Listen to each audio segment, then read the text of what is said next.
Excuse me, Rain. I certainly do appreciate that, but I already have that. But thank you.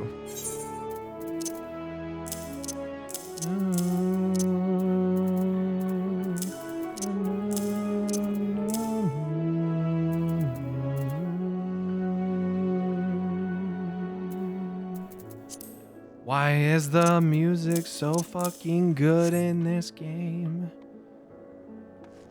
And the Endwalker theme is definitely my favorite one. Na, na, na, na, na, na, na. Alfino!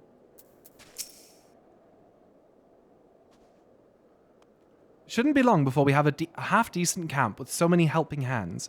I was concerned this snow might hinder our progress, but our Ishgardian friends are used to working in conditions like these. In spite of the obstacles we faced, our plan proceeds apace. Just a little further, and we will reach the capital itself. Still, we mustn't get ahead of ourselves. As soon as the camp has been made fit for purpose, we are to discuss a course of action with Lucia. Would you mind asking Y'shtola and Graha to join us in that building to the northeast of the camp? Alice and I will meet you there.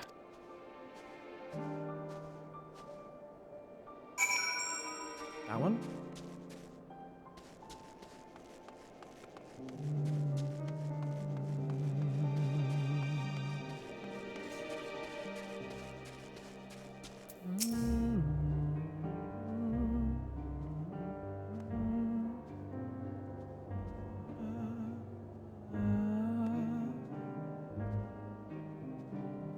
By the way, Pyro, you think having a semi-transparent background behind the chat would help for places that are white?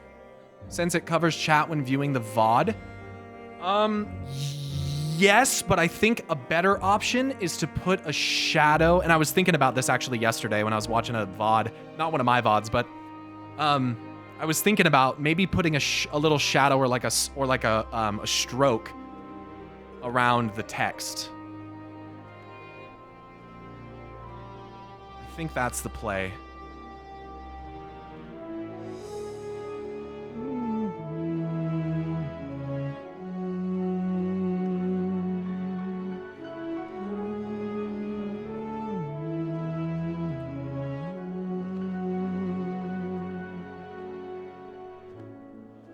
Where is this? Logo maker. Alert box, right? Emote wall. Spin the viewer count. I don't give a fuck about that. Oh, chat box right there. I don't need the basics of the tutorial. I already have your chat box.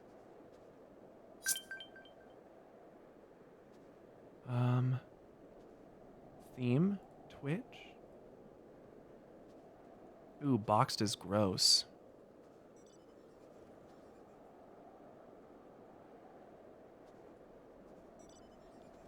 Old school? Oh, geez, I don't like that. Chunky.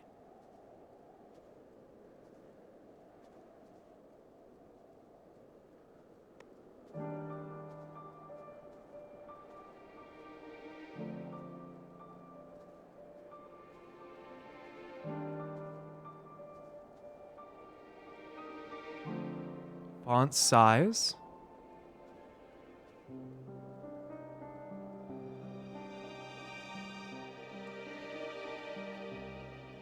Background color. Why is there no... Wait, can I just do custom HTML? And CSS? Oh, fucking fuck. Text shadow, body. Ooh, is that what that is? Display, div log, emote. Oh, for fuck's sake, bro. Padding. Line height, weight, color. Body text shadow, 1 pixel. 2 pixel? No? Yeah, that would be the one.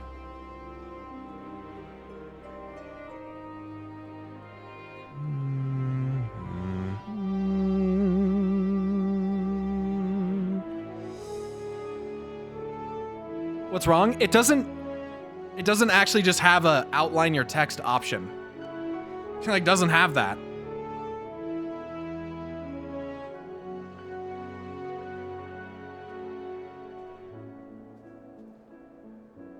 You have to like enable the custom CSS to fucking do it. That's the dumbest shit ever.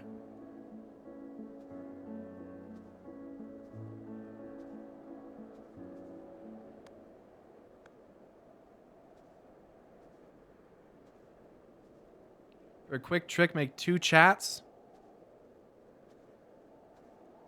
Displace the lower layer one and make it black. That's pretty smart. If it's CSS, the property is text stroke according to the internet. Well, there's here, I see text shadow. But it's got like no pixels. Let's do 5 pixels. I don't know if that's actually going to do anything because I haven't added a color to it, I don't think.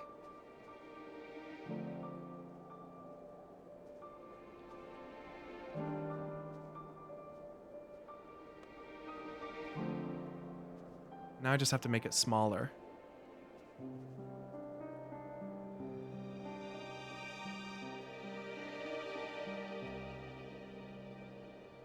How come it squishes your names like that?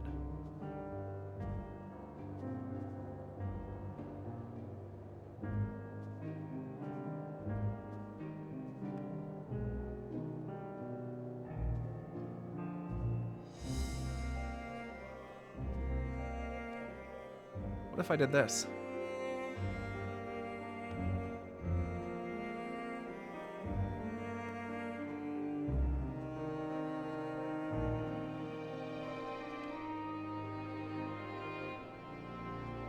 It's kind of interesting.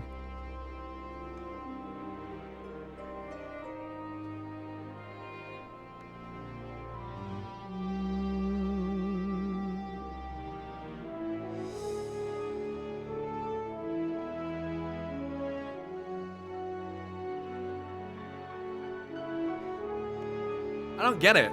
On my side, it doesn't show it like that. It like shows your whole name.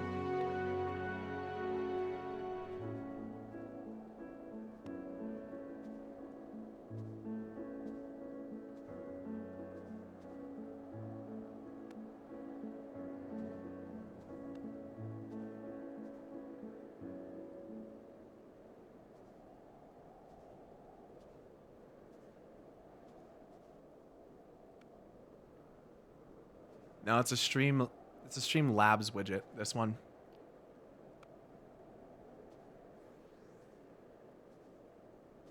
Pixel box size. Oh. Oh, right.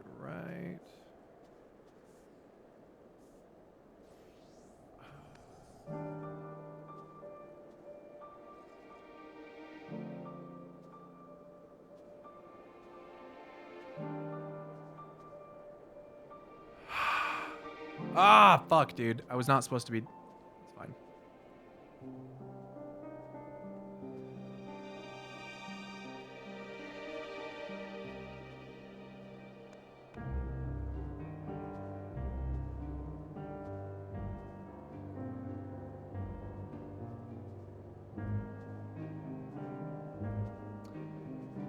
You gotta type stuff, chat. I can't see.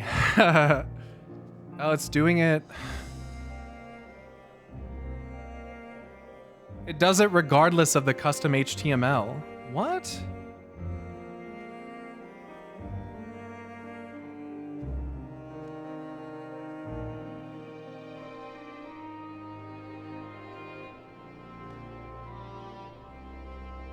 Now it's fucked up.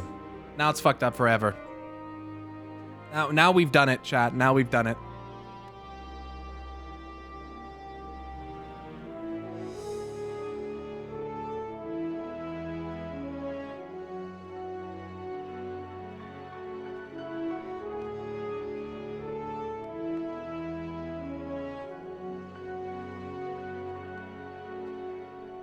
What was that long ass message? 1,000, thanks for the 1,000 bits. Just bought a new monitor. Your stream looks crisp. Also, even though low latency is off and refresh, the audio is wonky. I know it's my end. Potentially.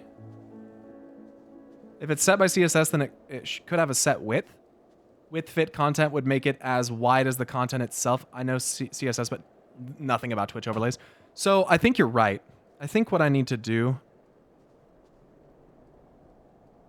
Animation, fade in right, that's fine. Colon, log, position, just, okay, that's all fine. Display, row, table layout fixed. Log emotes are fine, I don't care. Vertical align, okay, table cell, top, log meta, log message. Word wrap, break word. Width, 100%.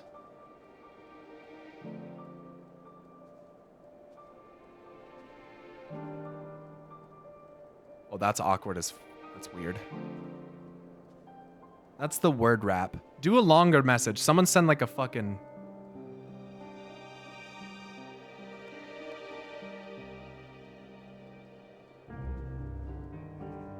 Names are smaller now? Okay, we'll go the other direction. 20%.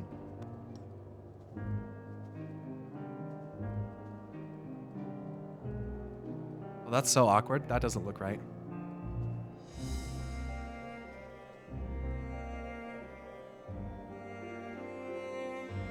Maybe we go back to 50%, 60 or whatever it was. The text needs to be wider.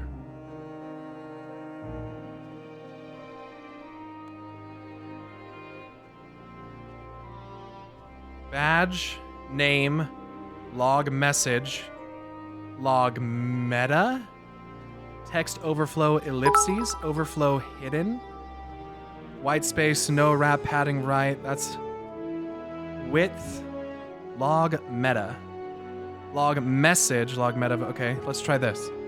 100% width on that, this is gonna look fucked, here we go.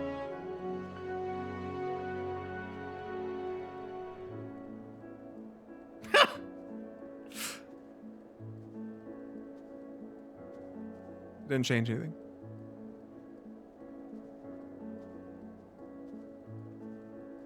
Look at those huge messages, dude.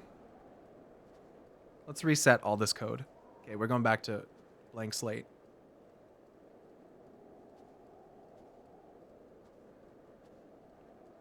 Why does it not wrap under player names? Dude, I have no fucking idea, bro.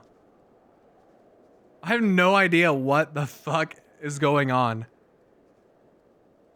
It's a table.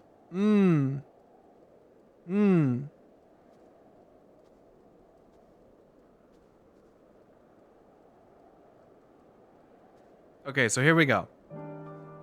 HTML body. Height 100, overflow hidden. Body. Text shadow. Okay, so we can get that.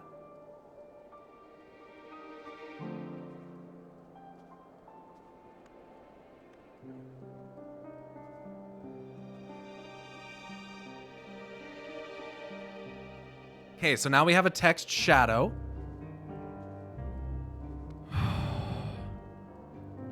Line height, color, weight, family, background. Okay, log div animation. This is the animation of the text coming in, which there is not one currently. Log display absolute width 100 table layout fixed. Display table row. Okay, log emote. No repeat. Background position center, that's fine. Log emote, log message, log meta? Log message.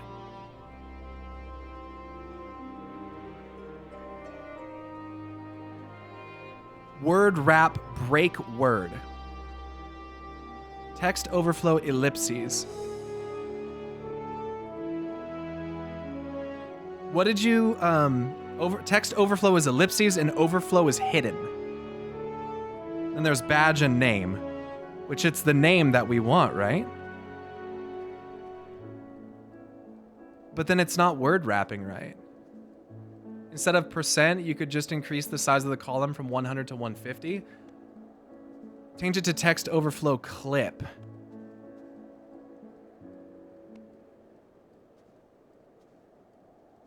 I wonder if that...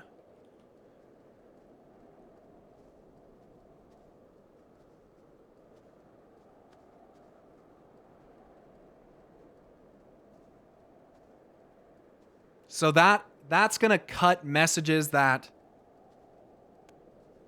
are someone post a really long message, it's gonna cut the message initially, right? No, it's not. It doesn't do that. What the fuck, dude? Okay, stop spamming. How did we break this so hard?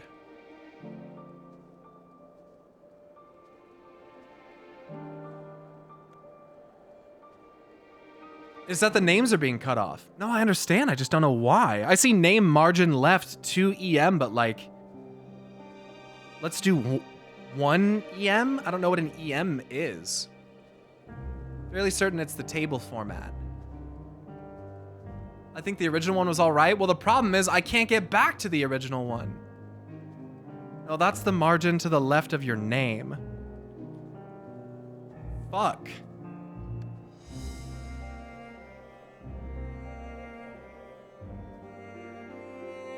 It's because names are in one cell and the message is in another.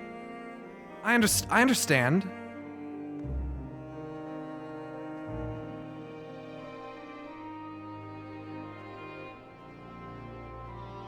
M is a unit of measurement. It's like pixels, but not. Okay. M is a size relative to its parent size. Oh, okay, okay. So what controls the size of the name cell? That's the problem, is I go down here to name. Here, let me show you. Let me just show you.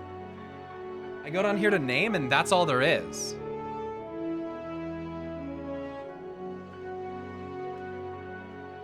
So like if I go to the top here, this is the whole box.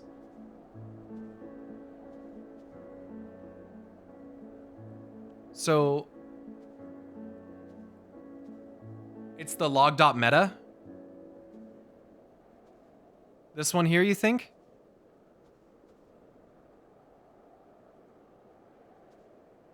What if I did no text overflow? Can you type none? How does that work? Can I get rid of text overflow on?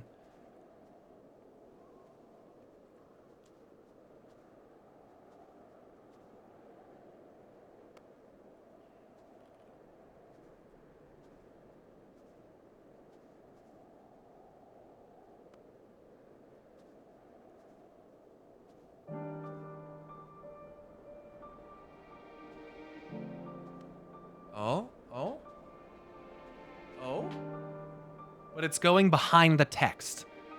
So padding, that's log meta. Padding right,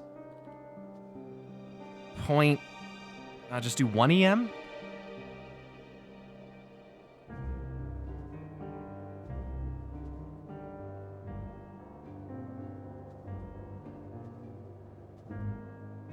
It's not the message or the name, is the container.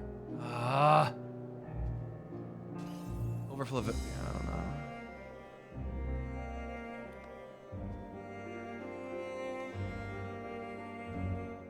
Whoever asked you adjust the chat, you've outdone yourself. Yeah, it's really fucked. Does anyone know how chat broke? I fucking tried to fix it and now it's broke. Fuck.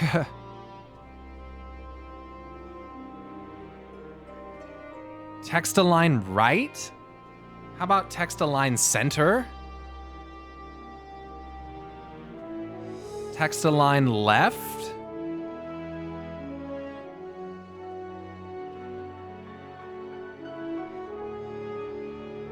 It doesn't do anything! Guys, I can't just reset it. I literally did. That's name still? No, this is the log meta, whatever the fuck that is. There's a reset at bottom. Guys, I already did. I already did reset it and it didn't fix it.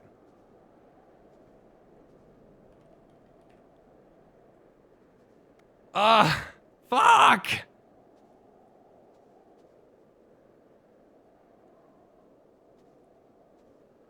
Log message name, dude. It's gotta be this, right? Can I add a margin right to name?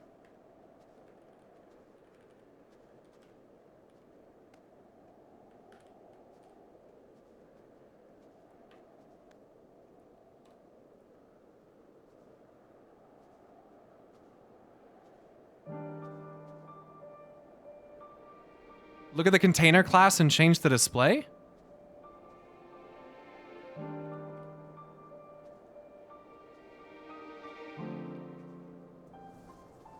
I don't know what that means. Display table row? I mean, table layout fixed. Position absolute? Maybe it's this? Maybe it's this?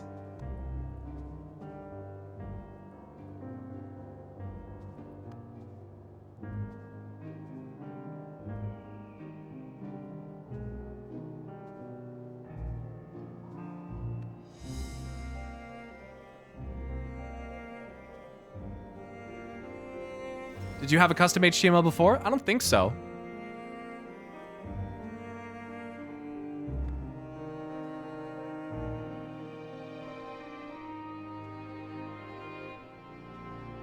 Do you have a theme dropdown? Yeah, but it changes like the whole fucking thing.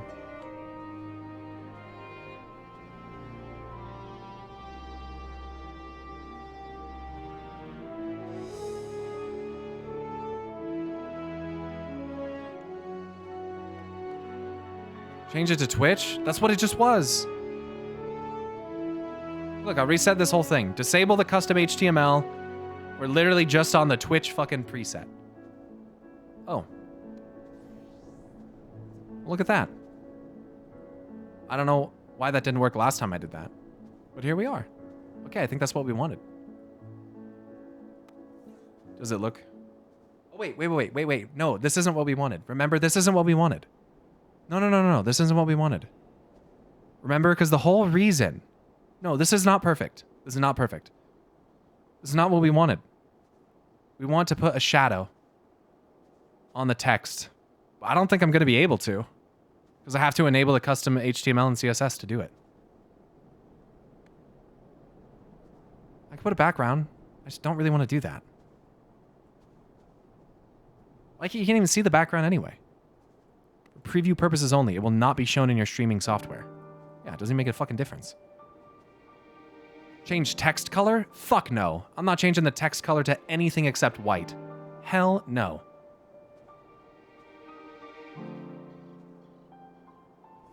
How about we try adding text shadow for the whole body? Well, let me put this on and watch. Let me save it. And watch, it's gonna fuck the chat up. If people talk. Yep, look at that. It just ruins it. Okay. No shadow for you. Sorry. 30-minute endeavor to fix the fucking text shadows. Turns out that that's not gonna happen. Back to the game we go. Fuck, dude. A waste of time. In truth, I've been feeling out of sorts since we arrived. The air is thick with a palpable aura of malevolence. 'Tis the monstrous tower on the horizon. Jagged, hideous, unholy. Even at this distance, its presence is overwhelming. Much like the sensation I felt in the Tower of Zot, only far more terrifying. Ether flows unceasingly towards it, converging into a swirling mass of unfathomable power. For a blessing, the constant chill in the air is helping to anchor my senses in the here and now. Tell the others I shall be with you in a few moments.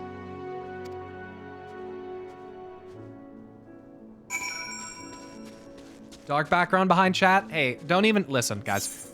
Just stop making recommendations.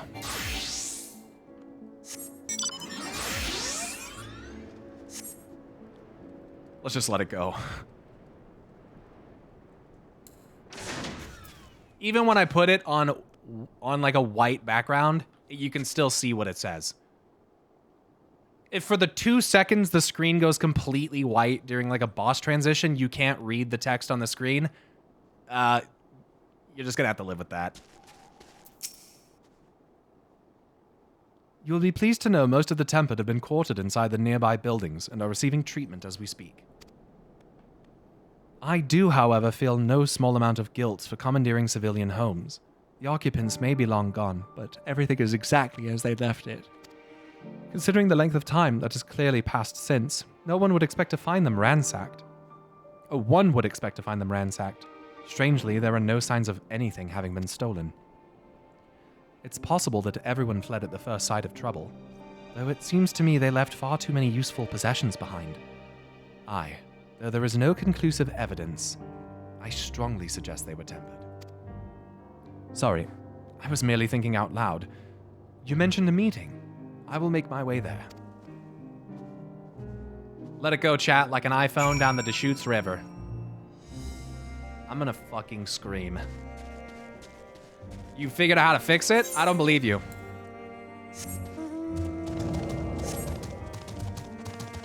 I don't believe you, and I'm content not believing you. Dame, thanks for gifting 10 more tier 2 subs. The Maniac! Ha, thanks. Thanks. I'll be right back. I think I heard my fiance start the car and leave, but I don't know. I'm gonna go check and make sure I wasn't imagining that.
Oh, that makes sense. The preset theme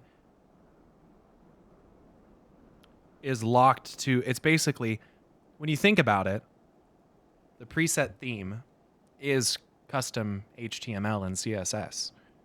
So if I enable my own, it kind of like... It wrecks the existing one. You have to actually know how to do it, you know? I did HTML coding in like fucking high school, but none of it was I mean, I understand. I can see how the lines work, but I don't really understand it. So, whatever. Let's see.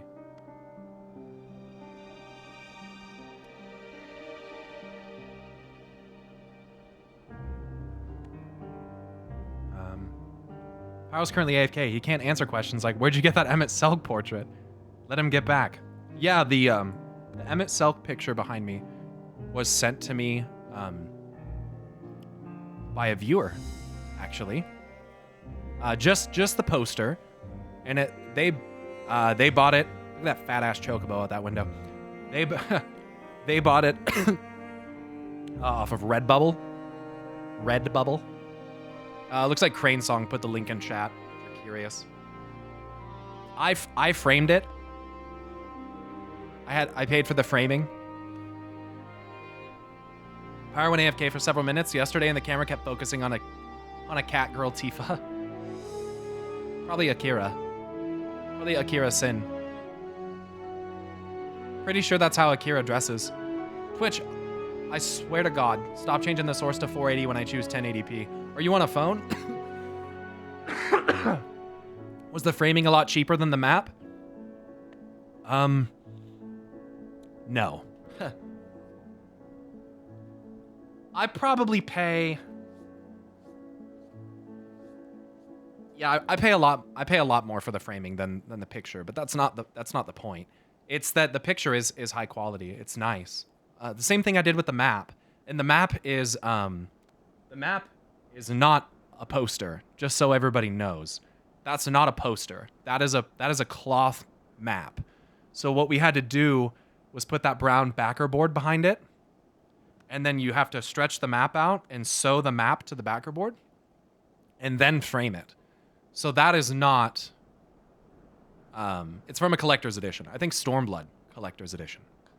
Good framing's a few $100. Yep. Yeah, to have that one framed was about $300.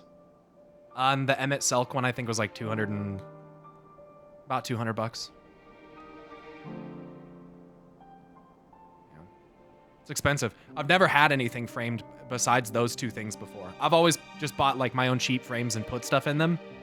But I really felt like if I wanted to display them properly, the way that I had imagined it, that I was gonna have to have someone do it for me because I'm just not crafty enough. I just can't do it. So, yeah, super worth.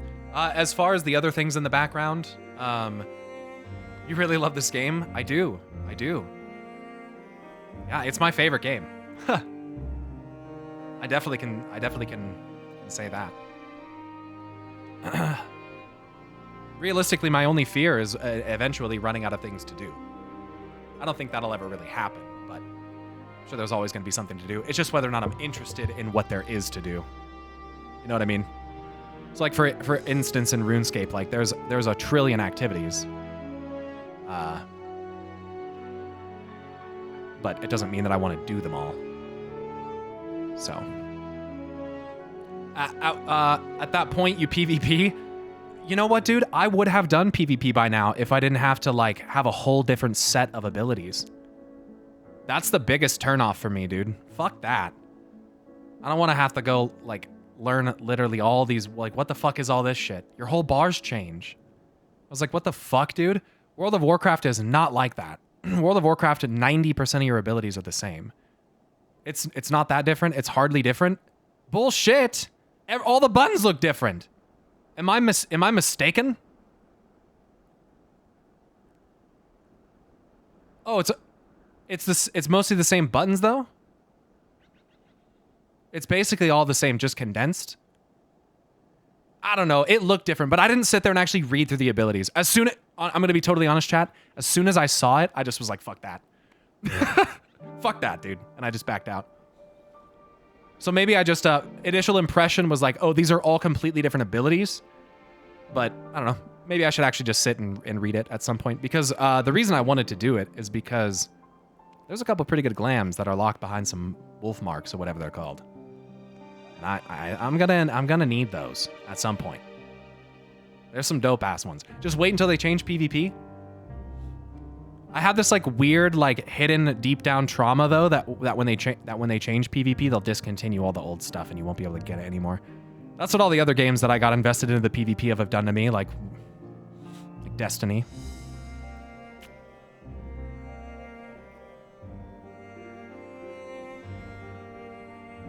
No chance? No, I know. It's just fucked up that that's like a thought in the back of my mind of like, oh, when they redo PvP though, I'm afraid I won't be able to get these old PvP glams that I can get now. How fucked up is that? Ha! That's where my brain automatically went with that. I hope they don't get rid of it. What the fuck? What the fuck? They're gonna rotate old season gear in and out.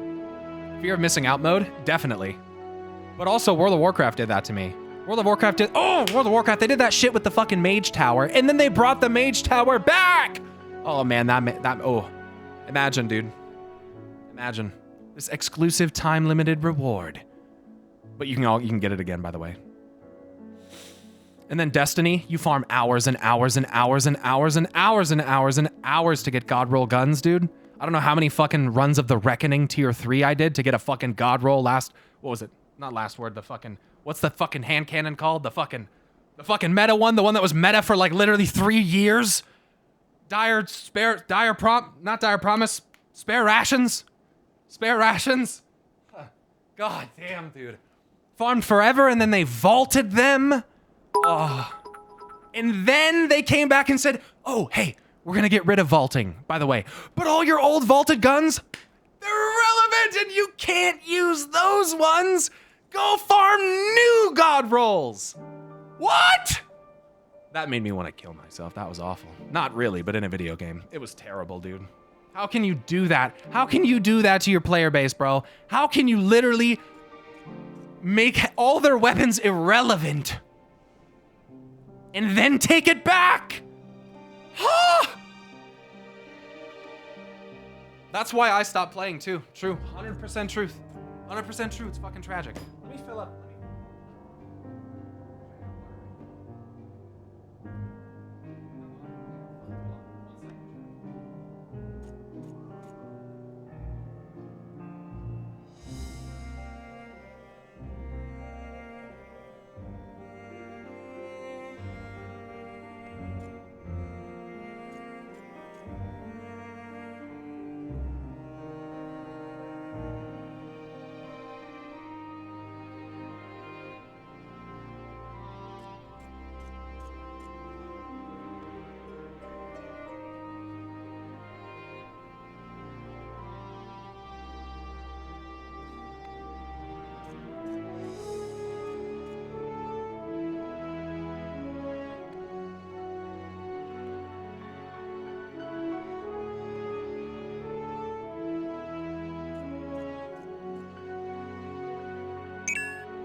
All right.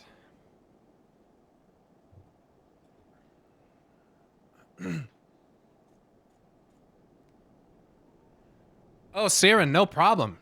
Don't be apologizing for no whisper. No, I appreciate you saying that, and I'm glad that it was the last few days I've been streaming. I've been able to help you feel better. I've been trying to keep it more positive vibes. Especially given the circumstances. How's the neighbor situation going? Have they written any more notes? No. I went over and talked to them, and everything's been fine. My dev brain is struggling with this, looking for a good solution. It's all right. But anyway, yeah, here we go. Hell's bells, this place is bloody freezing. Rather be tied to a topmast in a storm than suffer this cold any longer. Anyone what can spare a swig of rum?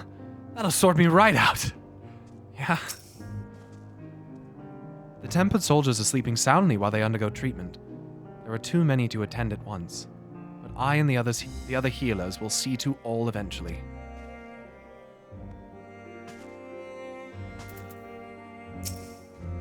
How do you like the zones so far? Dude. The zones are fucking sick. I only just got to Garlemald, so obviously give me some time to feel this one out. But, dude, the zones are sick. Thavnair is gorgeous, and it just has this. Oh, it's got such a good, like, the vibe and feel of the places is just perfect, dude. It's good, and the music is. Everything is just fucking really good. Yeah, it's been great. This is all that remains of Lateran. Homes become empty husks. If this is the state of the outlying villages, I dread to think what has become of the capital. Do it, Amperature. Send it. Pippin, what do you have to say? We've asked the Ironworks members and some of our other comrades to stay with the airships. In the event we are discovered, we must be ready to move them swiftly to a safer location. Raban taught me a lot about military strategy during exercises in the fringes, coordinating units with wildly different capabilities, surveying and securing hostile terrain, that sort of thing. Now I have the chance to put this teaching into practice. Oh, fuck yeah, dude. Commander Lease, dude? Let's go! She looks fucking sick, by the way, dude. I like that. That's a dope outfit. She's one of my favorites, dude. It's so crazy to me because she was the number one character that I just initially could not fucking stand. That actually ended up being a big character. But then she like really comes into her own and like learns to speak with a little confidence and a little bit of, you know, discipline depending on who she's around. And I like that it makes sense, dude. It's very believable. I think that's the coolest thing for me is like they put her in this elevated position. Now she's going to be able to, she's like commanding forces and shit, and they didn't have to make it feel too fake.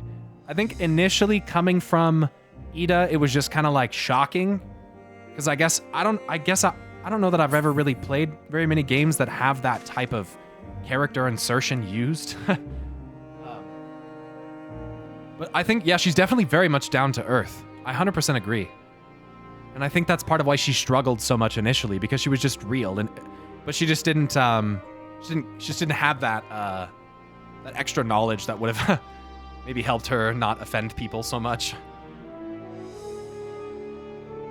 You know people like Lise. Are you implying something there, Ganjolf? I mean, Ganjolf?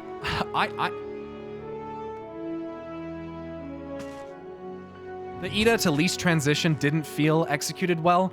I would agree. But I also didn't like Ida beforehand. Ida was already one of those characters where I was like, oh god, would you just please stop talking?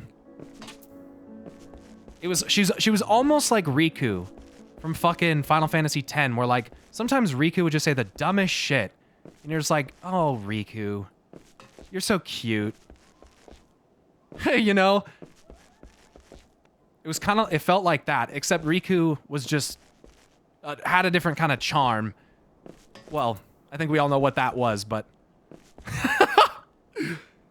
it could be Waka. Waka was kind of, yeah, Waka was a pretty flat and boring character in my opinion. I liked Kimari definitely better than Waka. I mean, I liked most of the main characters better than Waka. Isn't Riku 14? Oh, if she is, then that's really awkward, but I've never known her. I've never understood that to be the fact, so if that is the case, then I feel like I literally, they act like adults in the game, bro. She sure, yeah, listen, bro. If Yuna was hanging around, listen, how old was Yuna? How old were all of them? Here we go again, dude. Why's it always gotta be this, bro? Why's it always gotta be this? Well, it doesn't have to be this, chat. Guys, it doesn't have to be this. It doesn't have to be this. Just move on, move on. I also was like fucking 14 years old when I was hitting on Riku. Hey, that's true, bro. Back when I had a crush on Riku, I was literally like 14. True, bro. True, bro. Now I don't have to feel weird. It's actually so funny. When I was younger, I had a huge crush on Yuna. It was actually so sad. It was actually so sad because I cried that she would never be real. My mom laughed at me. No, she didn't laugh at me. I think she probably did a little bit inside, but you know, it was probably sad and cute at the same time.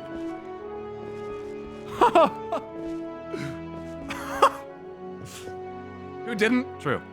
True. And then 10-2 came around and we're like, holy shit!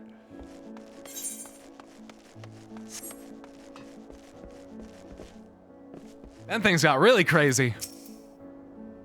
Yo, Pain, though. Listen. Thank you for informing the others of our meeting. When everyone is here, we will begin. Yeah, Orin was the fucking old boy. To be fair, I cried when would never be real. Oh. Our present situation is as follows. Efforts to aid the people of Garlemald have begun in earnest.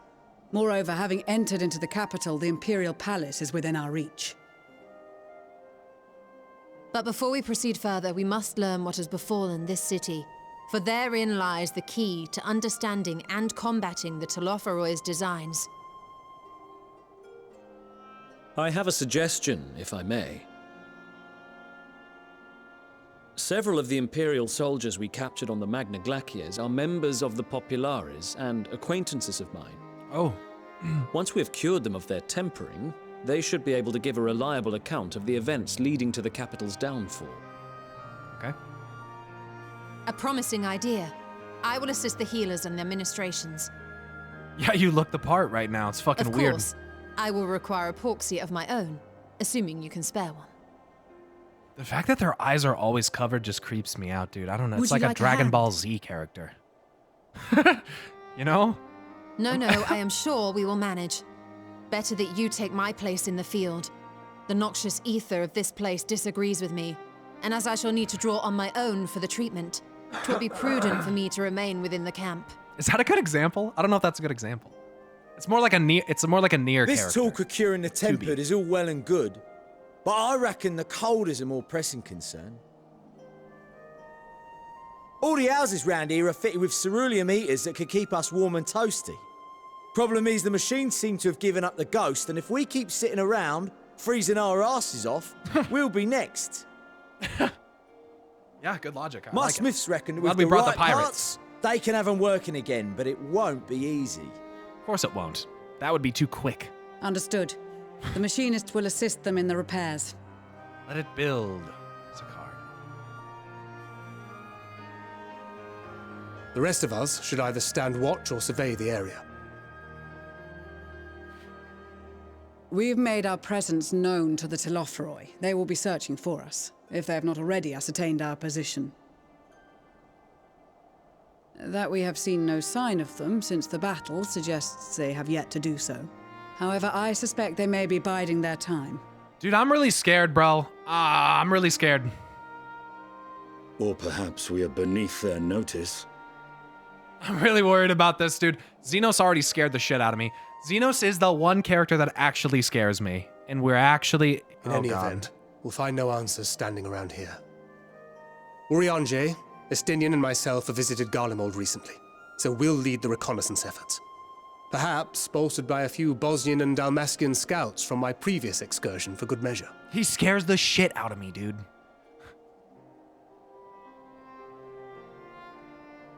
Don't forget about us Alamegans. We have experienced scouts of our own. His literal Well, now, purpose is to this just turning out to be a destroy rather me. sizable team. To feel close to With such the... numbers, we should be able to cover a wide area with relative ease. To feel including close to that the surrounding brink the of Imperial death. Palace. He's How insane! about you, Graha? I have a feeling we'll find a use or two for that vanishing spell of yours.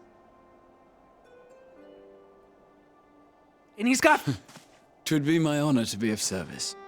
Though I doubt that you of all He's got people need Fandaniel rely on around him. matches. How could that get...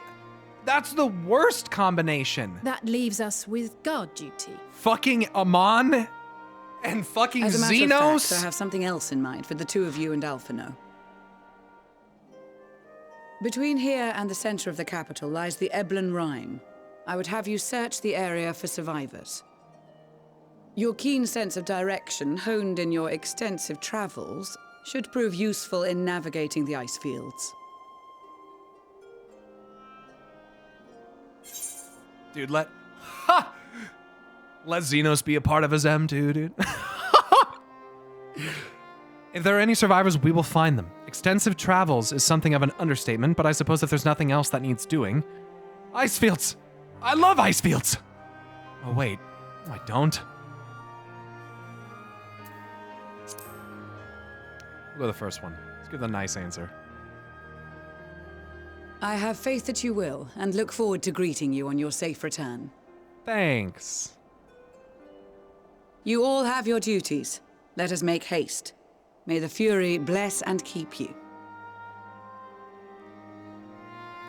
Yeah, that didn't really work at all in Ishgard. I don't know why you keep saying that.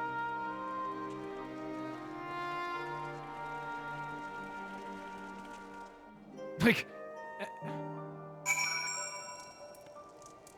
can I meet the Fury? Can I meet any of the 12 for that matter?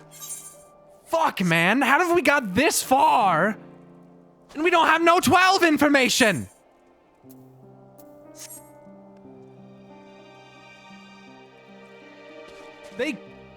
They cock-teased the shit out of me. You remember that, dude?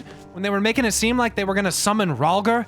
And then we got Shinryu, which was cool and all, but like, come on. They really made it sound like they were gonna send it, and then they fucking totally blue-balled us, bro. Fucked up. I don't like it. I've never thought myself much of an explorer, though I suppose my adventures have taken me to all sorts of strange and distant places. With that in mind, traversing an ice field should be a simple feat. You guys are so cute in your matching uniforms again. Gods be good. If it's this cold with Tataru's clothing, I dread to think how we'd fare without it. I must remember to thank her when next we meet. It makes me realize, too, that while the people in Garlemald have spent their whole lives in conditions like these, even they'd be hard-pressed to survive away from the warmth of their homes. If there are any survivors, we must find them, and quickly. Yeah, and Xenos is walking around in, like, tight pants and a fucking leather jacket, bro. What the fuck? It's so cold. It's so cold, even our toughest people, outfitted in the thickest stuff we have, are complaining. And Xenos is just walking around, nipping so fucking hard that if you flicked his nipples, they'd probably shatter like glass, dude. It's not that cold. You shut up, Ishgardian. Even that guy's cold. Okay, you're not that tough, all right? You should strip too. No, I'm not that tough, dude. And that's why Xeno scares the fuck out of me. Because to be honest, I'm not willing. I'm not willing. I'm not willing. Tracks in the snow. Imanalain is, as usual, milling about aimlessly. What ho, chums? Been given something to do, have you? As it happens, I too have been ordered to make myself useful. Sounds like a rather tall order. Since you ask, we're to scour the Eblan Rime for survivors. What? Wander around ice fields on the off chance you'll find someone? You'd take forever to finish the job without the benefit of my expertise. Or more specifically, my telescope. Come, my friends, I know just the spot to begin our search. I'll probably regret this, but we may as well humor him.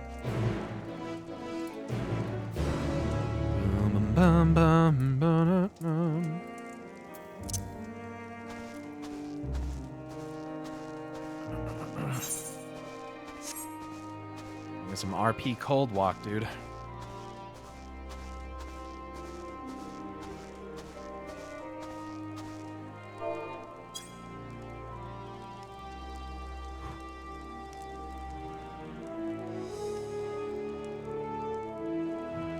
Fucking.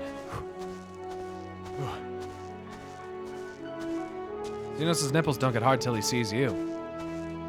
No, they get so... Dude, Xenos' nipples are etherically attuned to me at this point. They actually point him the way that I am. It's like Jack Sparrow's compass, except Xenos' nipples.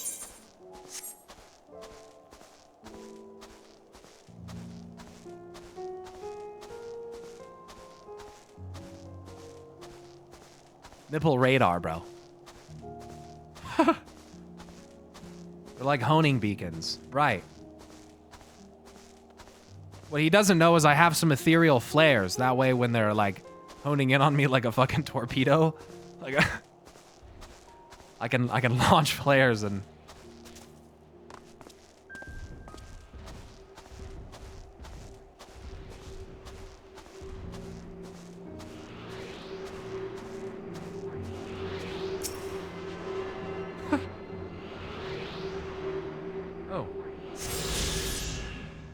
Apparently at some point I spilled water and didn't realize. That's awkward. Thanks, I needed to bleach my brain today. Yeah. You're welcome. It's always a good time here on twitch.tv/pyromancer. Nipple decoys. Nipples! Where's the next one? That oil rig over there, dude. It reminds me of this map from Battlefield 2042. Fucking empty. Oh. Alright, MSQ is right over there.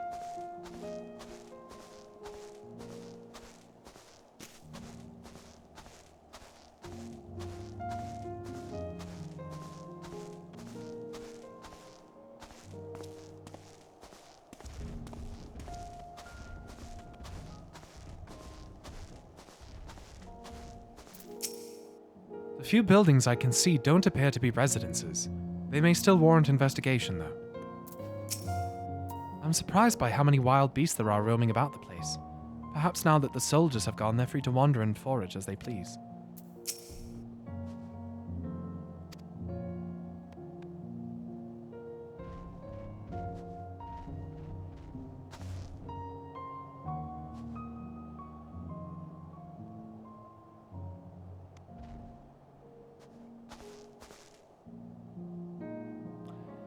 I think it's only just starting to sink in how many Garleans might have actually fucking died. I mean, I think like the tragedy is starting to register in my brain a little bit here.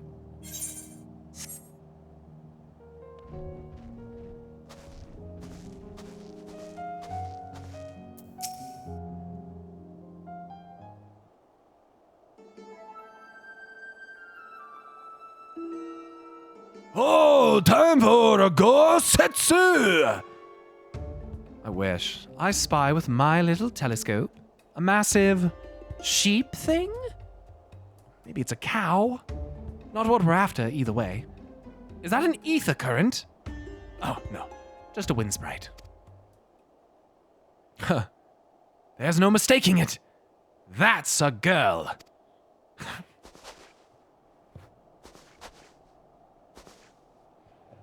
A survivor? Show me. Over there, behind that tree. It looks like she's running away from something. Though surely not us. She wouldn't even know we're here unless she had a telescope like mine. Such a dumbass. All I can tell is that she's wearing a pale green dress. A rather fetching one, at that. Pale green. She'll be long gone by the time we get anywhere near, but we should be able to follow her footprints. Able to spot Booba at 50,000 malms. I'll let Lucia know when you're heading. Oh, and take these warning tinctures with you. Warming tinctures, rather. The poor girl must be chilled to the bone, if not on the verge of freezing to death. That's actually very thoughtful. Thank you. But you won't need some for yourself? No, I'll be fine. As a man of chivalry, my honor demands I do no less. And lest we forget, the very reason we are here is to protect those in need.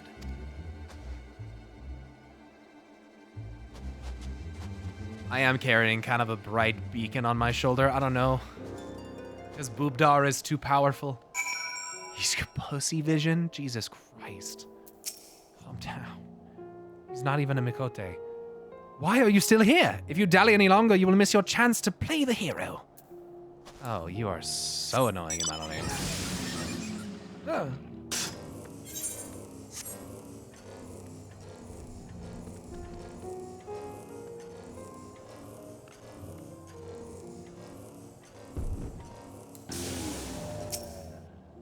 Footprints in the snow. They lead towards the northeast.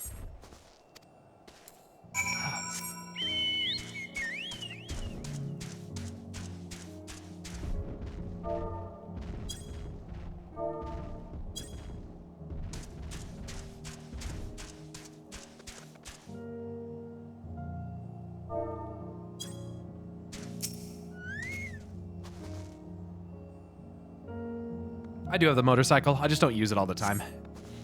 These footprints appear to be the same as those you saw previously, and they lead towards the building.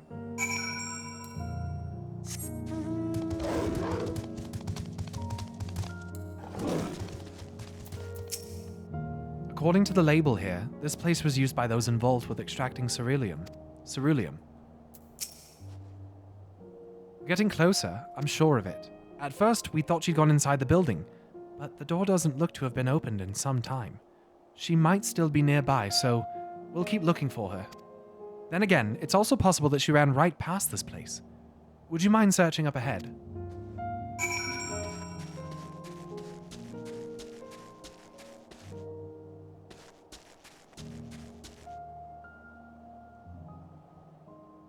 Not sure if it was stated, but Vitra is voiced by Gosetsu's VA. I think that was mentioned by my chat.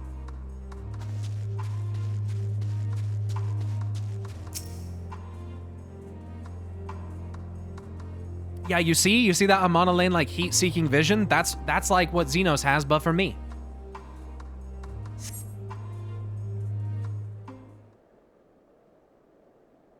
Except his nipples.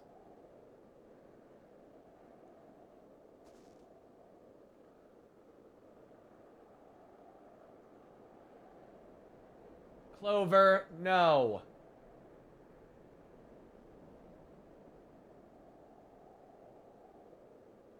The girl in the green dress anxiously surveys her surroundings.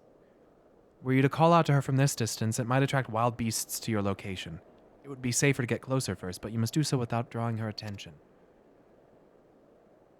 Why didn't I level a fucking ninja, bro? Fuck! Follow the girl from a safe distance. The objective will end in failure if you're noticed. Make use of your cover, such as rocks, to approach her without being seen. Similarly, the objective will also end in failure if you fall too far behind. Should you fail to complete this objective, you suck and should probably uninstall the game.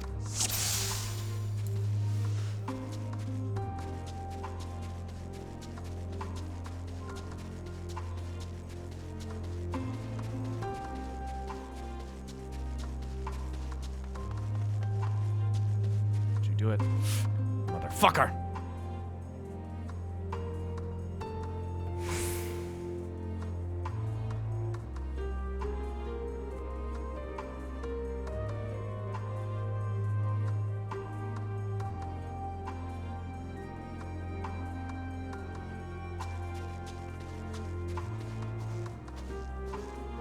No.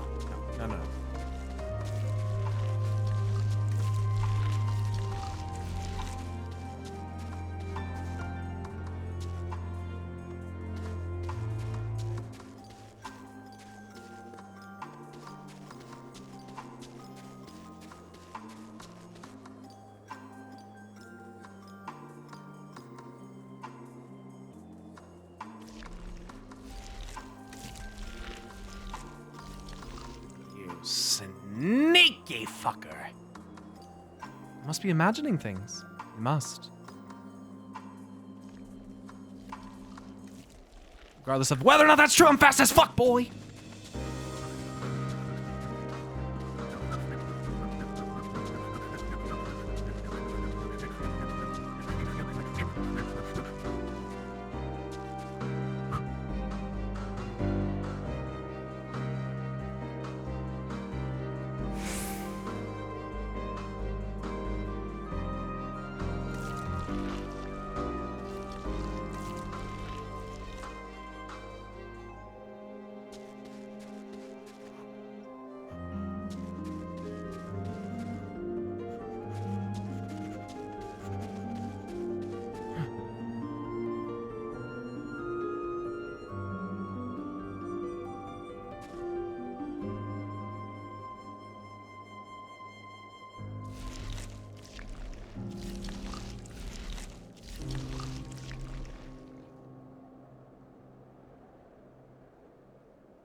She's so fast.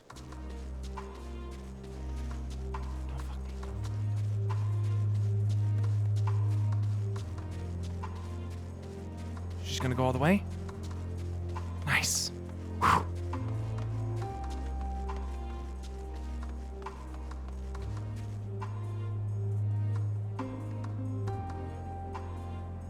Whew. Still in one piece. Oh, yeah. Hi there. I've been kind of following you. Oh, you're Garlean. Of course you're Garlean. Of course you're Garlean.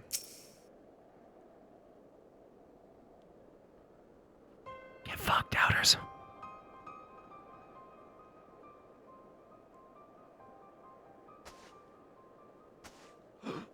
Oh my god. Who are you? Sinestra, thanks for subbing for 3 months. Congrats on the new sub badge and with a tier 2. Thanks. Stay back. This house is packed with explosives. Fuck! Please, we just want to talk. We just want to talk. I'm Alphino. This is my sister, Alice, and our good friend, Pyro. We have no intention of hurting or taking anything from you or anyone else. I give you my word. We and our comrades have come to provide aid to the people of Garlemald. Aid? You savages are the ones responsible for all of this. You did this to us. We didn't, I promise you. One of the other reasons we came was to find out what happened here, in fact. The Talafaroi are the ones to blame. They're the ones who laid waste to Garlemald, and they won't stop until they've destroyed the entire world. They're the enemy, our enemy. On our way, we encountered Imperial soldiers who had been made their thralls. Those poor souls are now in our care, and we're striving to cure them of their affliction. You're the first person we've met who wasn't already enslaved. How were you able to escape the Talafaroi's influence? Are there any others like you? Does she have that echo? I'm sorry, I don't mean to overwhelm you. Let's start with introductions. Can you tell me your name?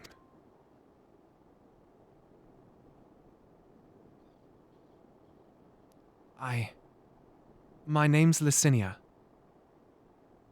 I gotta stop. What did she say? As for how I've managed to stay sane, I've been asking myself the same question. Ever since that night, and the roar. That terrible roar. And then the screams. I was screaming too, I think. I'm not sure. I can't remember.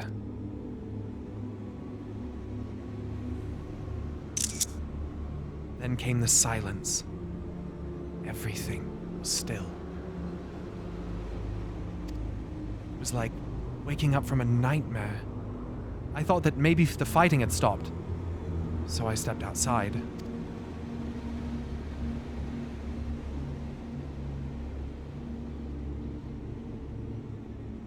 If your hells are real, I saw one that day. I ran past fiends. People I'd known all my life. Eyes vacant. Dead. Staring at the sky. Others were mad and violent. I saw them struggle with soldiers, but didn't stay to watch. I fled as far as my legs would take me.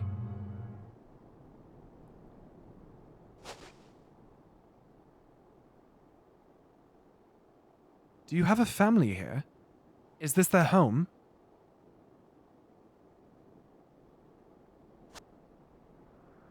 No. This is Victor's Spoils, a mansion for retired soldiers. Or it was.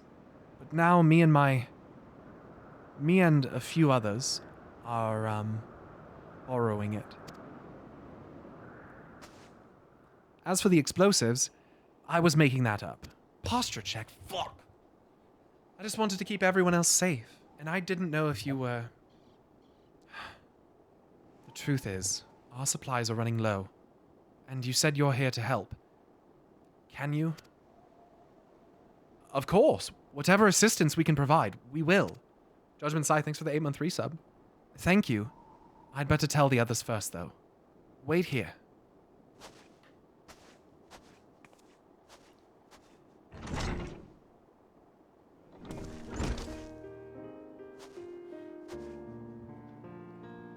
misses everyone. Lucinia says you can be trusted. These are desperate times. We'd be fools to let foreign troops into our home.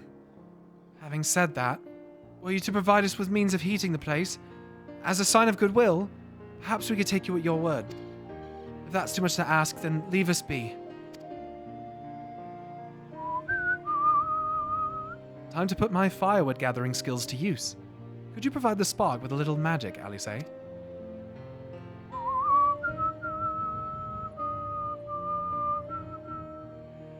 We'll have a fire burning in no time.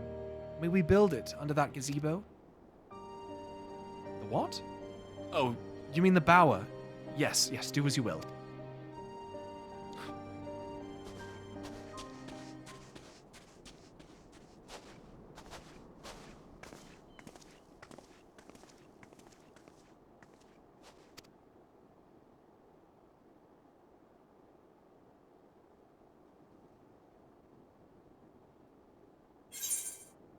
Tracks in the snow.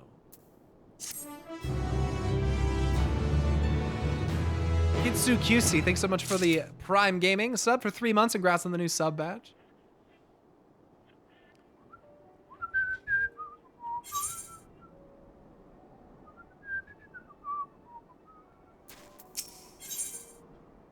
How the mighty are fallen. Lucinia's... is it Licinia? Licinia's inner turmoil is writ plain on her face. Sorry, I'm still finding it hard to come to terms with all that's happened. Now that you're here, though, I'm hoping things might change for the better. You know, I've worked up quite a sweat from all that running about, so I'll leave space around the fire for the others. As you can tell, they're in a far worse state than me. We were planning to look for somewhere warmer or with some food, but they're not going anywhere until we nurse them back to health, which I don't know how to do. Is there anything you can do to help them? Zindoge, thanks for the Prime Gaming sub. I got firewood right here.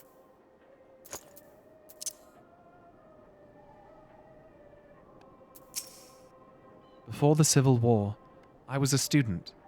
The others were officials of some sort. I think. Even after all this time together, we hardly know the first thing about each other. What I do know is this. We're Garleans. When times are hard, we stick together. No matter what. I admire that. Don't always agree with your people's ideals, but I admire that.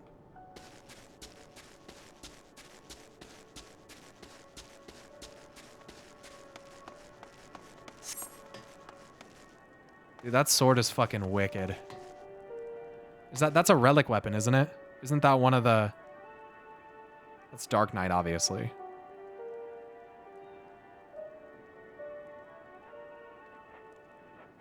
That's the first Bozia relic? That's the first one? Oh, wait, like the finished form of the first one?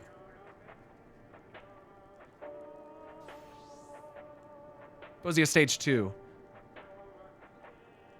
It's not the finished one. Dude, it looks wicked. First augmented one. Ah.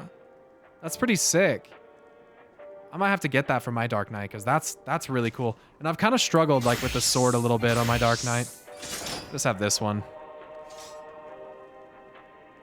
Your whole glam is pretty sick, though. I like the white and the red and the black. I thought about trying to go with that color scheme. But I think that sword really... That's sick, dude.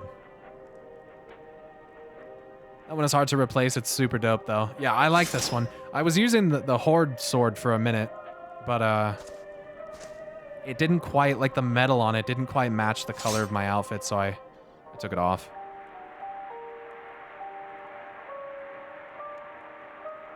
But, yeah.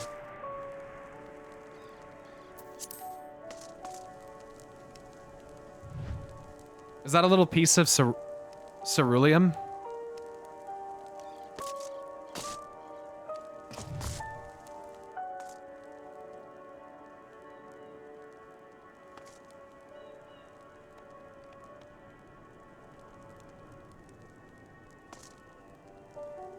Despondent refugee.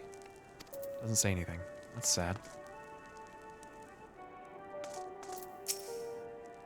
What they need most is a decent meal. We've food back at the camp, but there's the distance to consider. I will go get it. I can teleport. All's well. All's well. With food in my belly and a song in my heart. He's emaciated. Ooh, this is fucking sickly. I can feel my fingers again. Oh no. Oh no. I can treat their frostbite and their wounds, but it will take time for the fire to do its work. Now would be a good occasion to make use of Amana Lane's tinctures, the ones that can warm the body from the inside out. Would you make sure everyone gets one? Yeah, good point.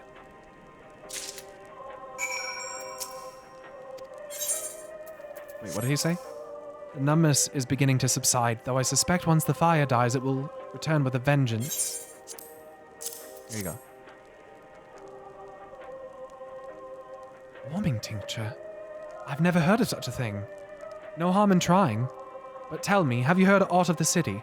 Though calling it that seems absurd after what's happened. It's nothing but ruins now. The few buildings still standing offer no more than meager protection from wind and snow.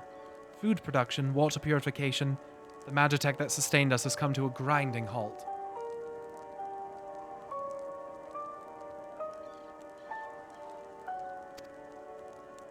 What machina that remains operational cannot be run for lack of ceruleum. Of course, Cerulia Ingens is full of the stuff. For all the good it does us, no one here knows the first thing about extraction or refinement.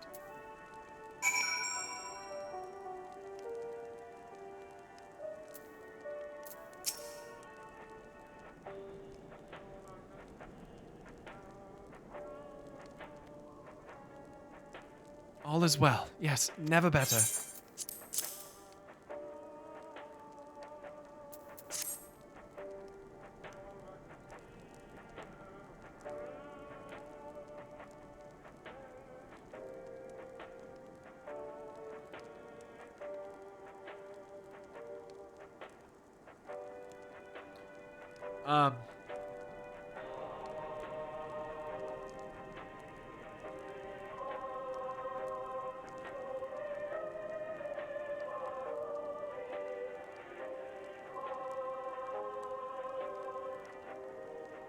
I can't remember what it's from. I mean, it sounds familiar, but I couldn't tell you what it's from.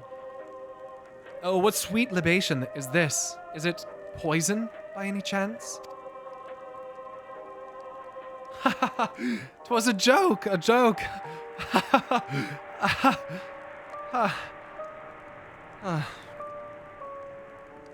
If I laugh, 'tis that I may not weep. So said the poet. And alas, my tears would freeze on my cheek ere they fell. We are the blessed damned, to bear witness to the fall of the great empire, while our brethren lie dead, or live on as puppets of flesh. First came the war, then came the roar. When morning came, Garlemald was no more. In a cacophony of gunfire, explosions and screams was our beloved capital razed to the ground. From the rubble rose the disheveled remnants, their lavish finery caked in ash as they shuffled mindlessly towards the palace, each bearing a fragment of stone or metal, in offering, perhaps, to the architect of our destruction. A hopeful few tried to reason with the deranged, only to be beaten for their kindness. But I knew better than to plead with the horde. I fled with my health, if not my conscience preserved. Now I wait with my fellow cowards for our final judgment.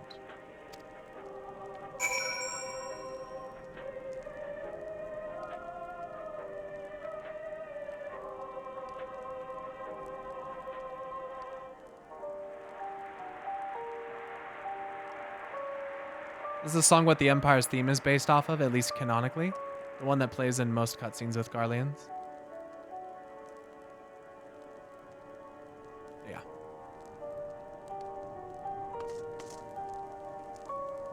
creepy. It's definitely creepy. What do you want?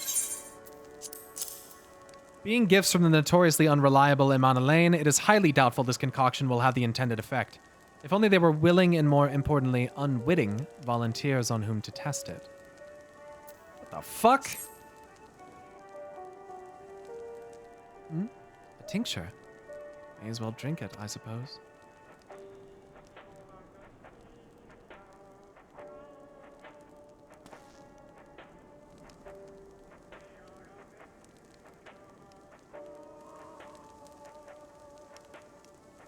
This? It's a radio. You don't have them where you come from, I take it? We use them to listen to messages sent by others, even over great distances. There are different types, but this model is by far the most popular. Made with quality components crafted with the finest ore. Sourced from Locus Aminus, it is. Not all that useful since the capital fell into ruin. People at the broadcasting station must have either fled or ended up like all the others, because all we've been hearing is the same music, being played over and over again. Home beyond the horizon. An ode to the brave men and women sent to reclaim our ancestral homeland of Locus Aminus. We may have founded an empire in these frozen wastes, but we always hoped to take back what was once ours. 'Tis a solemn reminder that though we must suffer great hardship, better days will surely come. Despite everything, I believe that Emperor Varus yet lives, and that he speaks to us through our radios. It was a cunning strategy, faking his murder. He must have foreseen this catastrophe and chosen to conceal himself, that he may one day make his triumphant return.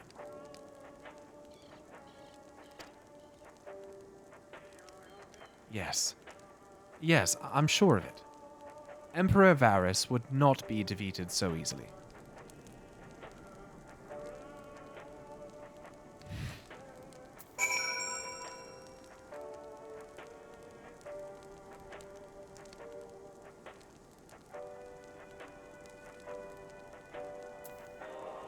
Propaganda is a hell of a drug.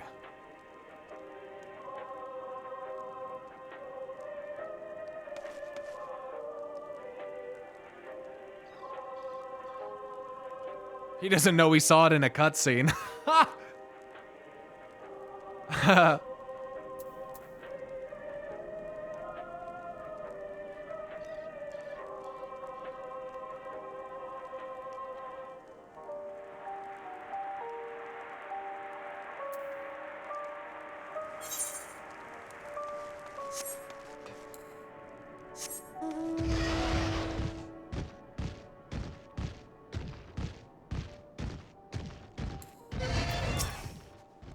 What's that?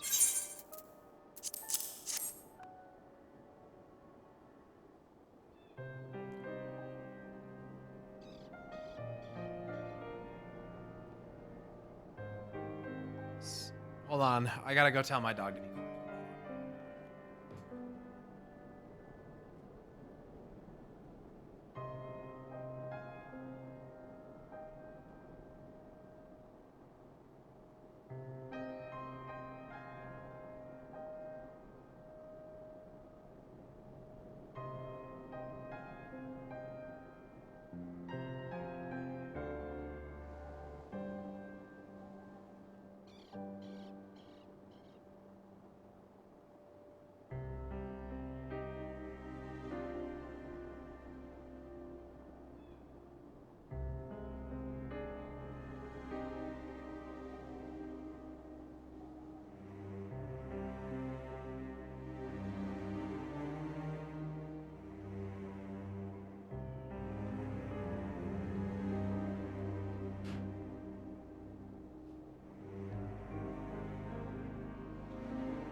Hey, Lulu.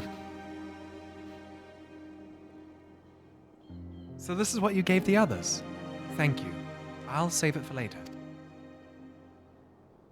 Actually, I have a few things to ask you.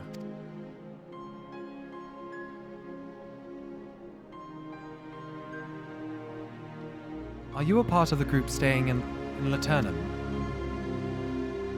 Laterum, sorry. I saw Legatus Virgilius troops heading towards the Magna Glacies. Glacies? A few days ago. Are they the ones you encountered?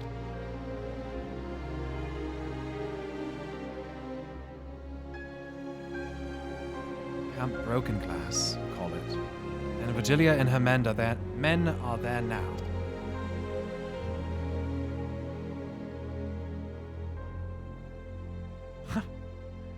So how did you reach the Magna Glacies? The Magna Glacies. Did you cross the mountains on foot?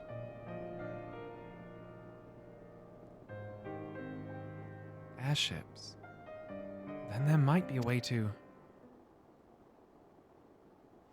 Licinia, where is everyone? Who the fuck else you got in there? Is something the matter?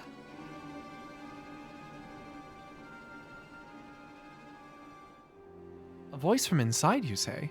You must be imagining things. Everyone's out here. Perhaps a baby... Almasty has found its way into the house. It wouldn't be the first time. Without the soldiers to scare them off, wild animals have been roaming closer to the settlements. Some have been known to attack people, too. I've just had an idea. If you and yours are strong enough to defeat the Legatus, then surely a few beasts shouldn't pose a threat. If you've a mind to continue helping us, perhaps you could head to the other side of the lake. There's a small group of tappers living there, people whose job was to extract ceruleum. They still do, from what we can tell. I've already tried asking if they would share their fuel with us, but they're not willing to give it away. They want food in exchange. Lots of food. And that's something we don't have and can't get on our own. On top of that, to even reach their den, we'd have to make our way past all those creatures. Would you be willing to go in our place? We only need enough ceruleum to last until the others are strong enough to travel to your camp. If the offer still stands, that is. Oh, and I don't expect you to give up your own supplies, but there might be another way to pay the tappers.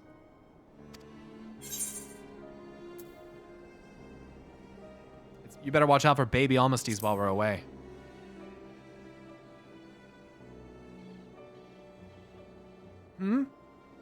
Yes, of course.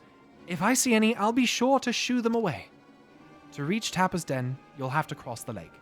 The ice is thick enough to reach a person's weight, to support a person's weight. But if you'd rather not take the risk, you'll need to take the long way around. Finding the entrance can be a bit tricky too, so it's just easier to look for someone standing guard outside. However you decide to head there, please be careful.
Beware of Yeti!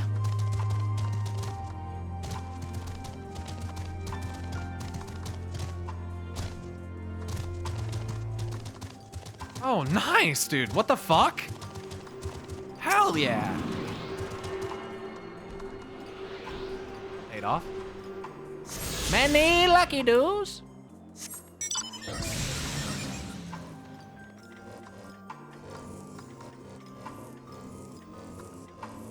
Hey, how'd you get up there? Is there some kind of trolley I'm not sure about? God, look at that.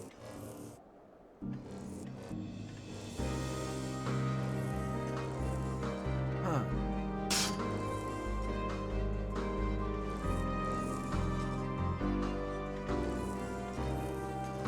He is flying.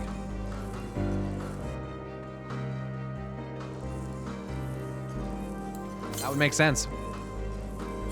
Wait. 162 to the southwest, but that's where I'm heading.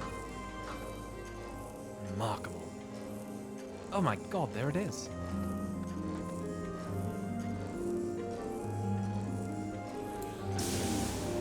What mount is that? I'm pretty sure that that's A12S.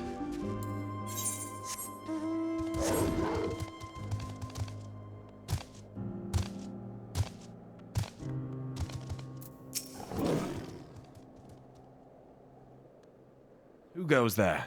How did you find us? What do you mean I stand out like a sore thumb?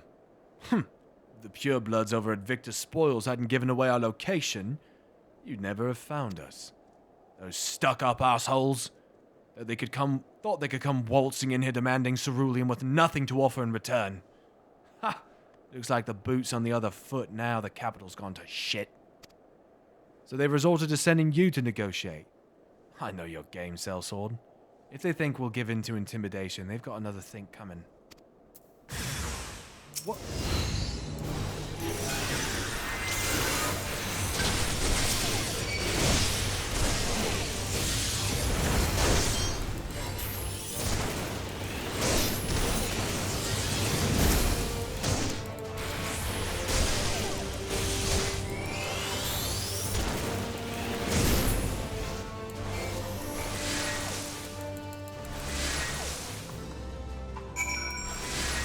Get shit on.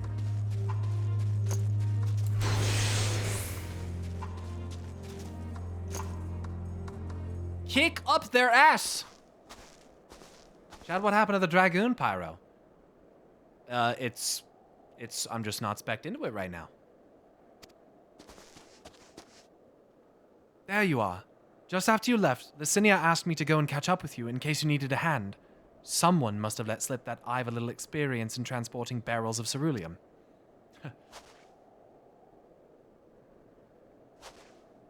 So this is Tappa's den.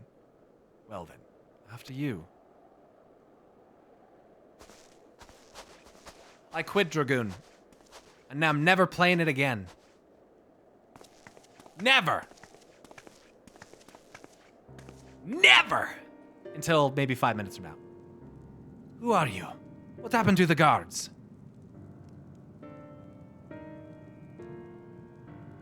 Eorzeans and rebels here to save the people. Why am I turning into Magni? Eorzeans and rebels here to save the people of Garlemald. Doesn't make any goddamn sense! Why in the hells would you pass up this chance to put those Imperial bastards to the sword? Let me guess. None of you are Garlean? You were brought here from other lands? Giribania, Yantia, Borsia, Dalmasca, to name but a few. Some dragged here against our will. Others fed bollocks about a better... I don't know what fucking voice I'm giving this guy. I've got no fucking idea. I've no fucking idea. Changing every other fucking word. Some dragged here against our will, others fed bollocks about a better life. All put to work extracting ceruleum. All given the esteemed title of On, placing us firmly on the bottom rung of the ladder. But the old hierarchy means nothing in the new Garlemald, says we. The only thing that's escaped more or less unscathed is Cerulia Ingens. Ingens? Still sustaining us. Even with our paymasters out of the picture. We hear you're experts in drawing up ceruleum from the bottom of the lake. But how can you do that if it's frozen over? Ha! Wouldn't you like to know? Trade secrets, I'm afraid. At any rate, it's not as if ceruleum is used for much these days. What with the city in ruins, we'll take enough to power our heaters and save the surplus for later. And though it helps stave off the cold, it does sod all about our hunger unless we can trade it away.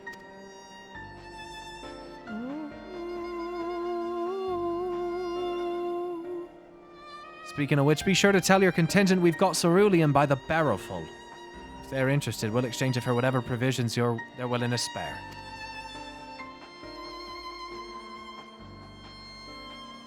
We can certainly ask. But if you're all free to go now, why carry on living here? Free to go? Go where? Even if we managed to pack up our homelands, there'd be nothing left for us. Even if we managed to get back to our homeland, there'd be nothing left for us. Thanks to the Empire, and the knowledge and skills we acquired working here would be practically useless outside of Garlemald. So we're staying for the time being, long as there's no need for ceruleum. We'll find a way to get by. Even if Garlemald as we know it is gone for good.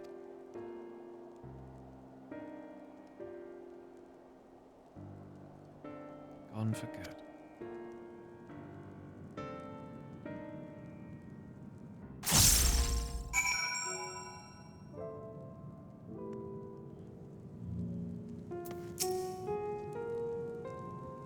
If you're wondering why we'd post guards outside, it's because we've had trouble with other refugees, and I don't mean the ones at Victor's spoils. Some of them come bearing arms and won't take no for an answer. As for the 2 guards you met on the way in, I'll tell them what we've discussed. Once they've recovered from the beating you gave them, come to think of it, maybe we should ask your contingent to send some bandages and healing balm. They fucking started it, bro. Regardless of what the Ilsabad contingent does for the people of Garlemald, the Empire itself is already a thing of the past. For many, that would be a cause for celebration, while for others, their whole way of life will have been turned upside down. After all the atrocities committed in the Empire's name, perhaps it's for the best that it is consigned to history. But what of the ordinary people? Their lives? Their stories? Should they be forgotten too?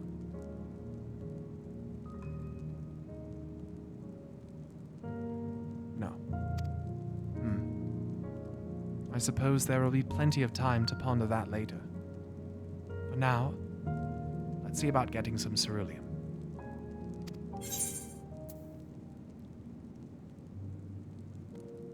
The mighty are fallen.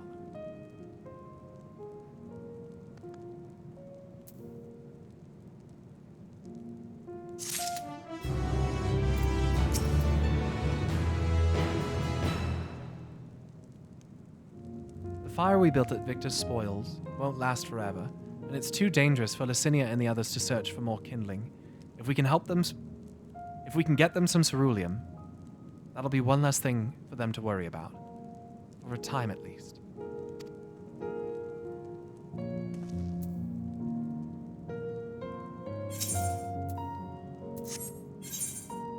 At the end of the trail, Durek is amenable to making a deal. So, you've come seeking ceruleum, have you?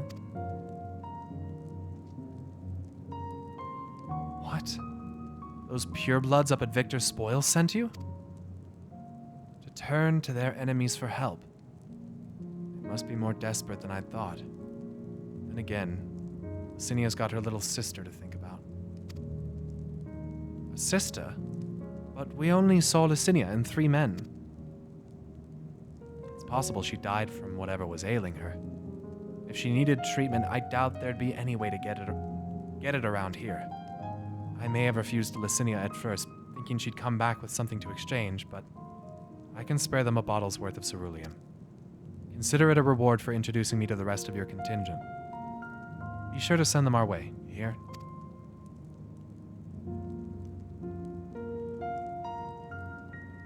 Yeah, Ninhana is definitely Indian.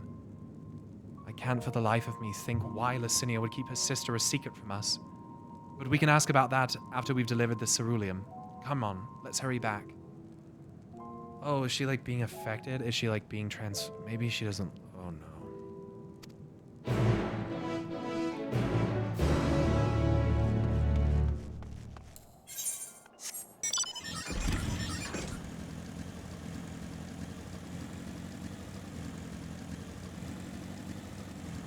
The VA in Thavnir was absolutely great, and it gave me another opportunity to get into a place of the world which we really did not dive too much into before Thavnir at that point. And it was really nice to hear them. I don't know, it was good. It was good. It was good. I liked, dude. I liked it. I liked the fucking... like, we haven't really had that much. We haven't really had any of that. Of Thavnir? I could feel the Shadowbringer's PTSD in that, oh no.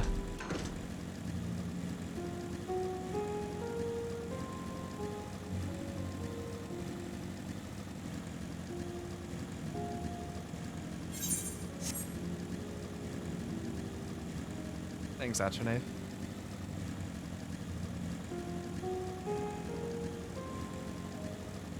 Yeah, Vitra actually speaking in Common Tongue was sick. He doesn't talk to dragons. Why would he speak in Draconic? It's cool. I like that. This isn't right. It's too quiet. I would have thought Alphino would still be treating them by the fire, but they're nowhere to be seen. I'll look inside the house while you search outside. They can't have gone far.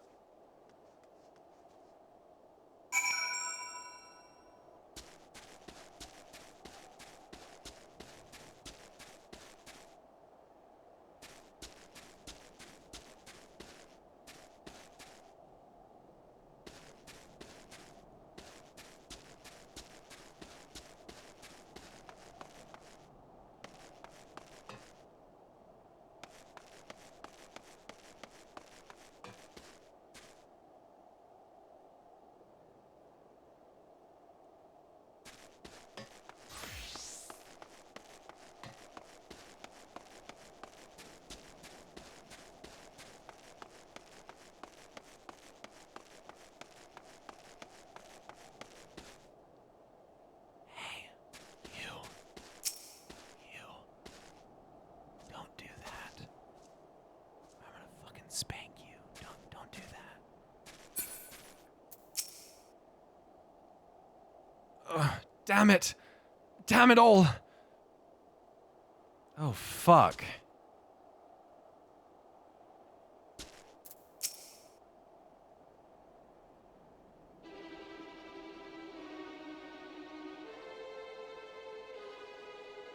They asked me to help carry supplies.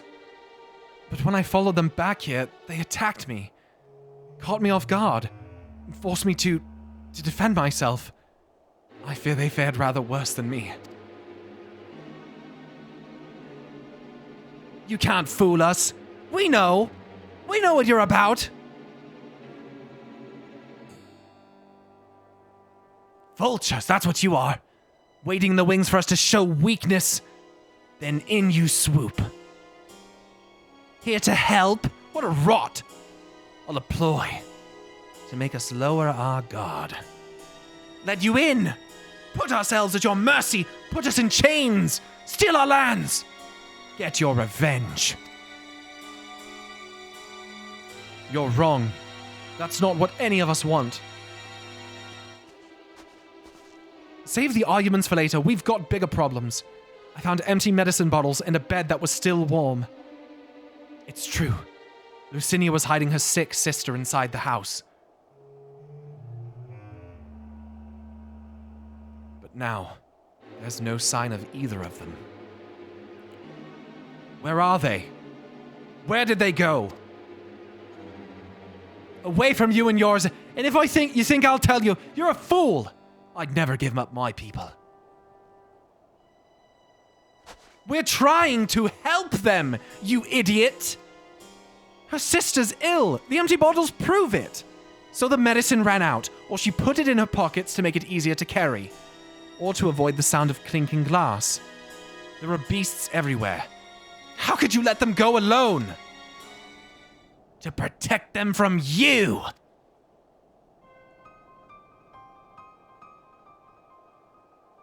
You invade our homeland, tainted with the same sorcery used to slay our countrymen. Garleans should sooner die than suffer the insult.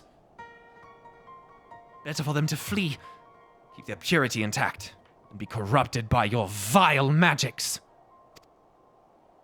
We were waiting for a chance to set them free, since the moment you arrived.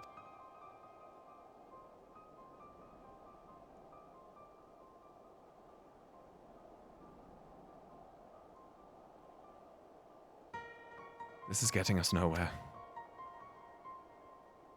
I cannot say how much Licinia and her sister will react. I cannot say how Licinia and her sister will react when we find them, but find them we must. Go on without me, both of you. I first need to tend to my injuries, and theirs. I will join you in the search after. All right. Be careful. We'll do our best to find them quickly. There's only one path left out of here. So that's where... sorry? So that's where we'll start.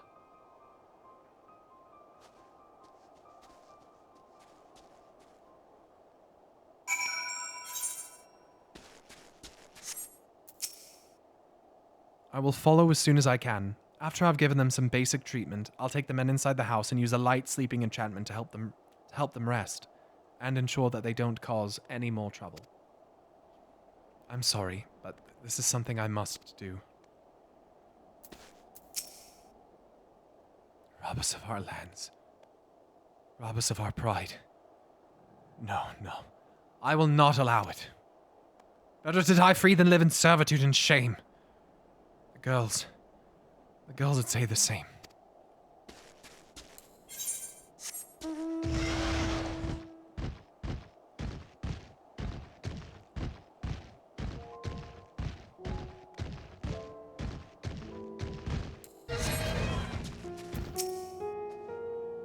Two sets of fresh footprints. Young women, judging by the size. This is definitely them. Come on. Those are like little baby footsteps. Look at her. Aldisay's footsteps are like a fucking 6 times larger than those.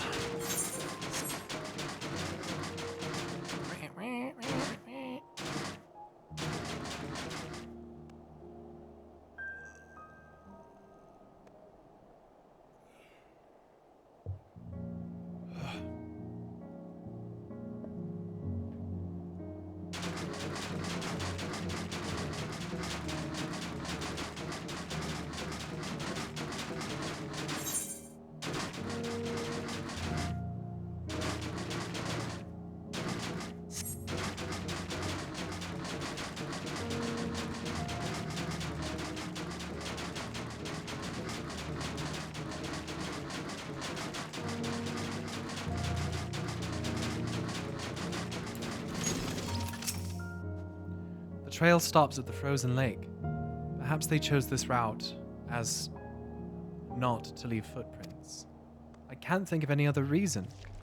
Look at this place. It's crawling with beasts, and I can only imagine how hard it must be for her ailing sister to cross the ice. We could really do with Alphino's help, but we can't afford to wait for him. Let's split up and look for clues.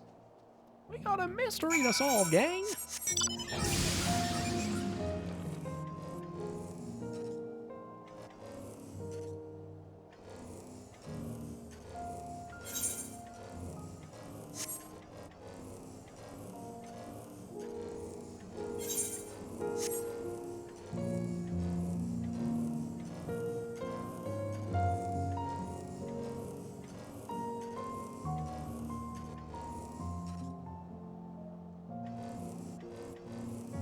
The cerulean pipelines, for whatever reason, give off a certain amount of heat, which attracts Snegoviki.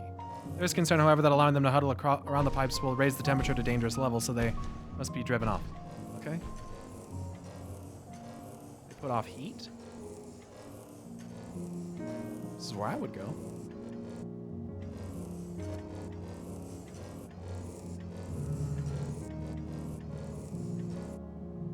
Unless they went to that other, oh, there it is. Fresh blood. Uh-oh.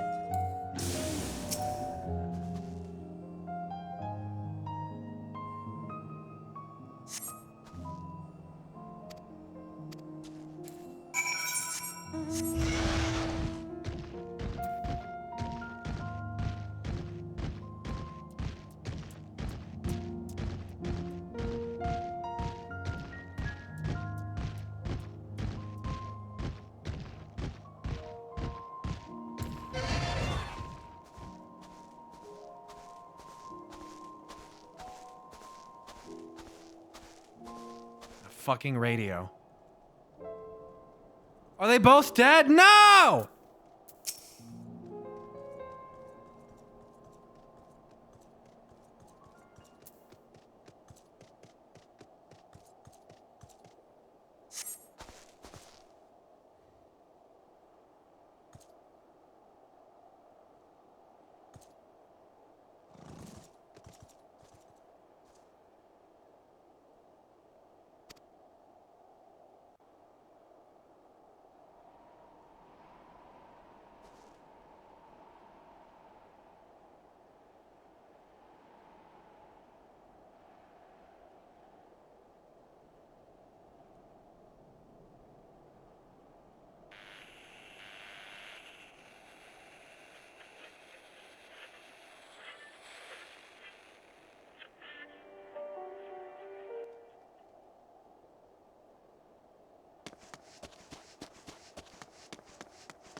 Blood trail. We found one. They were attacked.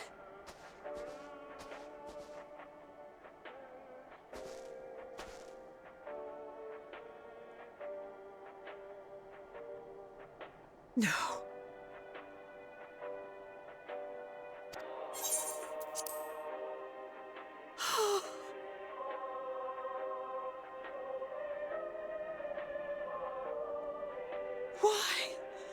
Why wouldn't they?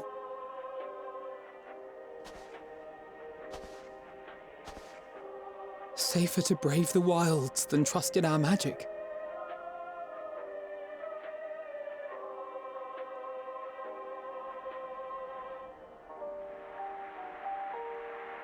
We should have... I should have...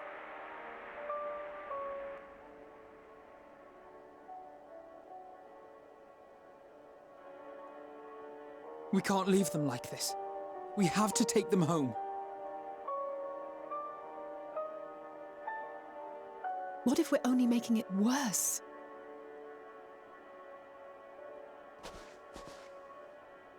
Maybe we don't belong here, but neither do they.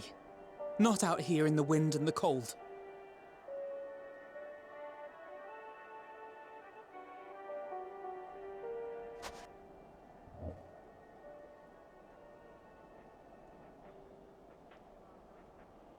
Van Daniel's just like watching us jerking off in the trees.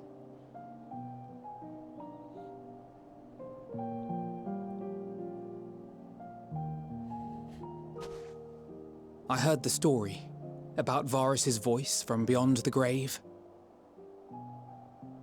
Of course, I didn't believe it, but Licinia and her sister did. Perhaps there is something to the tale after all. Primal Varus, dude, they're gonna believe their fucking dude back to life. I want to understand. So I'm going to borrow this for a while, if that's all right. Careful not to get mind controlled. You had every reason not to trust us. We came as trespassers, invaders. But I pray that in time, we will be more than that to you. That we will find a way to help your loved ones. And see that no more children are left to freeze alone in the snow.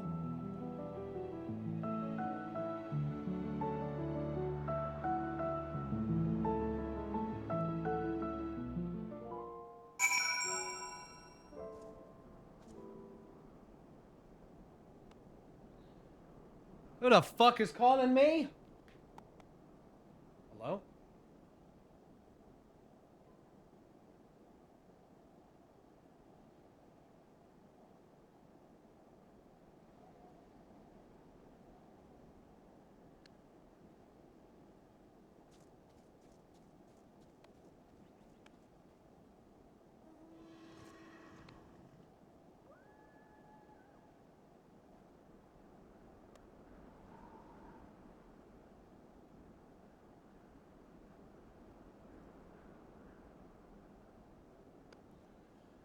There we go. Sheridan, thanks for tipping $5. You know what time it is? It's time to lie down, not to cry. Try not to cry. Cry a lot. Yeah, this is fucking sad. There must have been something we could have done. But what? Should we have never come here? Would they still be alive if we hadn't?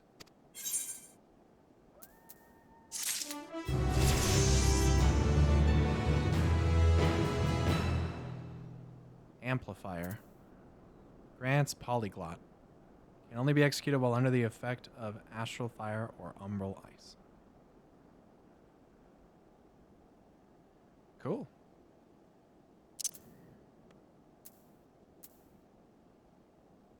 Cool, cool. Where do I put it, though?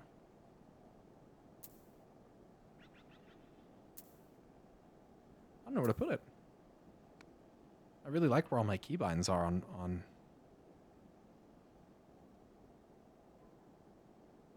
Could put it on Addle. Where Addle is.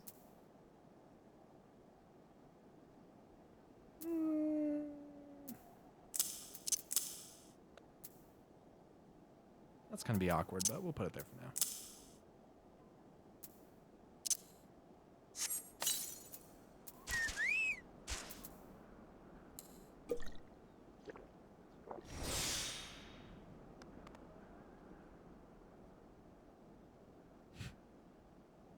Welcome to Endwalker.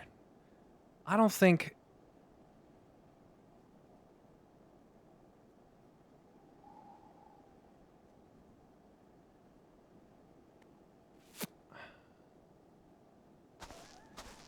That wasn't it, dude. I don't know. I don't think, in my opinion, that was not nearly as bad as Tesleen. It's not really on the same level.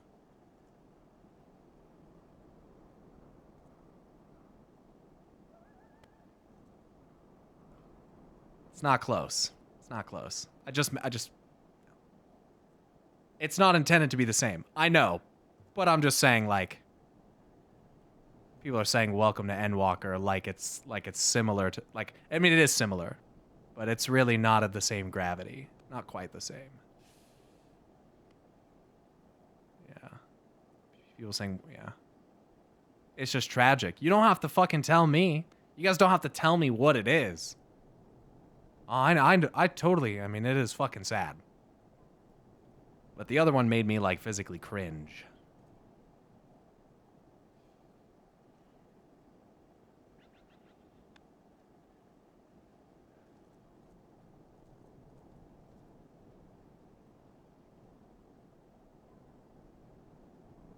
Yeah, people can't hold their tongue. Narabeo, thanks so much for the Prime Gaming sub. Welcome to the Garden Sprout. Appreciate that. Let's not spoil shit just to make a point. Right.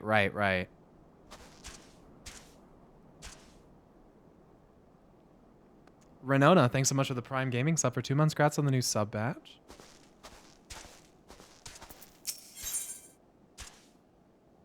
Also, chat, it's a video game. Stop being weird about politics in regards to the story. Oh, I didn't even see it this time. Alpha knows resolve may be shaken, but he has not forgotten his duty. We have already caused enough harm here. Let us return to the camp before we cause any more. As for those inside, we should send someone to take care of them. Someone who isn't us.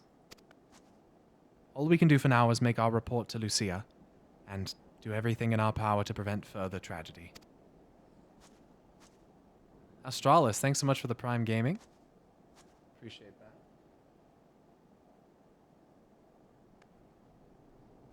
Thank you. So let us linger here no more. Come.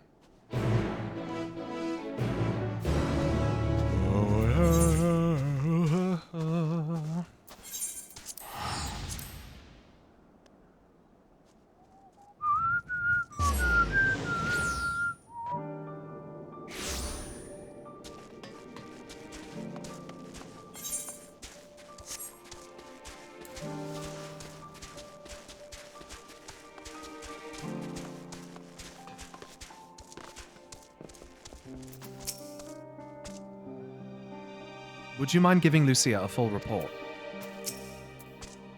We mustn't forget to send some of our allies to Tappa's den. We still owe them for that bottle of ceruleum. Treatment of the Tempered is proceeding as well as can be expected. If there is anything to report, you will be sure to know. Though I gather you have a report of your own to deliver. Something the matter?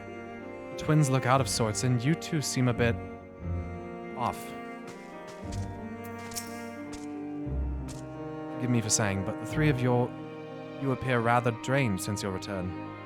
Is there aught I might do to be of assistance?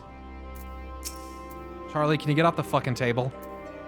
Alice and Alphino tell me they have finished their preliminary search for survivors, but refrained from saying much more than that. Clearly they are reluctant to provide details. Might I ask for your account?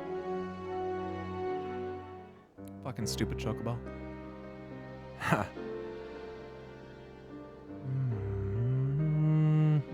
Thank you for your report. We shall inform the troops of these developments and instruct them to proceed with the utmost caution should they encounter any survivors. Allow me to go and speak with the ones at the victor's spoils. They may be more willing to listen to a fellow Garlean and accept our offer of assistance. I pray you are right. And though I am loath to burden you any further, should there be an appropriate occasion to speak of Licinia and her sister, please do so.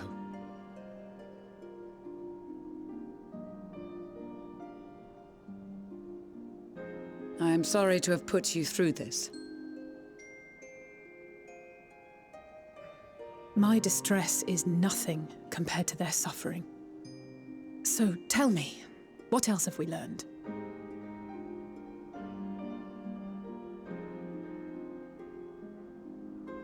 As you may have already heard, we have succeeded in curing the members of the Popularis, Maxima identified. They have provided us with some intriguing insights into the current state of Garlemald.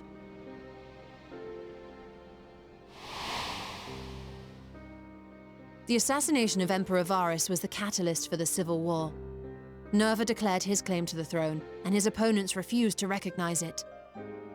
Fighting broke out in the capital, where Nerva's 3rd Legion clashed with the 1st, who remained loyal to Varus even after his death. Of course, even Imperial warmongers would balk at the idea of turning their shining city into a battleground. Like burning down the wood to spite the wasps. Neither side would be so mad.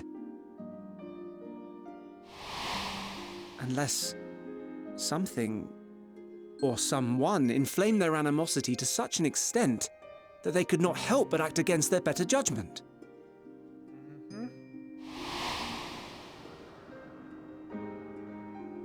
It brings to mind events at the Gimlet Dark, does it not? The Emperor's sudden withdrawal from the front lines, specifically. Nerva and his father, Titus, Varus's then political rival, took advantage of rumors that Crown Prince Zenos had been possessed by a demon.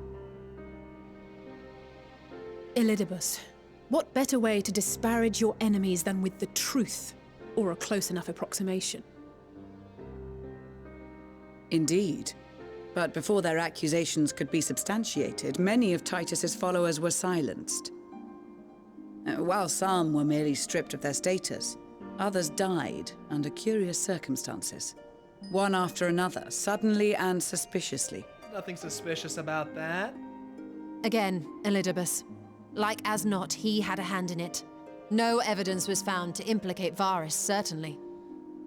Nevertheless, Titus, Nerva, and the 3rd Legion would have judged it a brazen attempt by the Emperor to rid himself of his political enemies. And then, in the midst of this growing turmoil, Varus Sosgalvis is murdered.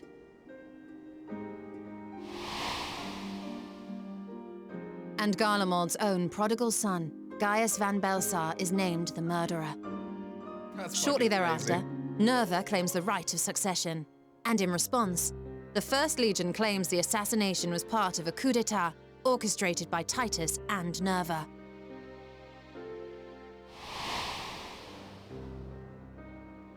So no one is at fault, and everyone else is to blame. I should add that both parties received substantial financial backing, presumably to provide them with the means and encouragement to pursue a swift victory, and that these contributions came from the self-same benefactor. Oh? I'd heard House Brutus had been filling the Third Legion's coffers, but the First as well. That's crazy. It would seem so. Though the Populares determined that the First Legion received funds from a variety of organizations, all had connections to House Brutus. Fucking... So Fandaniel, in the guise of Asahi, was playing both sides against each other the entire time. Shocking! The information we gained from my friends does not end there. One night, shortly after fighting broke out, the capital was shaken by an immense tremor. From that point onward, they have no memories, no recollection of any events, including our clash on the Magna Glaciers. But when asked about the Imperial Palace and its bizarre transformation, they somehow recall Emperor Varys giving them orders in their dreams. May the Tower of Babel stand as testament to the glory of Garlemald. Tower of Babel. This sounds awfully familiar. We have something to show you all.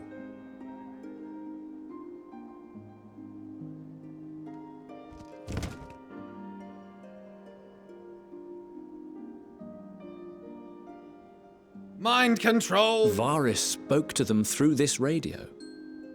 Perhaps it was a recording, but if not, that would be inexplicable.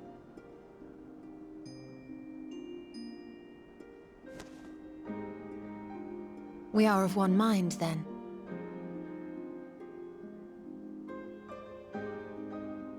The ether that permeates the ore used in this device is almost identical to that of the talismans. I see it. While it is likely more by coincidence than design, these devices might also ward against a primal's influence. A picture is beginning to form. If the tremor felt throughout Garlemald was a wave of ether emitted by a primal, then while those within range would have been tempered, those huddled around a radio desperate for news concerning the Civil War would have been spared. Get the fuck out of here. Damn. No wonder Licinia kept it close. So she didn't have that My echo. They just friends, had a nice radio. I must speak with you. It's kind of an echo of Varys. A young man was caught trying to steal our supplies. He is a soldier of the Iron Men, we think, but one who has not been made thrall. Great. Thankfully, Magni restrained him before blood was spilled. The stranger is outside, if you wish to ask him questions. Yes. Who is it? Show me him. It's a Stinian. I think we do. Go outside. It's a Stinian. They've got the wrong guy. Where's the lamb sauce? I've seen this guy before. Who do we have here? Haven't I? The blue hair looks familiar. Who the fuck is this? Garleans? Maybe I don't know this person. Who is this? Traitors to your homeland! Have you no shame? Oh.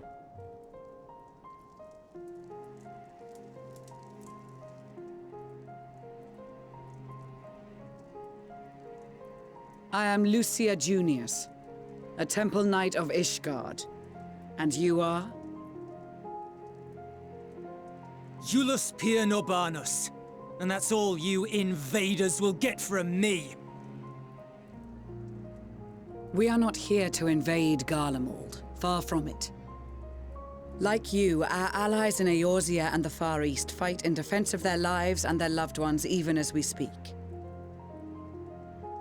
But it is the people of Garlemald who have suffered most. This we know. And that is why we have come to offer you our aid, that we may unite against our common foe.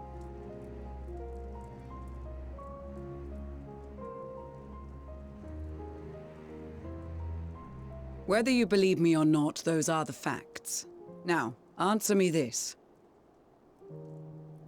Why would a proud soldier of the Empire be reduced to stealing? The situation must be dire indeed for you to go to such lengths.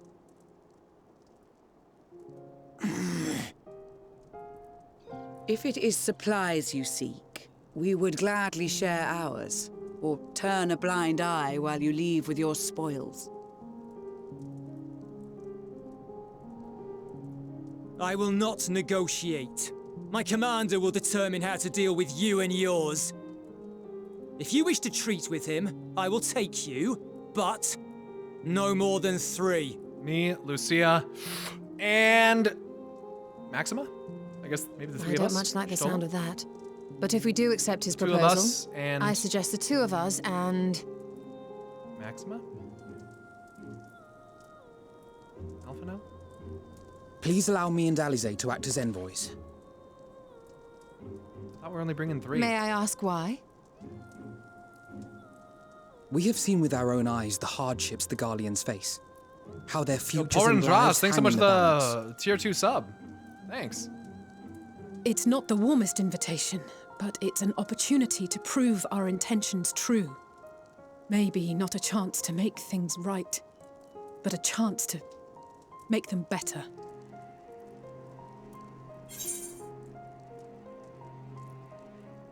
What would your mother say if I let you 2 go by yourselves?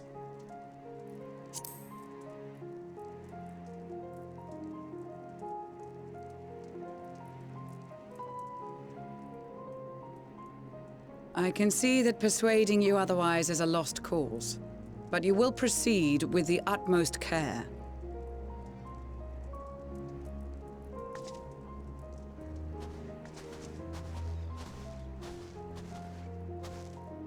A couple of children and what? A sellsword? Is this an insult? Shut up, fucking wannabe gym leader Not in the looking ass. least. You will find that they are more than qualified to speak on our behalf. Fucking water gym trainer looking ass. There are many dangers on the road ahead. I will need that back.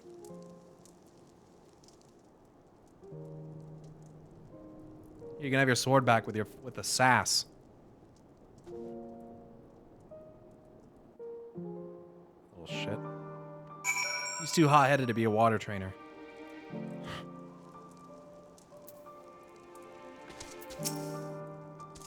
Said your farewells, have you?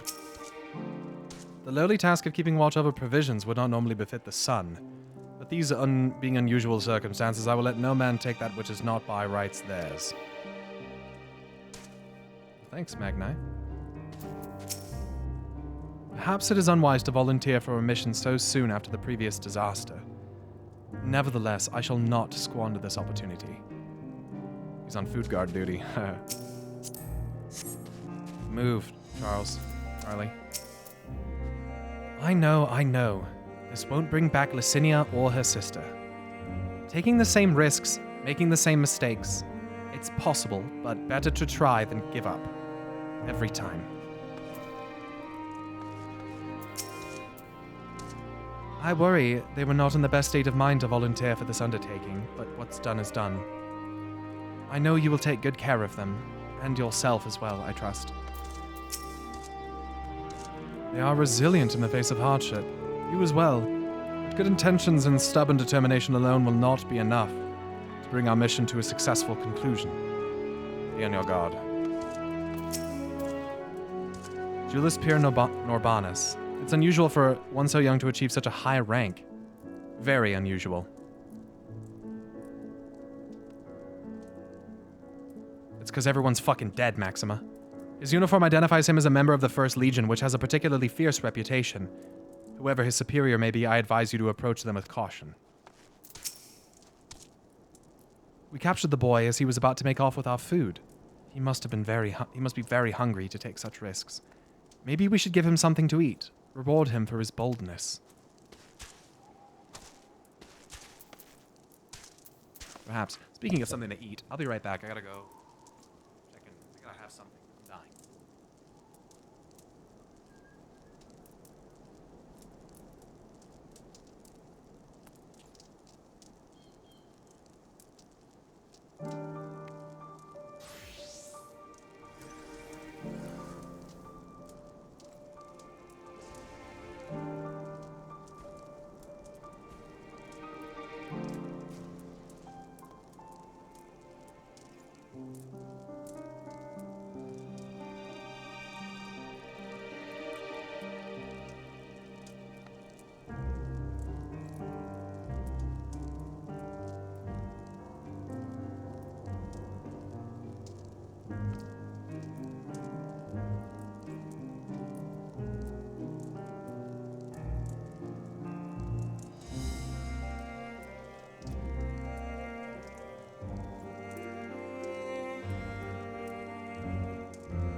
He always has the most insane timing. Always has the most insane timing. Right when I come back. Come on.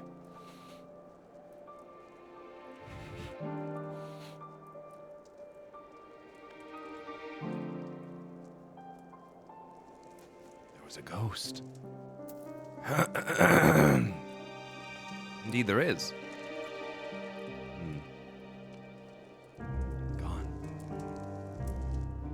Never even here. There was a ghost sighting? You mean that ghost right there? They're slugging over there.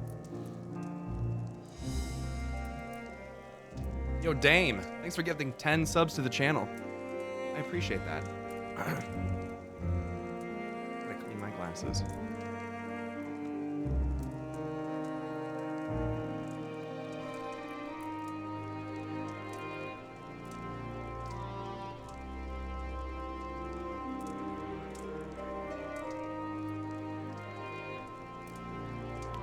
And I didn't get any food.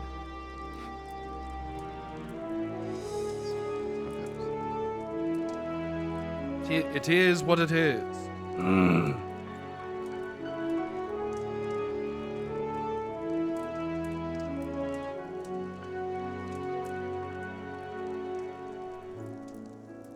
I can't see.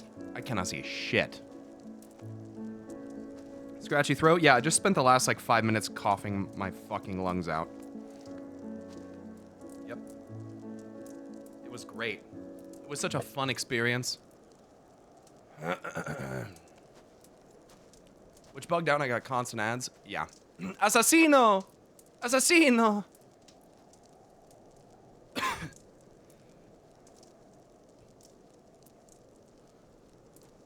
Oh, it's definitely Rona.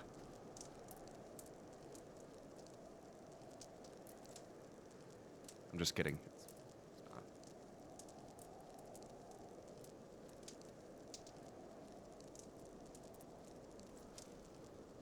Oh, just gotta push through it, you know?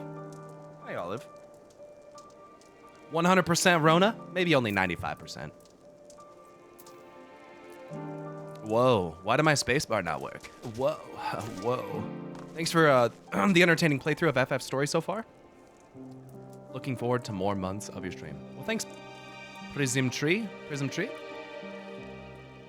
Thanks for the 5 months. Pet dog for good luck.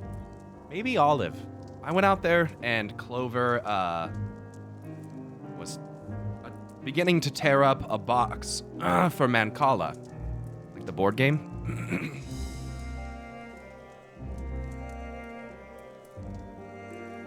So she got to spend some time in the kennel today.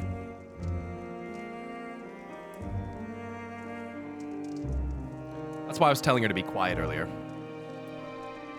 Because she has a habit of when mom leaves, she gets anxious, and I get it. But I'm still here. And I think she might have forgotten that I was here. Because I went in there and caught her right in the act. But any update on Neighborgate? Everything's fine. I went over and talked to them. Everything's cool. Seems fine to me. Well, it's like all kind of cute, like sort of, but it's like also not cute because she likes to try to like, she destroys plants and stuff. And plants are not cheap, first of all. But, you know, also some plants can make you sick. So we're really trying to figure out. Olive had this problem for a little bit as well. Like one time Olive fucking destroyed the house. Like every plant was knocked over on the carpet. When you came in the door, there was dirt from the door to the kitchen. Literally everything was on the floor. All the plants.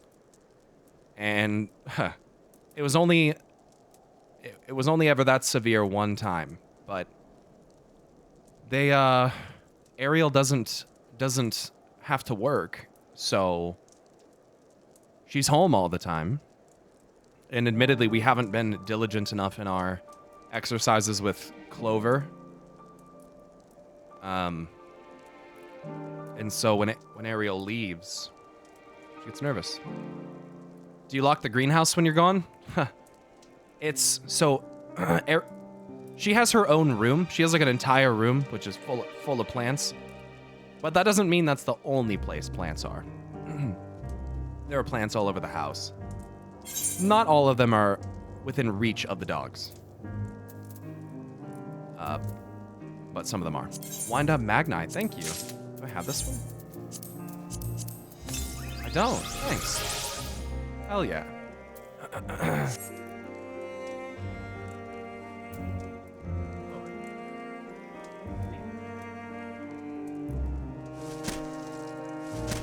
Okay, that mom's gone. It's all right.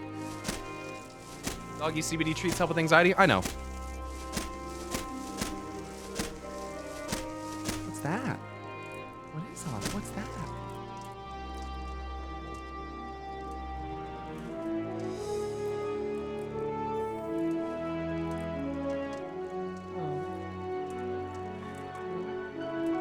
About dog TV? It's not that. It's not that. There was actually just a point with Olive where she just kind of got over it. Like Olive hit this point where she just kind of like grew the fuck up all of a sudden. All of a sudden. Clover's not there yet. Not quite. There was just a point where Olive just stopped doing shit she knew she was not supposed to do. All of a sudden, just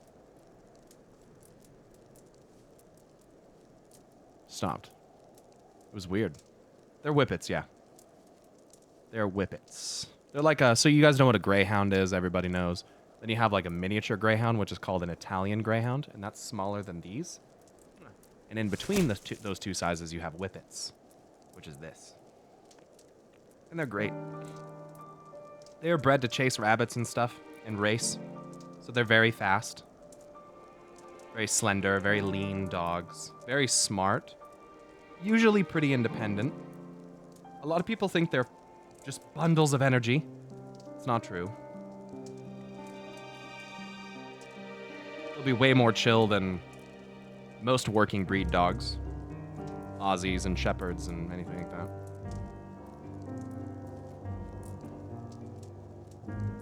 They're brave, for the most part. They're very sweet. They're very lovey. They're very, very lovey. Aren't they? Yeah.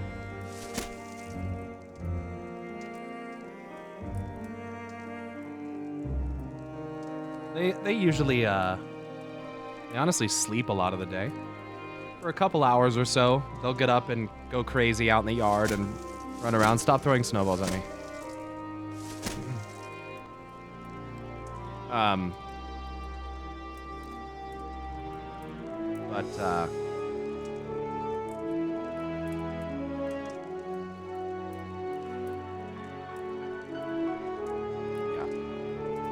They're great dogs. They don't really bark.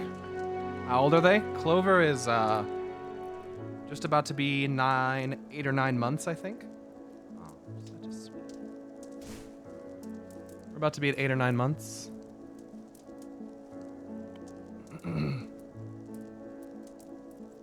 And Olive is about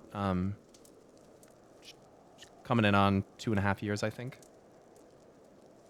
So Clover's already big, dude. Olive is over 2 years old. Clover's not even a year old. And Clover only weighs 2 pounds less than Olive, dude. Is this as big as she's gonna get? No. No. I think that she's gonna be...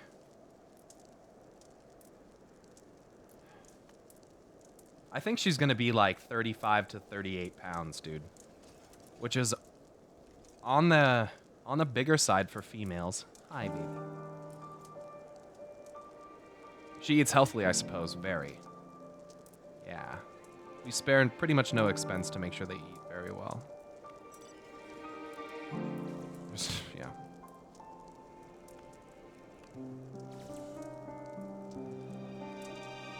She's gonna be huge. Gonna be cute. Oh, she already is. She knows it, doesn't she? She's a princess, just like her sister. Just like her sister.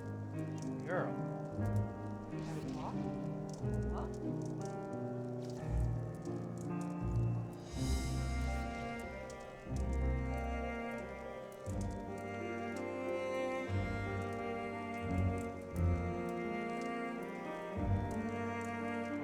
Do they get along well? For the most part. Are whippets nocturnal like raccoons? No. My cat's on a vegan-only diet. I feed her only the finest vegans I can find. I think Clover bullies Olive a bit. No. Other way around. Other way around. Other way around. Olive is a bully. Olive's a big bully. You will be received as invited guests, and so I urge you to observe proper social etiquette and conduct yourselves accordingly. Thank God Estinian's not here. Your safe return takes precedent above all else. Remember this. Thancred in particular will be worried sick if you're gone too long. May the Fury watch over and keep you. What's up, dude? Are you and the children ready? I will explain the route once we are outside your camp. If anyone attempts to follow us, we will judge it an act of hostility. We will not hesitate to take appropriate measures. I would expect nothing less. You have our full cooperation.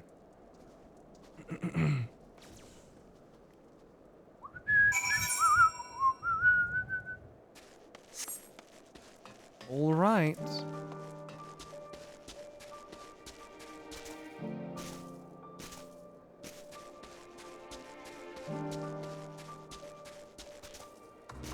This is Thancred.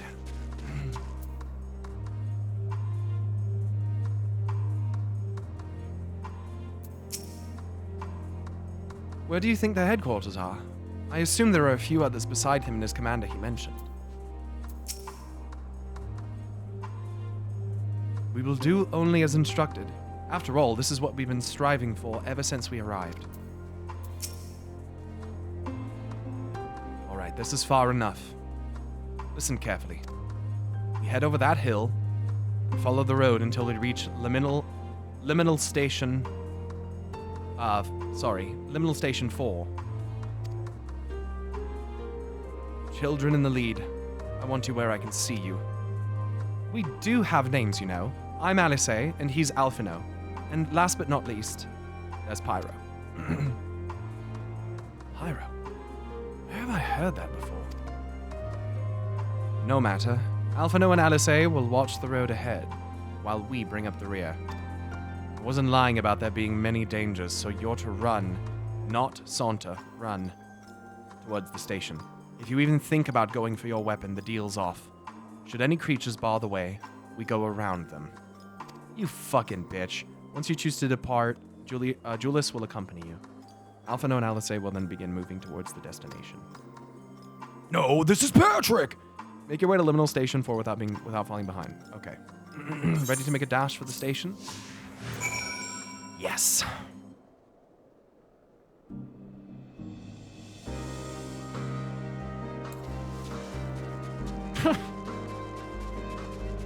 They're like, let's just go. We're just sending it.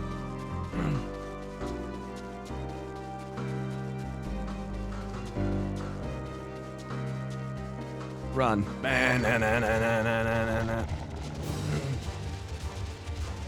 This must be the road he mentioned. If we follow this, it should lead to the station. Not the easiest surface to run on.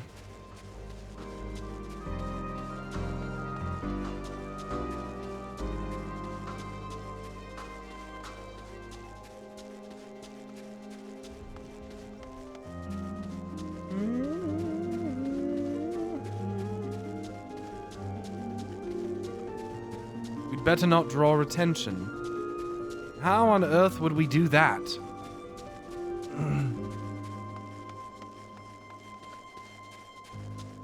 Not even the Warrior of Light stay from chores. Never have been. Never will be. Oh, piss off! Jotun. Jotun. Giants! Whoa. Look at that big mechanical gorilla over there. Hold on, guys. I'll be right. Oh, no.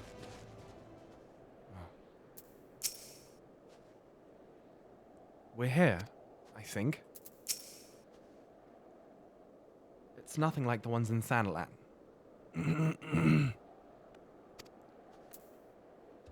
Yeah.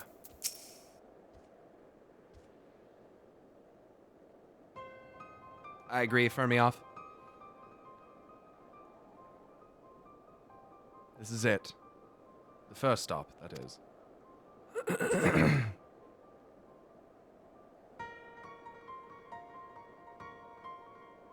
Good. Looks like our friends knew better than to follow us. Are these your headquarters? No. Oops. We're stopping here so I can check for pursuers. Since it appears you've kept your side of the bargain, we can carry on.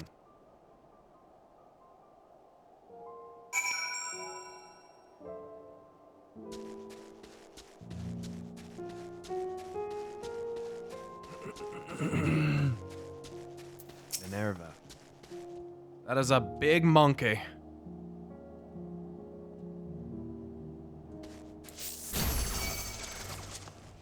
Oh, it's way faster than I thought it would be. This is a really bad idea.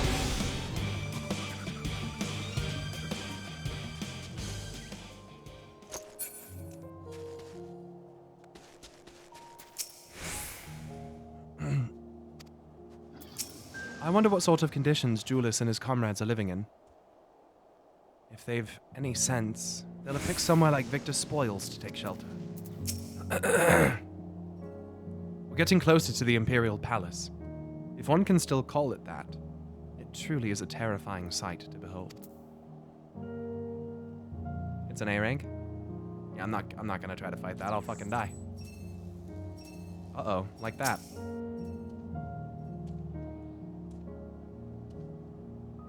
Nice, it just went away. Nice.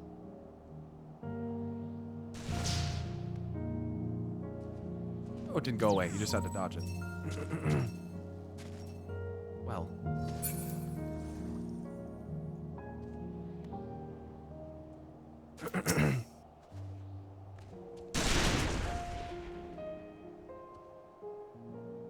North of the station is Regio Domorum, one of the main residential areas.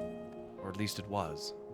The afflicted roam the streets in packs. They'll tear us to shreds if given the chance. Keep close. No wandering off. Understood?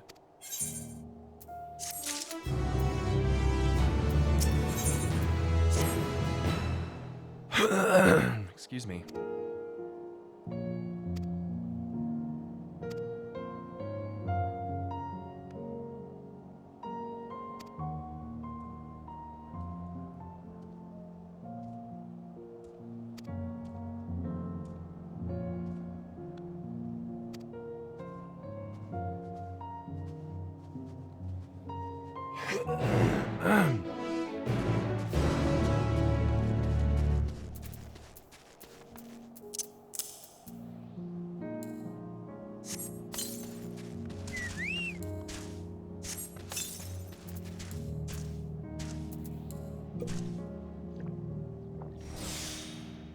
I am doing well.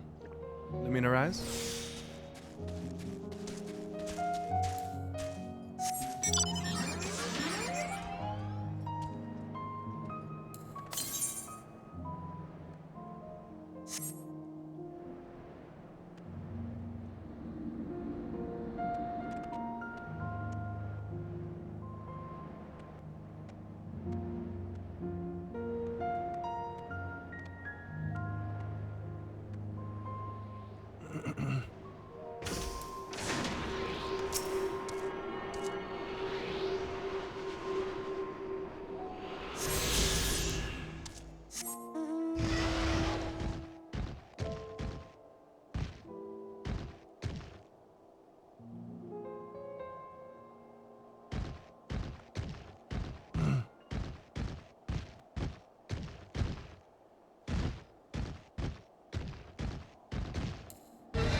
See why your comrades chose you.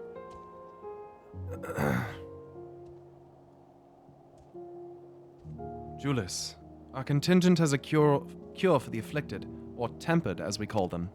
Your people would need to be taken into custody that we may administer the treatment, but they would eventually regain their sanity. Is that so? For all I know, your treatment would simply force them to forsake one master for another. As far as I and my legion are concerned, they are no longer our people. They're beyond saving. Those who thought differently and tried to reason with them were butchered for their bleeding hearts. Come. We have to keep moving.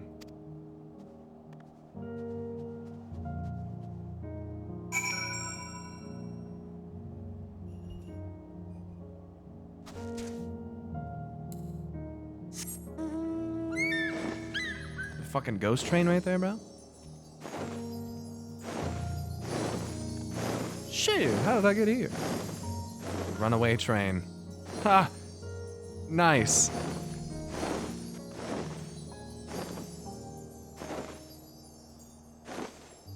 Ooh. Well, not nice. It's kind of, you know, terrible still, but, you know. Someone suplexed it. I don't know who would have done that.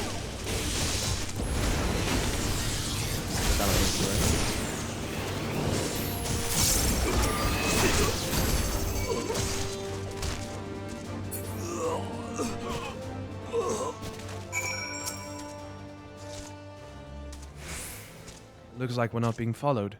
We will continue forward.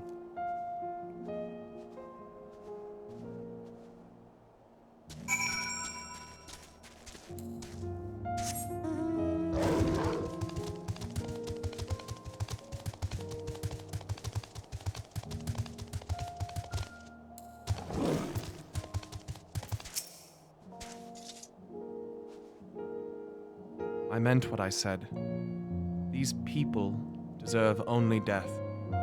I stayed my hand before only out of a desire to remain undiscovered, and that is still the higher priority. We should continue to avoid any unnecessary confrontations. Keep following the railway. Damn, dude, I get it.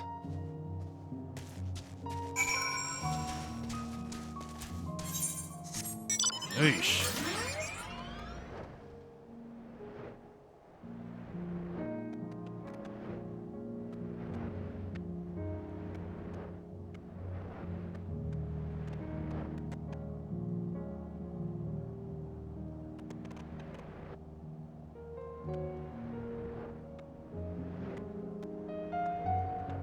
Julius is a bit of a jerk. Do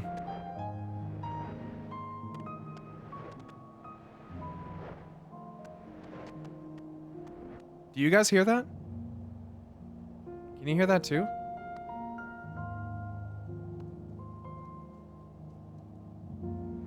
That's the sound I was talking about before. Remember when I was talking about when I was walking on the ground and sometimes I could hear, like, it sounded weird? That's what I'm talking about.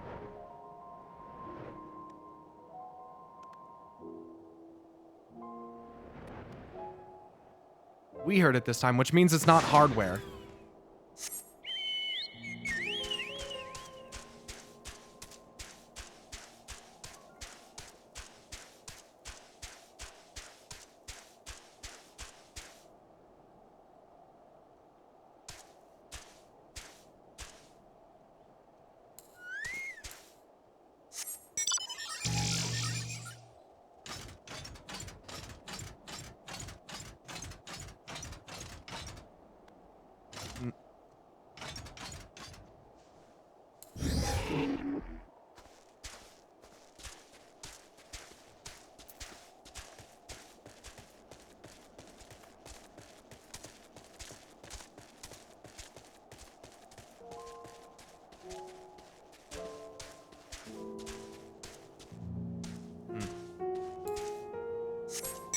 Fucking elegance. Oh, look at that.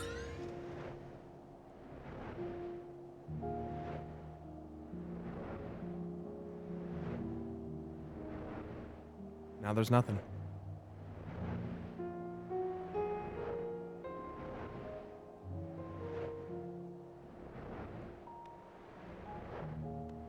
Oh, oh. I can kind of hear it.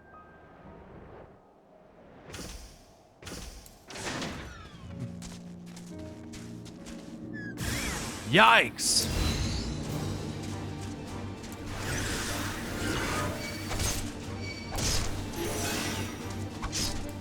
It turned to fucking... Are those like stone spirals? What the fuck?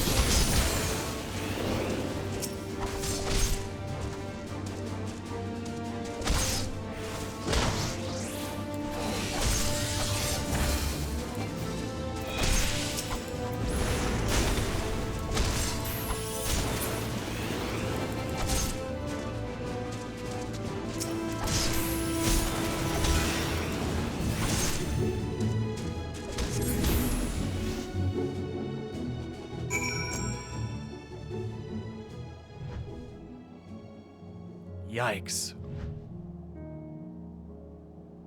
Literally twisted, dude. That's some old god shit right there. Look at what they have become. Would you still stand there and claim that they can be cured? No.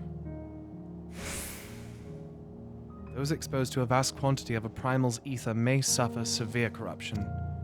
Even with treatment, such victims are beyond salvation. And you admit it. Now that you have seen these monstrosities for yourself, perhaps you will think twice before speaking of a cure. I'm still hearing it every once in a while. Oh. I wonder if it's my phone sitting near my cable. No way. Could be. Actually, it's very likely that that's what it is. If my phone is ever like sending or receiving a signal at all, you're gonna hear it in the fucking cable.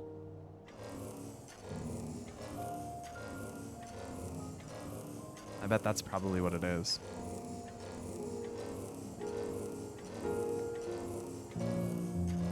I don't know. I feel like it happens even when my phone's not there, though. I don't know.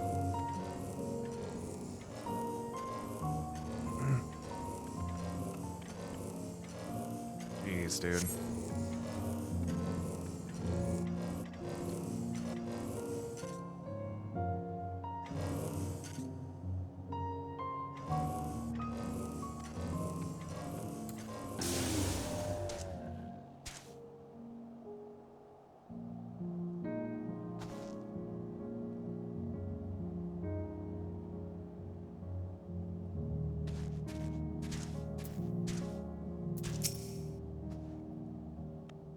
Even here in the outskirts, it's plain to see how vastly different Garlemald is compared to other cities. Yeah, it looks more like a factory than a fucking city.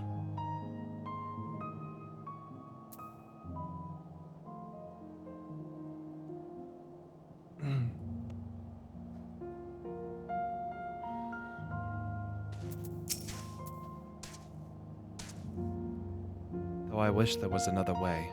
I thank you for keeping us from harm. We're almost there. You've kept your side of the agreement, so I will keep mine. This way. Get in here, motherfucker. It's crazy that despite all you see of the Garlean forces throughout the game, when you actually show up to the Garlean capital, it's basically a shell of itself. Right. Right. It's, just goes to show, like, how much has happened.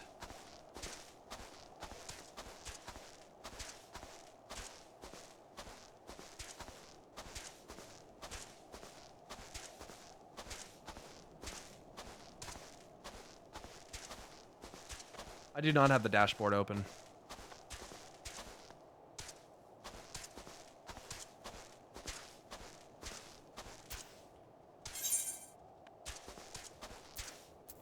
Oh, I did not have changed that. Yo, Sheehan Carey, thank you so much for gifting 10 subs to the channel. I really appreciate that. Congrats to all the new subs. Thank you very much for that.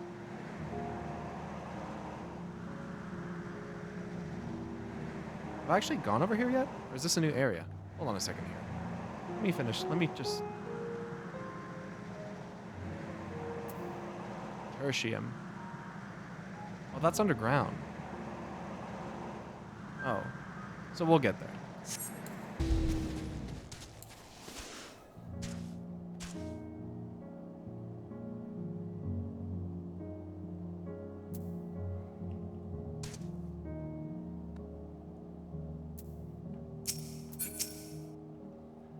This is Tertium, one of Garlemald's largest stations. It now serves as our headquarters. I've already sent the twins ahead. I will be with you soon, so wait for me at the bottom of the stairs. I had my camera like this, and I thought we were standing at the end of a building here. I didn't even turn the camera enough. Yeah, okay, now, right.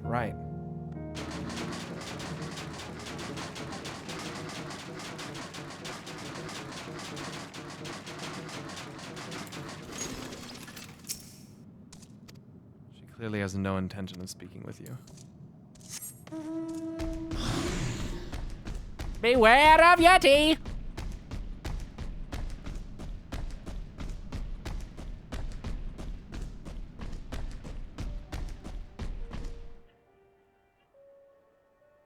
Dude, this is so Fallout 3, and I fucking love it!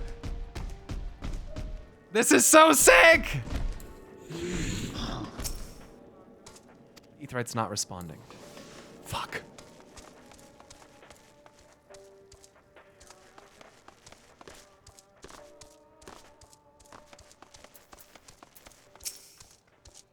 I had no idea they had such expansive structures built underground. Aetheryte's blue screening.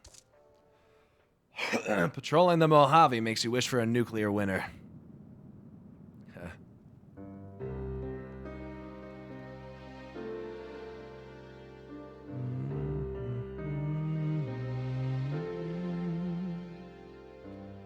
plain to see why they chose this as their base of operations. Operations. That they could have done a lot worse. Even so, I imagine it's not the easiest place to live. Indeed. And if Julius was willing to make the perilous journey to Camp Broken Glass in search of food, their own supplies must be all but exhausted. Do your spurs go jingle, jangle, jingle, jingle, jangle, as you go marching merrily along. Look at that train station feels cold. I know. It's like riding merrily along, I think it is. Less Fallout, more Metro, I think. Oh, dude. I spent so many times in subways and fucking in Fallout. He's hacking and wagging and slashing. Chopping that meat. So fucked up, dude.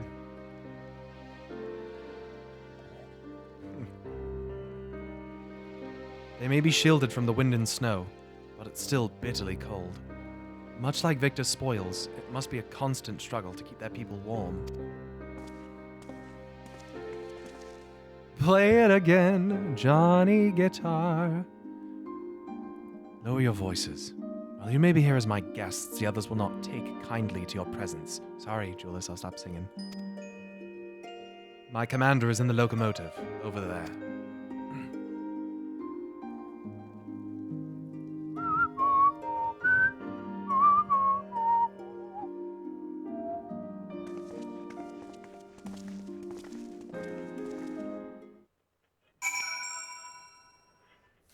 It's your boy, 3 Dog. Wow-wee! Whoops. Ah, woo! If you like post-apocalyptic stuff, definitely try the Metro games. I have Metro, the newest one. Is that Exodus?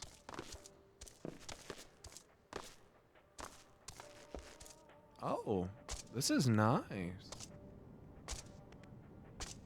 Were you a ballistics or energy man? Always ballistics. Always ballistics. There are way too many ballistic weapons to like, especially special weapons. Special shotgun, rifles, all sorts of shit. Definitely ballistics.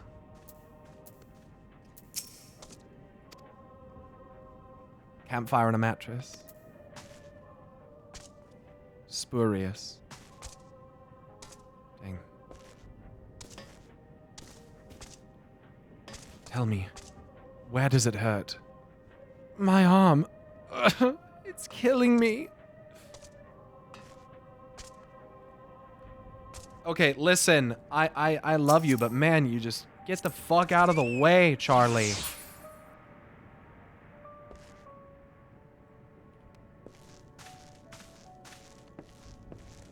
Gauss rifle also super satisfying. True. Wait, do they have a radio?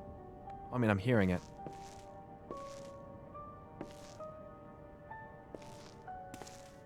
It's on the intercom system.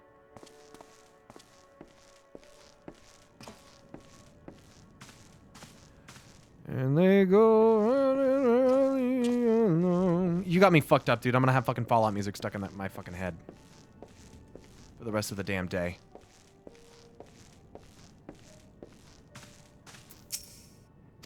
Okay, no one's gonna talk to me.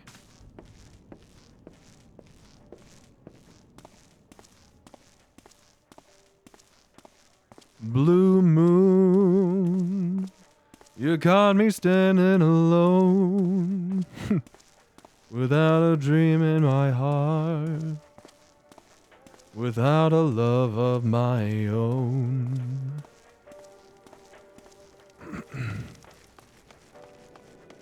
Yeah, he's standing next to him, but we'll get there. Yeah, DMCA strike. GG, that's the whole stream. I don't want to set Garlemald on fire. I just want to temper all of your souls. In his heart, he has but one desire. And apparently that one is me. It's kind of creepy. All right, here we go. Speak of Julius, where are you? What's in here? Right. Imposing commander. Cool, I'm about to get introduced to an important character. He certainly looks the part. Now comes the true test.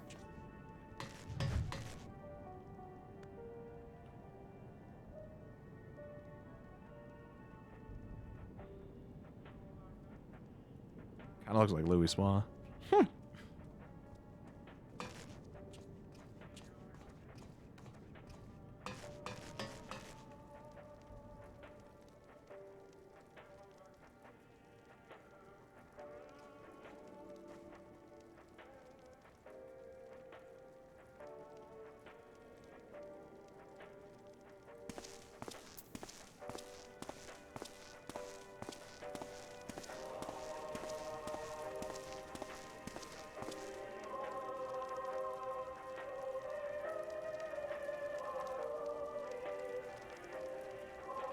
I feel lied to.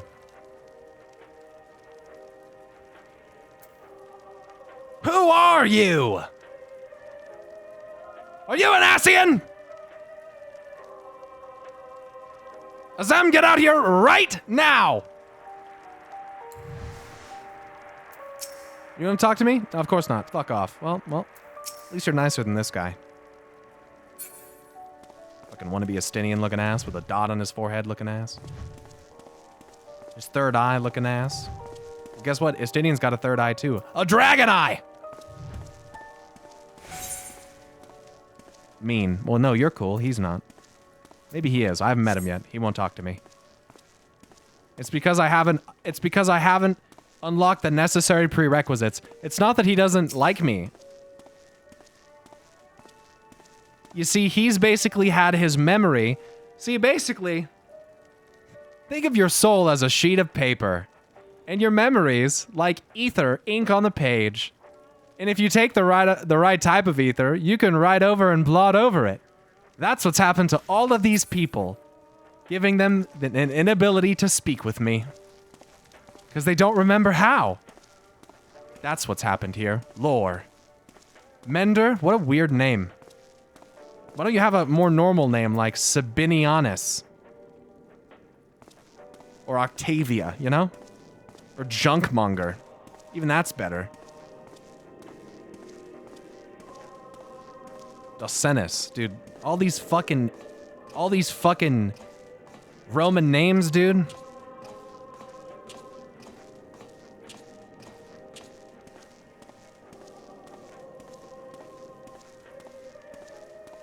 Alright, we gotta get a lap in. This is a cool train, though. I bet you Sid is responsible for this thing existing.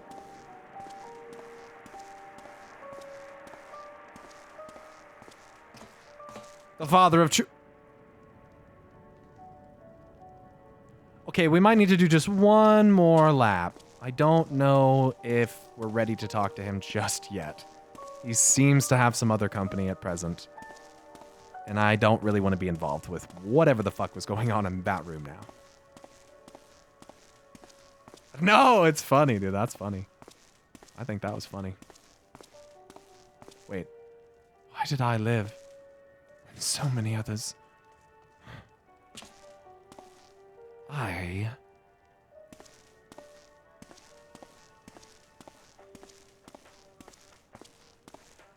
But really though, stay out of the way. Snowball throwing man, amongst other things.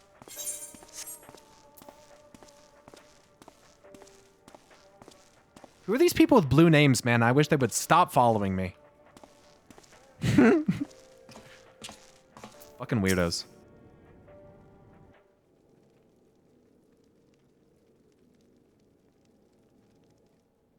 These are their chosen representatives. Yes, sir!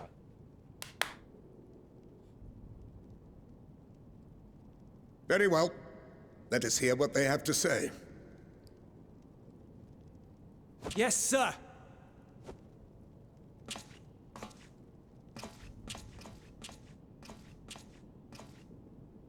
I present to you our commander,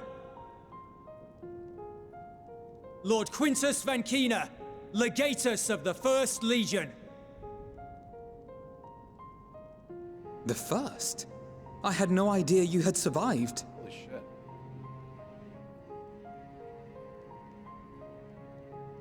We lost our emperor, our city, more than half our troops. For my wounds, I may never take the field again. But we survived, aye.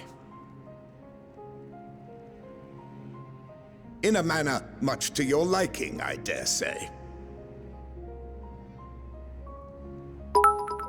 We have no intention of adding to your misfortunes, nor do we bear you any ill will. Spare me. Though you children may speak in earnest, overtures of peace ever ring hollow in my ears.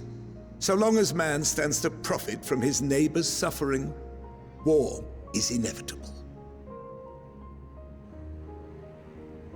Driven from our ancestral homeland into this blasted waste. Yet still you yearned to rob us of our paltry scraps. 'Twas only with Magitech that you learned to keep your distance. Though we knew it was only a matter of time before you regrouped and returned. Conquest and empire were our only defenses. Emperors Solus and Varus understood this, and through their campaigns saw us grow and prosper. Much blood has been spilled in Garlemald's name, aye. But if it is a choice between yours and mine, then it is hardly a choice at all.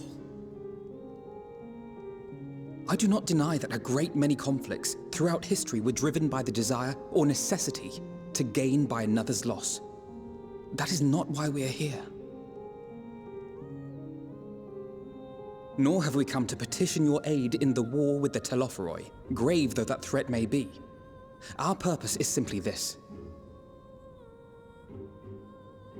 We wish to help you. Let us help you. If there is aught that can be done to ease your plight, we would be glad to do it. Perhaps you would.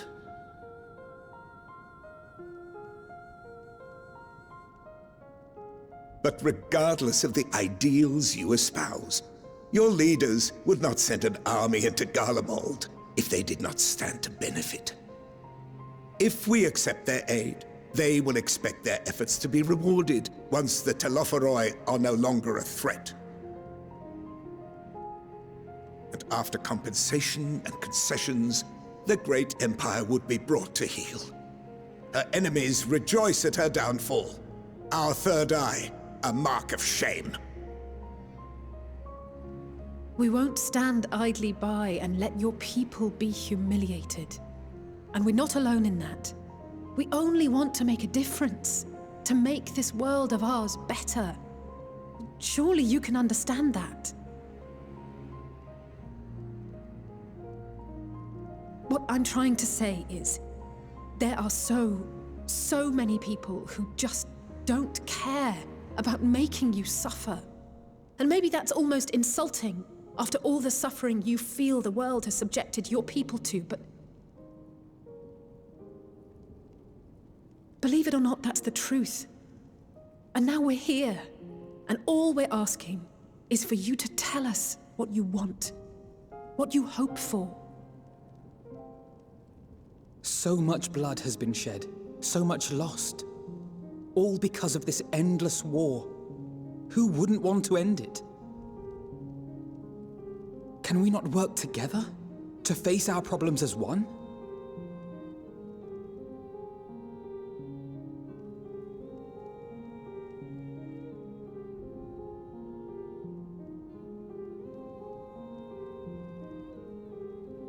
Answer me this, young peacemakers. If a world without conflict is your desire, why reject the unity and prosperity of Garlemald? Is it because we do not share your faith? That we do not share your heritage? That our ideals and virtues differ? That we cherish and hold in the highest that which you do not? What? Disparity is the root of discord, and peace built on compromise is flawed and fleeting. Happiness for one and all is a dream, and the reality is that to the victor go the spoils.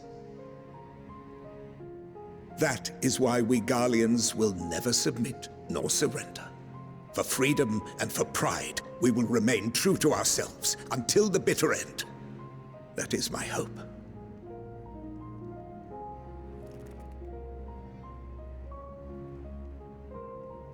It seems there is nothing more to say on the matter.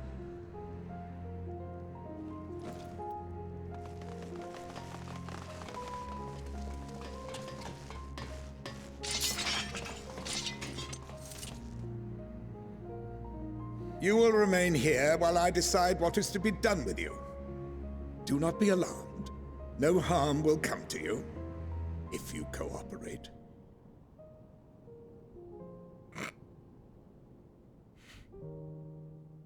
Okay. We will not resist. However, as your guests, I ask that we be allowed to speak with the other members of your group. As you wish. I had no intention of locking you up, as by dawn you would be frozen stiff and you're no good to me dead. You are free to move about the encampment, but there is one condition. Collar them. Do what now? You best not put no kind of collar on me that stops... It better be a fucking... Listen. Put some shit on me that stops me from casting magic, I'm gonna fucking freak out. What are these?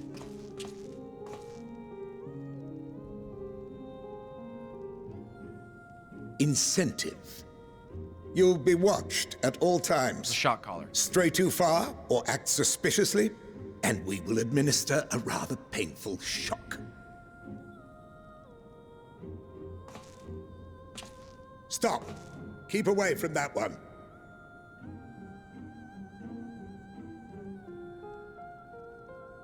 The champion of Eorzea is not so easily cowed.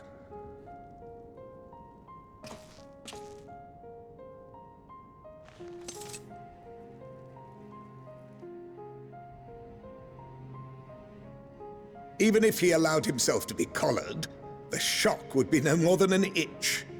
No. If he refuses to obey, we will activate the twins' restraints instead.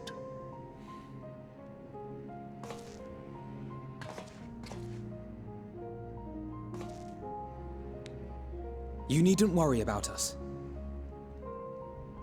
We'll forget we're even wearing them soon enough. Even now, you still... Why go to such lengths? What is it all for?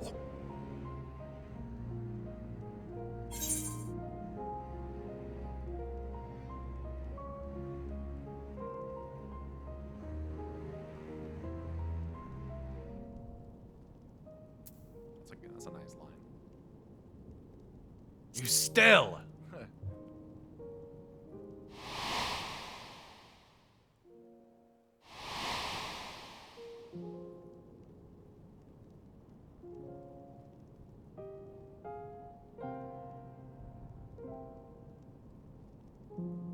You are a curious one. A far cry from the merciless barbarian others paint you to be. You will be their warden. Take them away. Yes, sir.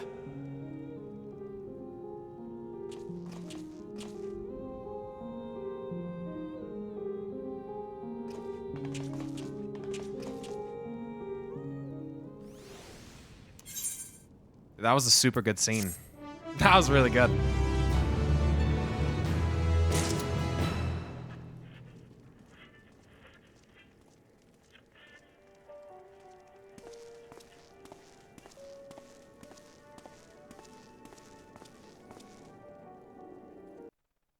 Whoa. was weird.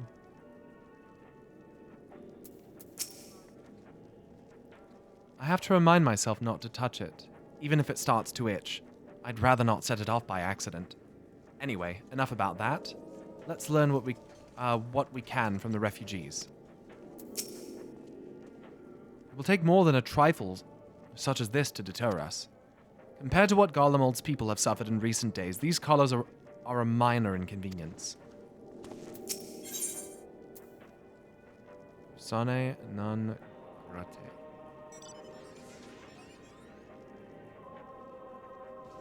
Sane non grata? Villas has his orders, unpleasant though they may be. As per Lord Quintus's instructions, I am to supervise you during your time here in Tertium. Before you ask, no, I don't have a key or any other means to remove your collars. Nor would I tell you if I did. And if you try anything, you'll soon wish you hadn't. So, do you truly intend to speak with the others, or was that merely a ruse? We're in no hurry to disobey Lord Quintus, if that's what you mean. Or perhaps you doubt the wisdom of his decision?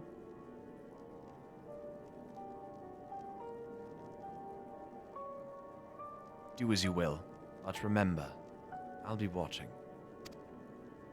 If I catch wind of you doing anything untoward, trying to trick our people into turning their coats and the like, those shock collars will be the last of your worries. Understand? The least of your worries. Understand? Though we're somewhat compromised, to put it lightly, let's not waste this opportunity.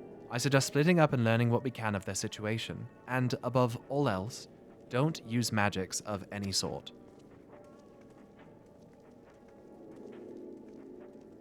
You, on the other hand, may go wheresoever you wish, even outside the camp.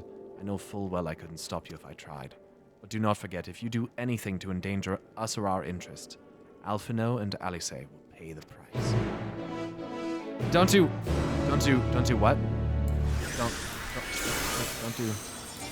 what? Don't do what, Alice?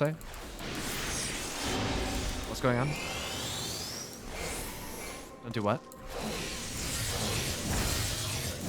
I think I hear what she said. What did she say? She said not to do what? Something about not using. The twins are dead now. Well done. Well done. And that's how they died. And that, kids, is a story of how I killed your mother. And uncle.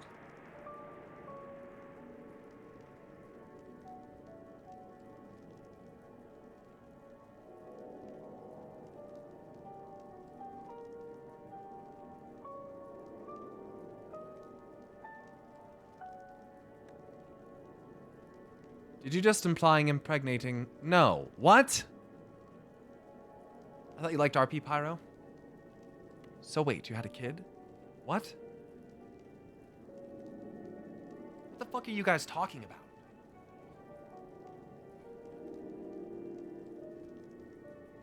What?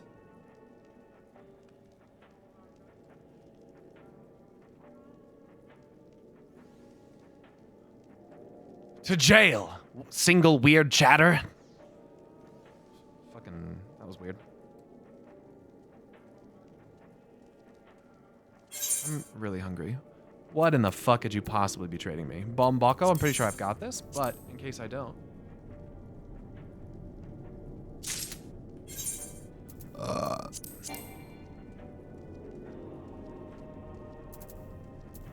Well, I already have it.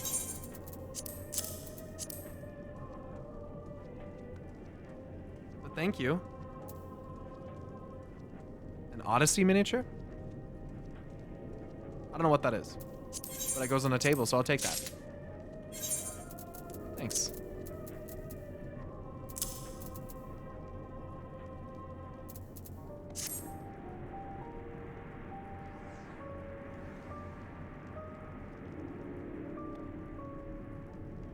I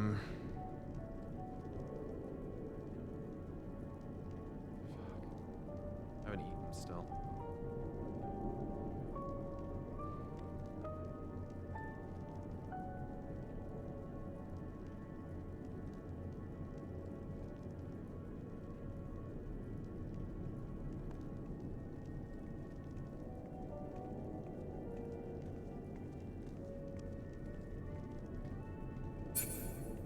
Order soup? I'm gonna order a soup.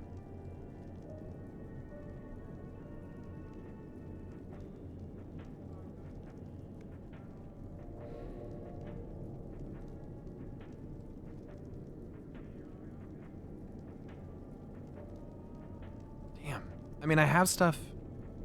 I could like do like charcuterie stuff here at the house.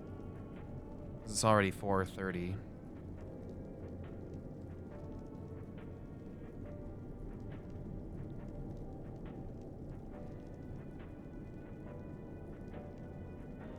Pizza? The problem with pizza is you have to order a whole fucking pizza. You gotta pay like a minimum of like $16 fucking just so you can have pizza, you know? Chicken wings? That sounds fire, dude. Chicken wings sounds fucking good. They're so messy. That's a problem? Yes, it's a problem. Yes. When your job is to sit there and play video games for 8 hours, yeah, it's a fucking problem. I can't have my cake and eat it too all the time. You know what I mean? Or I will literally get fucking fat. Get boneless chicken wings and use a fork to eat them? I could. I really, dude, some boneless fucking buffalo wings sounds so good. Biryani does sound good again, but it's expensive. I pay $10 for a large pizza here? Right, but is that to go pick it up though? Do you like buy it at the store or something or what?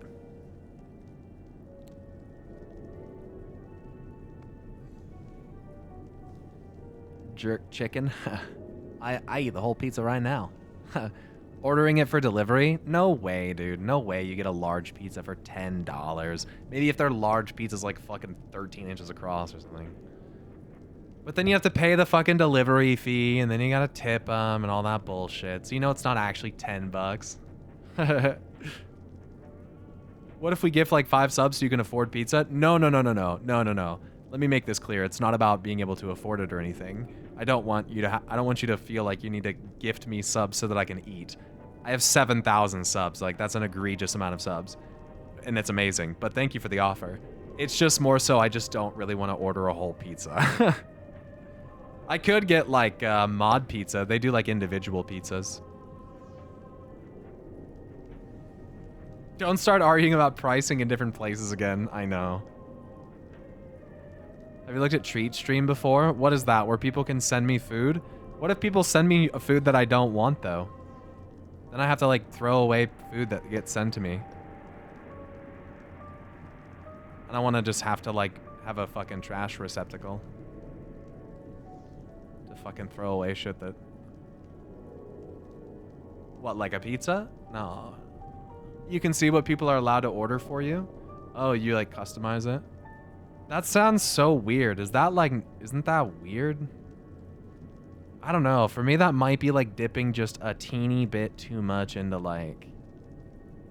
That might be over the line for me. Does that make sense? I hope that's not rude. It's I don't know. To me, there's something that's sort of... Some sort of weird about that. I mean, it's free food. No, I know, but... It's, like... pretty parasocial and kind of... I don't know. I think letting chat order food for you is really weird.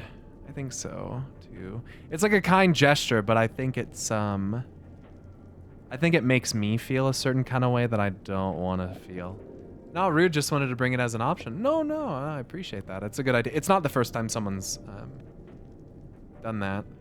Has mentioned that. Yeah. But it's an interesting idea. I think just tipping is probably fine, you know? Like if someone wants to like, oh, you know, tip $20, I'll cover your, or not $20, like $10, I'll cover your lunch or whatever. Like that's different. But for someone to just like send me food is kind of interesting. I don't think I want to do that. But yeah. Subscriptive and breedable.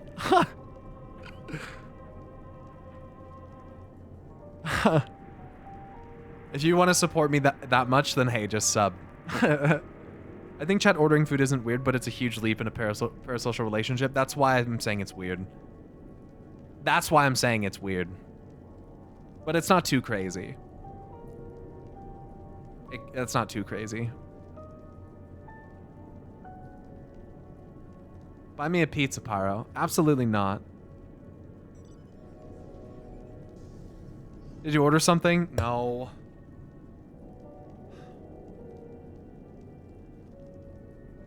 The streamers I've seen that do it a lot. Oh, they're smaller streamers. I could see that. But even still.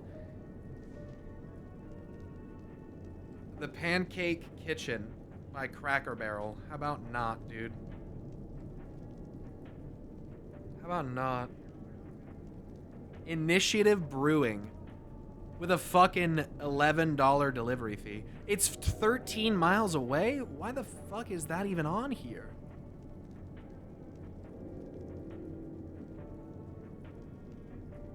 Shit. Showing me shit from the town over. Oh, dude, Cracker Barrel's fucking disgusting. In my opinion, dude, it's fucking disgusting. It's so gross. I had it one time and I was like, yeah, this is fucking old people food. No offense, anybody. I'm sorry if that offends anybody. But there's no flavor to it. It fucking tastes of nothing, dude. The one in Bend sucks? Clearly, dude. It sucks ass. Cracker, I hardly know her. Cracker Barrel's where breakfast restaurants go to die. Don't worry, the millennials are killing Cracker Barrel. Good. Jimmy John's? Jimmy John's is alright. Jimmy John's is alright. I feel like it's always a consistent, the same thing, you know? I normally get a number 10 or a number 11. It's like a Hunter's Club or like a something. I don't know. But Jimmy John's, though, like, you might as well just fucking order that shit right through Jimmy John's because they'll probably deliver it faster than a fucking delivery app, and it'll probably be cheaper to have it delivered. I bet they're not even on here. No, they're not. Jimmy John's isn't even on this bitch. You have to request it, but Jimmy John's is gonna tell Postmates to go fuck themselves. Authentic Mexican food? There's only like 2 spots in town for that, and I'm gonna tell you this right now. If I order authentic Mexican food and I don't get some for my fiance, she's gonna fucking murder me. So I don't think that's an option.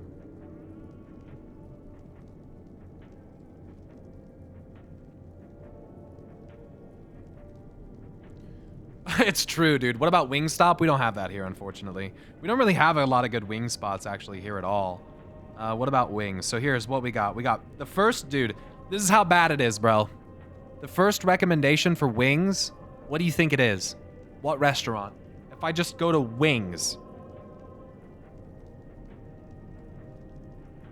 Oh wait, it's a sponsored link though. They're fucking cheating to put themselves there. It's fucking Pizza Hut, but it's because they're sponsored, so they're paying money to be at the top of the list. Dude, that's such dog shit. Fuck them. I'm getting chicken bonds, dude.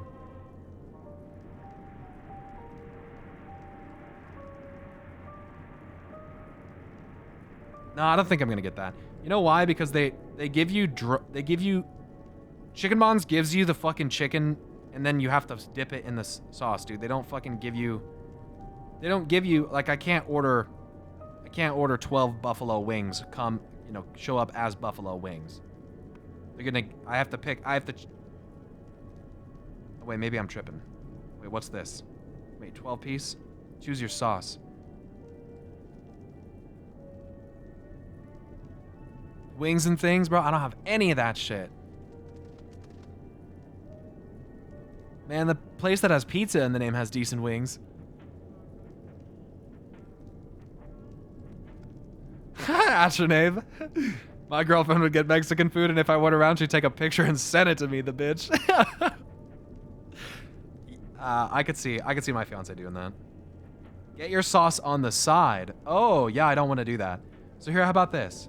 Choose your sauce. Hot, damn hot, medium, mild, mayonnaise, spicy no, I'm just kidding. Spicy barbecue, teriyaki, honey barbecue. Where the fuck is the buffalo lime?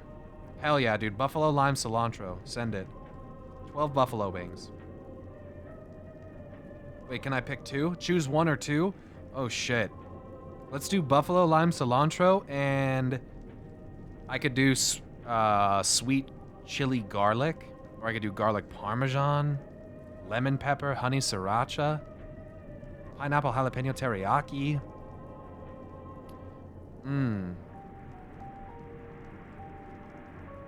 Sweet chili garlic sounds fucking fire, dude. Garlic parmesan does too, though. Yeah, let's get garlic parmesan. Buffalo lime cilantro. Wait, why does it say it's gonna be $20?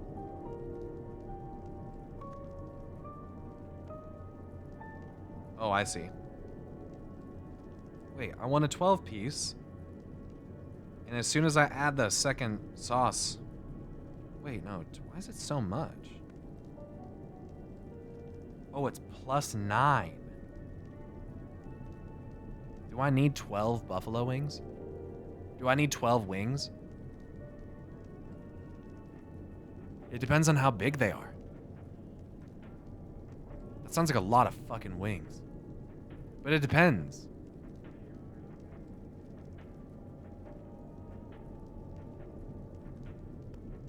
Sorry, I thought I saw a fly flying around in here.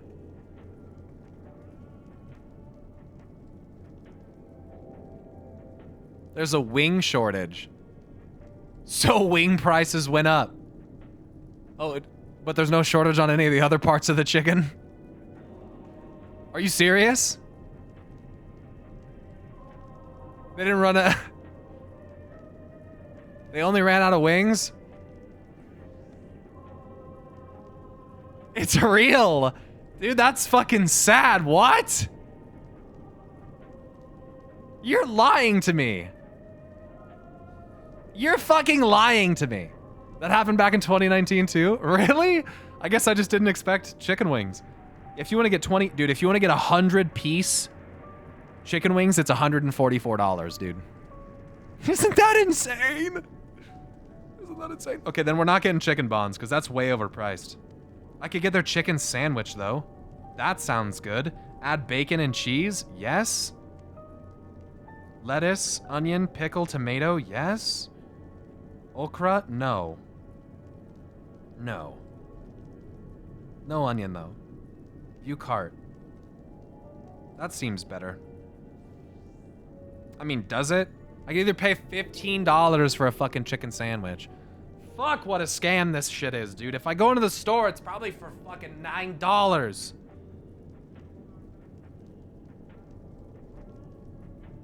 It's on the other side of town. Is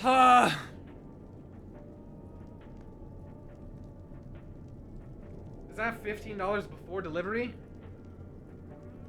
Yes. Yes. A chicken sandwich with bacon and cheese, which is an extra $1.45, is $15.45. Just for the sandwich. Then service fees $3.50 and delivery fees $4.50. It's fucking $8 in service and delivery fees, bro.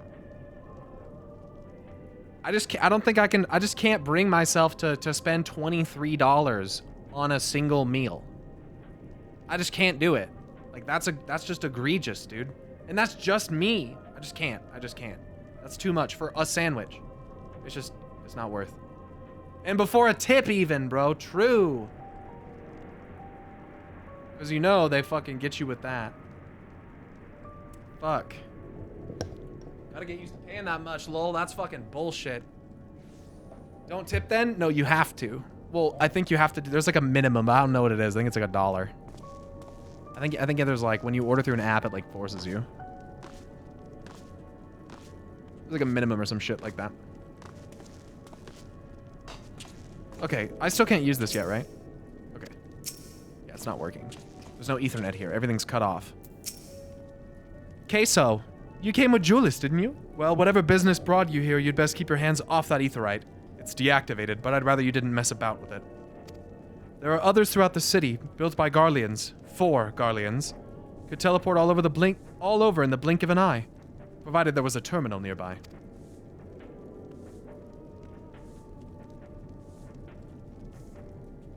Wait, chat had a tip discussion? Yeah, but it was like a different thing. We talked about the difference between tipping in the food service industry and like tipping on Twitch and how it's not really kind of like the same way. The culture is not quite the same around it. But anyway. Also, don't be a prick. It sucks being a delivery driver as much as paying for delivery. Is that directed at me?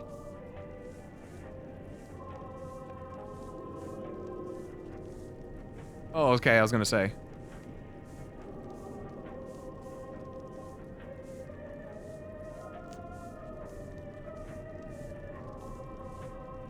Yeah. These days, however, we use the Aetheryte's power to keep this place lit. Lit! Though that comes at the cost of its normal function.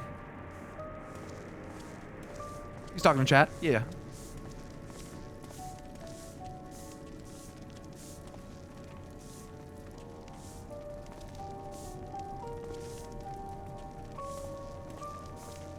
What did she just say? I missed the dialogue.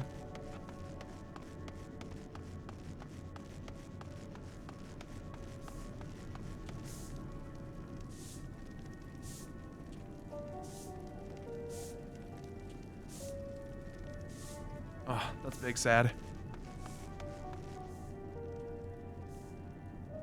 Grandma, what the fuck, guys? Grandma tipped me $25 and said, get yourself some food, sweetie. I'd hate for you to go hungry. And Jin VT tipped $40 and said, Archon loaf donation. Eat whenever you want, bro. Do you think there's some place nearby that I can get some Archon loaf?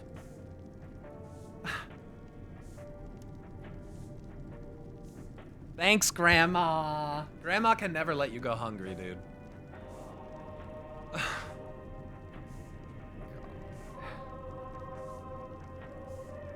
Okay, fine. I will fucking.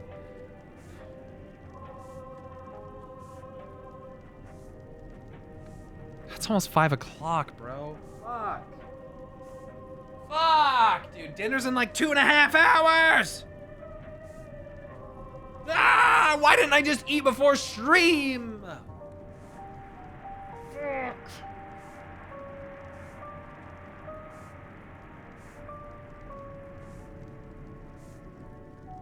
Dude, some barbecue sounds fucking lit. I might order some Five Guys, bro. Ooh. Do a burger review live on stream, dude. Let's go. How about a little bacon cheeseburger? That's what you gotta order. You gotta order the little ones. Prefer no bun? No, fuck that. Give me the bun. Unlimited toppings. Mayo. Lettuce. I'm gonna have them hold the pickle this time because the pickle tends to make a mess, okay? So we gonna have them hold, or not the pickle, the tomato. We gonna have them hold the tomato. We could do a little bit of grilled onions on there. Mm-hmm. And a little bit of their barbecue sauce. An extra patty? No, that's a fucking heart attack waiting to happen. Mayo, lettuce, pickle, grilled onions. A little bit of barbecue. Regular fries, little Cajun fries. You always order a little fry because you know what's gonna happen. They're gonna fucking dip it and then fucking, you know what I mean? Look at that, dude. I get a cheeseburger with fries, and it's cheaper than just that fucking stupid chicken sandwich. And it's only like a fucking 49-cent delivery fee. Let's go. Do I want a milkshake? Fuck yes, I do. But should I have a milkshake? No. Leave it at the door. Delivery time is looking like 30 to 40 minutos. I don't have a promo code. Where the fuck do you get promo codes, bro? No, I'm not getting the milkshake, chat. Once a day, I've got to, like, make a good decision. I'm ordering a burger with bacon and cheese. I cannot have the milkshake, too. You understand me? It can't be like that. And I'll tip him $4, because why not? I'm so hungry, my stomach hurts, dude. That's the bad decision. The bad decision? You think the bad decision? The good decision is picking the milkshake. I see what you're saying. Right, now it's healthy. Right.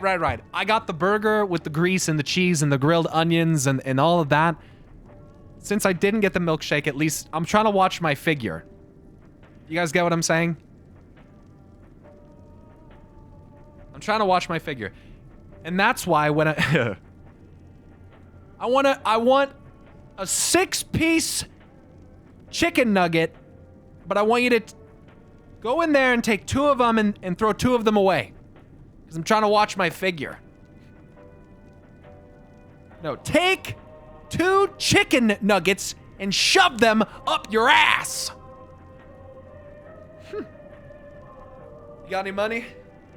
I got a few dollars in here. Give it to me. Yeah, we're gonna have to go ahead and cancel the last 2 things on the order. Dude, I love... Does anyone know? Yeah. Old Tenacious D. Yeah, it's Tenacious D. True, if I want to fit in my fucking suit, I can't gain weight. I love that skit, dude. That's one of my favorite skits. I need Cherry's Jubilee. A small Cherry's Jubilee. Or no, he said, does he say that, or he said chocolate shake? I think he says chocolate shake for that part. A small chocolate shake. Maybe he does say Cherry's Jubilee. I know he says Cherry's Jubilee, but I don't remember if it's that part or not. That's what a girdle is for? Yeah. You can't tie in your chin, chat. Let me tell you that much. You can't tie in your chin, and I sure as shit ain't gonna have no full beard in on my wedding day. You should get Bing Chilling. Oh, Bing Chilling. Oh, Bing Chilling. Scarf. You wear a scarf with my tux. Oh, by the way, we have the date, if you guys are curious. Bing Chilling. We're getting married on June 18th. This year. June 18th. Bing Chilling. Can we come? No. I mean, I can't stop you from coming. Figuratively speaking. But.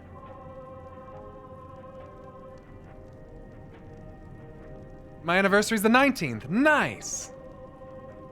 Your chin isn't wearing the suit. You'll be fine. No. The time has come and so have I. Live stream it? No, dude. No. I'm not gonna do that. No way, dude. No way. So no stream that day then. Yeah, probably not. My uncle's also getting married that day and I'm gonna be taking pictures. Nice. Workout stream? Actually, yeah. For real. That's gonna be a thing. I'm pretty positive that we're gonna do that. You honeymooning somewhere? That's undetermined. Let me just put it that way. Let's just say we don't have a gift registry. Does that make sense? I think we've already agreed that if people would like to gift funds for our honeymoon, that what we would prefer to do instead of going on like a trip somewhere is take that money and buy like a teardrop camper, something that I can pull with my truck. And just go travel somewhere. Have something that we could use more in the long term, you know? Rather than just doing a one and done. Let's go somewhere and, you know, let's blow 10 grand to go to fucking Italy in COVID. You know, I just don't think it's a good idea. See, now you've said that, the community is going to fund it all for you. I don't even want to talk about the amount of money that we're spending on the wedding, dude. We're trying, like, and we only have 50 people, but it is fucking expensive. To be fair, it is all pretty much financed by the stream as it is. Pretty much already is. I mean, this is how I make my money, so realistically.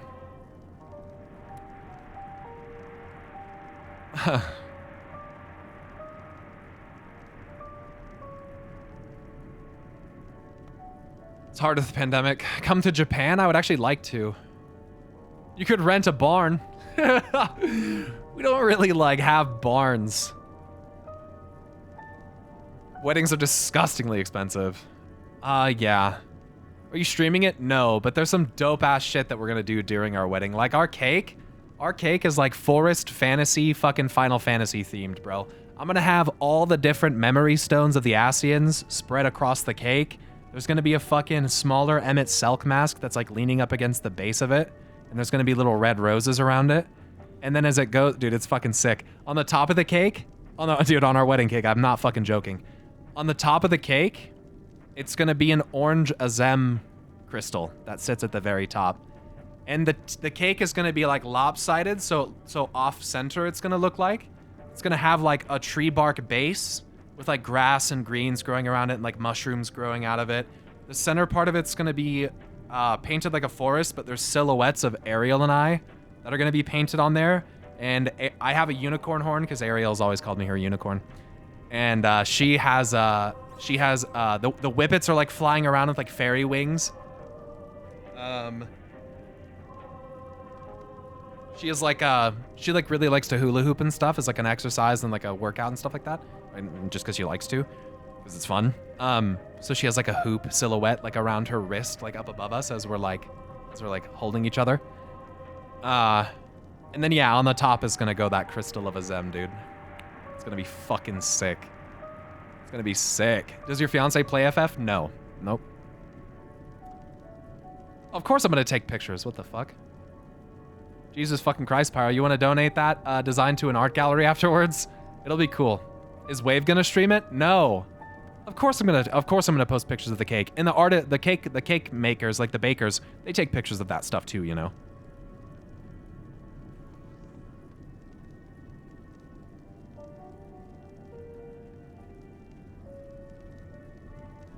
TTS? Why do you keep saying TTS? On wedding? No, what the fuck? Why would we ever? No. Are you gonna edit the design with Endwalker themes? No.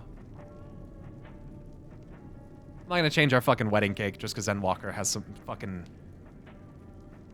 Because Emmett comes back and fucking starts waving his dick around all fucking fierce-like.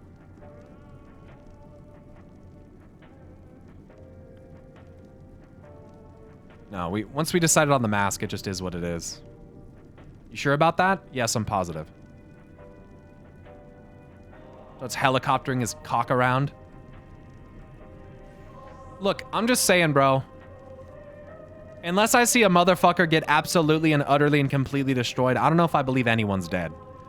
And the fact that we still haven't gone to the moon, and we're gonna be assumedly meeting Vana and the others, like... I would be very, very surprised if there's not some kind of Ascian presence. Even from the ones that are supposedly dead.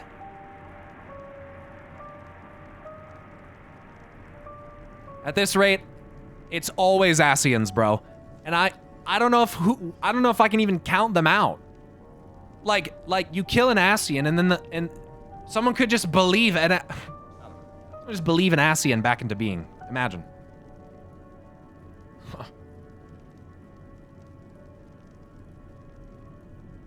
And realistically, you kill them. I mean, their soul's gonna go somewhere, right? To the ethereal sea, I think, right? Silent Fez, thanks for the tier 3 sub. I appreciate that. For 5 months, rather. And they don't have another vessel that they can... I mean, I assume... We'll find out.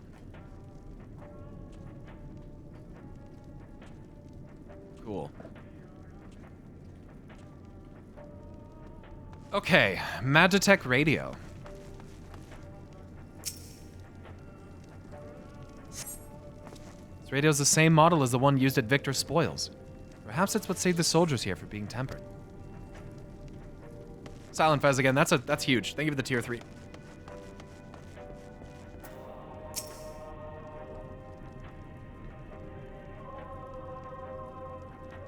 I know who you are. So-called champion of Eorzea. Come to gloat, have you? I'll wipe that smirk off your face. By the blood of our fallen compatriots, I swear I'll... Ugh. Oh, you okay? Damn. All the sutures. Of all the times, the worst of the lot within striking distance, and I can't even muster the strength. If it weren't for the third bleeding us, we'd be the end of you. Gilia's treachery nearly cost Lord Quintus his life. But we made our escape, took shelter in a mansion, tended to the wounded as we prepared to strike back. And then, night fell and we gathered around the radio. Then the roar. The terrible roar. The capital was in chaos, but we were spared. If you can call this a mercy. Mind intact, but body broken. Soldier in name alone. I'd cut you down where you stand if I could. Murderer.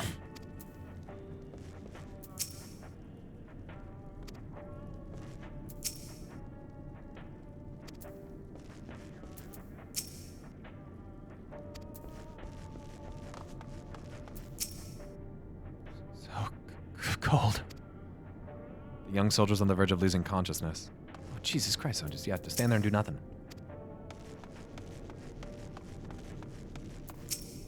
Octavia, it's you! Pyromancer! I served under Lord Gaius in the 14th Legion. I was there on the night the Praetorium fell. You and your adventurers. You killed them. My comrades. My friends.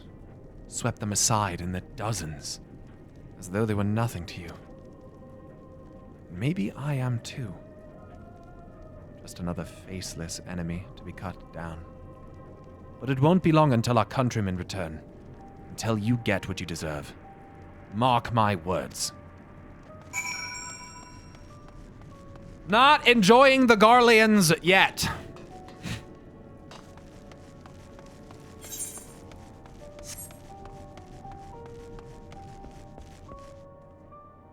What, you're so cold? Put some fucking clothes on! Did you learn anything of note? No. Then your findings are consistent with my own. Their plight is desperate indeed. The sick and the injured are at greatest risk. Without warmth and proper nutrition, I fear they will soon perish. I realize there is precious little we can do for them at present, but I cannot bear to see them suffer. Please, will you help me tend to them?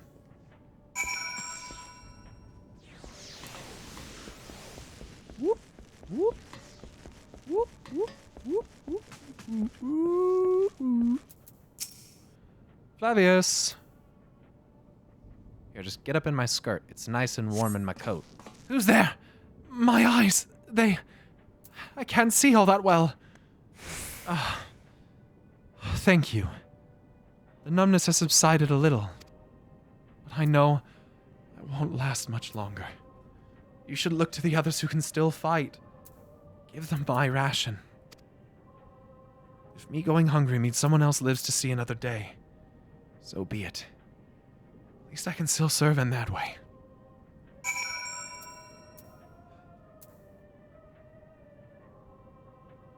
This is emotionally draining!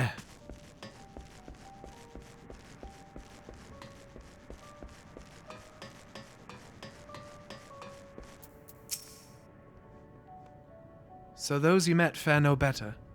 I was afraid you would say that. I know we were warned against meddling in their affairs, but we can't leave them like this. Perhaps we might gain permission to have the contingent deliver supplies. Quintus may have his feelings on the matter quite clear. Might have made, but even he must recognize they are not in a position to refuse help. Maybe Julius could persuade him, though we need to persuade Julius first.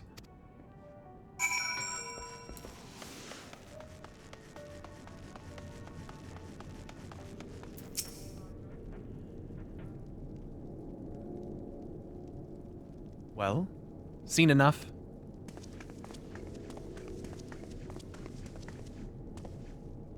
Julius, the people here have barely enough food and fuel to survive.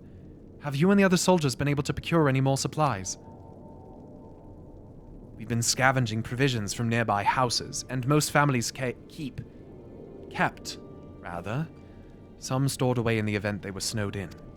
Still, going out and getting it is dangerous work, and we've a lot of mouths to feed. Fuel is the greater concern, though. We had some ceruleum set aside, until it was stolen. We haven't identified the culprit. Could have been other refugees, or one of the afflicted for all we know. Either way, we're down to the last dregs. Without the heating they need, those in poor health are going to only get worse, instead of better. If it's ceruleum you need, our contingent has secured a ready supply. We can have some sent over. We will not accept your charity. If we can hold on a little longer, the situation is sure to change. Aye, everything will change. Your hope is in the wrong place! Those mysterious countrymen of yours, I assume? Heard something of it, have you? Well, from what I've seen, there's little you could do to interfere. So there's no harm in telling you. One of our scouts spotted a hooded man issuing instructions to the afflicted. Or in the bastard's words, loyal servants of the Telophoroi. Then he made his way inside the Imperial Palace, or what stands in its place. We'd identified the seat of the enemy's power, we realized. Lord Quintus dispatched a messenger to the 10th Legion saying as much, and instructing them to join forces with the provincial legions to prepare for a combined assault on the Telophoroi. Once our allies arrive, your contingent will be sent running for the hills. Then, we shall reclaim the capital by our own hand. And how do you intend to survive in the meantime? At this rate, many of your countrymen will perish long before reinforcements reach Garlemald. They need help now. Say the word, and we will bring you ceruleum.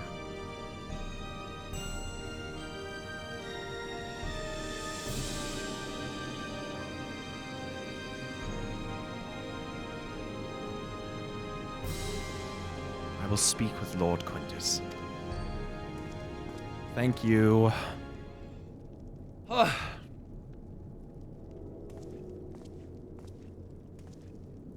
So, did he agree to it? No. He will not place Garlemald in the debt of her enemies. Fuck. I have, however, been ordered to search for ceruleum outside. As you are under my watch, you will come with me. Very well. After all, many hands make light work. You lot are more trouble than you're worth. Once we are outside, you will follow my instructions to the letter. We depart shortly.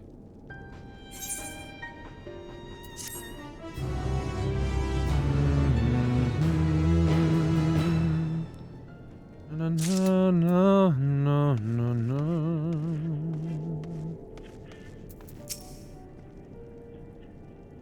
Without our healing magics, there's little we can do for these people beyond offer words of encouragement. But this way, we'll be able to offer them tangible assistance. Although this is hardly the solution we had in mind, it will have to suffice for the time being. His park materials. Julius finds himself in the somewhat bizarre position of leading ambassadors of an enemy contingent on a salvage mission. Yeah, this is quite interesting. Oh, level 83. I haven't been taking any notes today because honestly, like, at this stage, I'm kind of only interested on taking notes on, like, the big shit. I'm not really taking notes on everything that's happened so far. So I haven't taken any notes today. Yo, Darth Toth gifting 10 subs to the channel.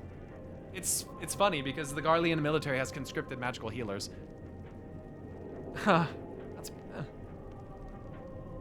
But they don't want our magic, you know?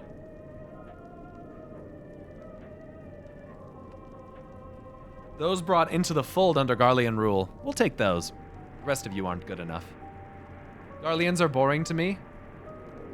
Yeah, they kind of are. They kind of are, but it's also... There's something very interesting about seeing the people who I've like literally despised the whole time. Be subject to this type of thing. The thing that they wrought upon so many other places has finally kind of come to them.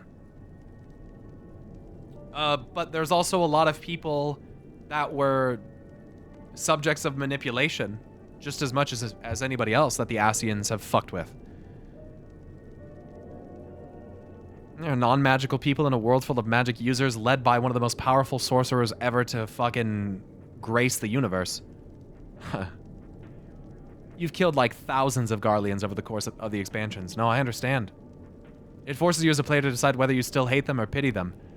I mean, I don't think it's hate. I think it's more like, man, there's some things about you guys that I just really can't fucking stand. And like, I hate that you're so stalwart against the aid of other people because your pride is gonna leave you dead. But at the same time, it's like, fuck, I get why you think that. Like, I get why you are the way you are. Like, you were literally driven from your homeland to go north into an unhospitable, horrible fucking area.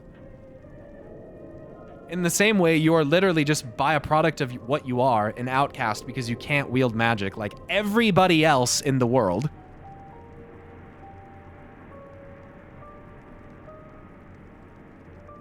I mean, yeah, you were unfortunately led under the rule of a fucking Ascian. I mean, that's pretty unlucky.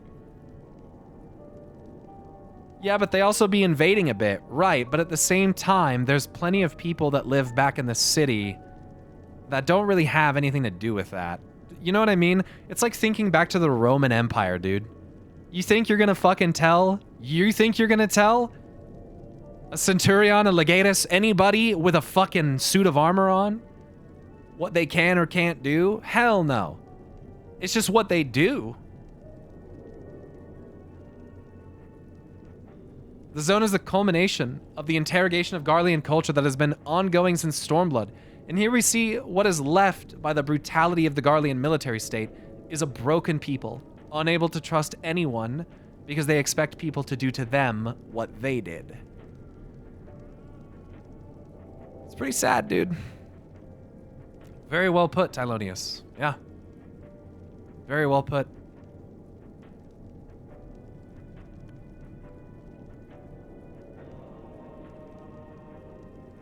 It's brutal.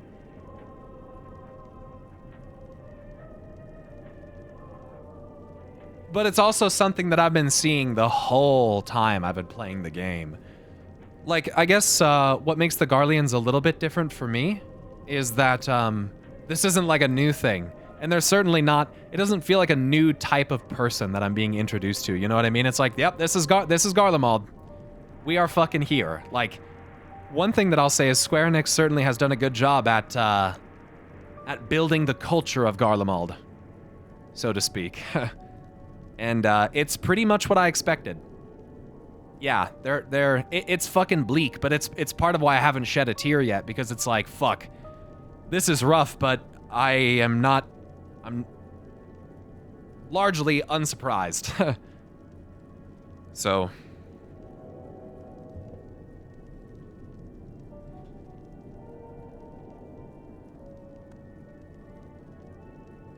They were forced to move out from where they lived. The world was kind of racist against them. Well, I mean, they're a little xenophobic, I feel like, as well. And with that, being manipulated by their leaders for years. And all they've known is war and hatred against all non-Garleans. And they're boring? Look, whether someone finds something, you know, entertaining or not is always going to be subjective. Don't let yourself be bothered by it if someone thinks it's boring or not. Who cares? But it's also been a long time, and it's not boring. I think it's just like frustrating. I think it's frustrating for me. It's like, fuck, man, you guys are just so stubborn. You're so fucking stubborn, but so are we. I mean, you could look at it both ways. Alice and Alphino are pretty fucking persistent. Pretty stubborn.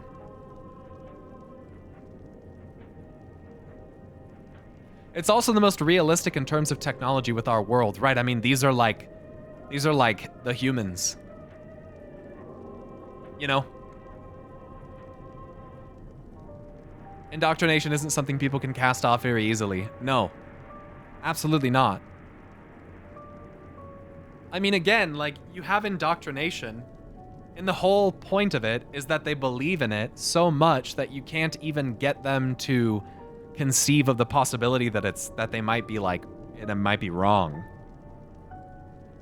That's where it's just like, there's nothing, like, what do you do? It's boring in the sense that you know exactly how they're going to react because of their conditioning. That, I think, is probably a better way of putting that. That's kind of what I meant by that, is like, it's not boring, but I wouldn't necessarily say, I guess it is predictable. Like, it's kind of predictable that this is how they would be. But it's also like, predictable because it's the same as it's always been. That's the thing.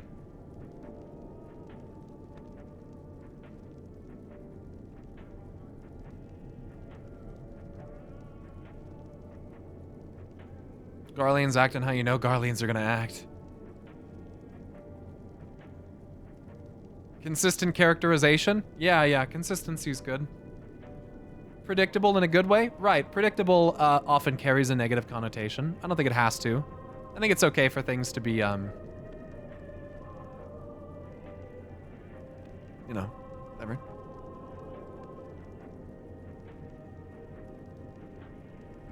Boring is a weird word to use for it. I mean, I don't think that... Listen. Let's not get into the semantics of trying to define what words are weird to use for whatever situation. Who cares? It doesn't really matter. Because at that point, we're just picking apart the words that were used because we feel a certain kind of way about the word that was used. It doesn't really matter. The fact is that it can be described many different ways, and to some people it may be boring. To some people it just may be a consistent experience. For some people that may bleed into a gray area, you know. So, you know. Plus, we just did come from Thavnair and Charlayan, which are significantly more vibrant and upbeat, and this is very much. I mean, this puts a damper on your, you know, I mean, I'm not going to sit here and pretend like, I mean, man, this definitely puts you in a certain kind of mood. As far as that, but that's what it's intended for. Like, this is supposed to be fucking tragic, dude. I mean, this is pretty awful. Like, looking at their ruined city and how lifeless and empty it is, like, it is fucking... I mean, I would just be in shock if I were these people. Like, I don't even know how you go about beginning to, like, bring logic to the situation that's unfolded. Like, what the fuck happened to your city? A lot of them seem to be in shock. I mean, I know. I'm just saying, like, I mean, they are in shock. Guys, I'm not, you don't have to tell me that they're in shock. You don't have to tell, I'm just saying, I'm agreeing. I'm just agreeing. I'm relating myself empathetically to the characters. I know they're in shock. That's what I'm saying, is like, yeah, I would just be in shock. I wouldn't be able to comprehend this. It's I mean...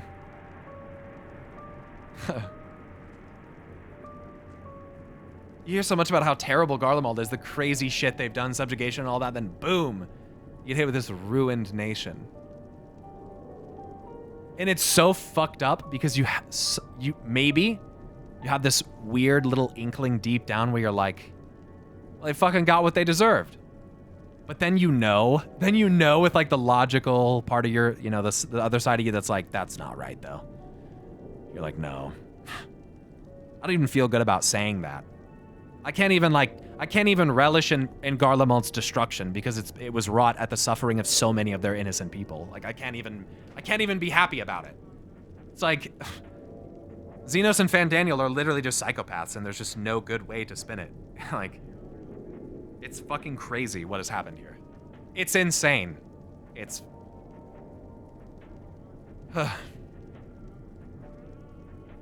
I can. Well, that's kind of weird.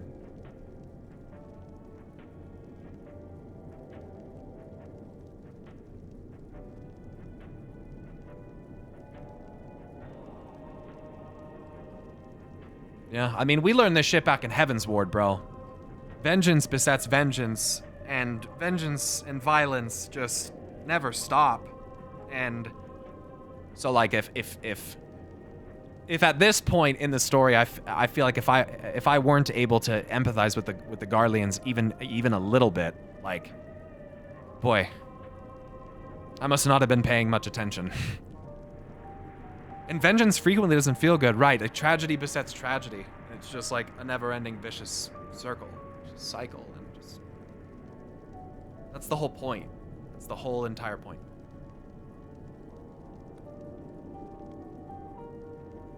To be fair, didn't dying help Xenos' mental state? No. I would say probably no. I mean, maybe, But at the same time, like...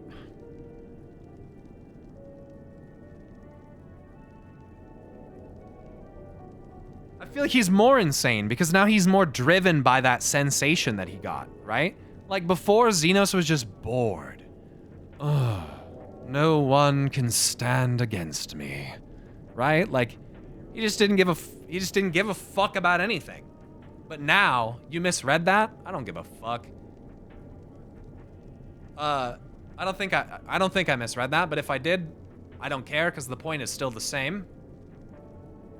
Oh, they said dying didn't help his mental state? Okay, then there you go. It doesn't change what I said at all. So what I was saying was, yeah, I think after him dying probably made it worse.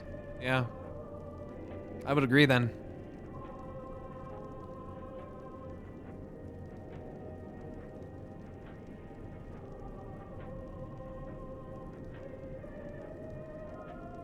Again, Xenos just only feels alive when he is actually on the brink of death. That's why he's such a crazy-ass character, bro. I just got here.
Mm-hmm. Yes, sir. 5 huge freaking guys.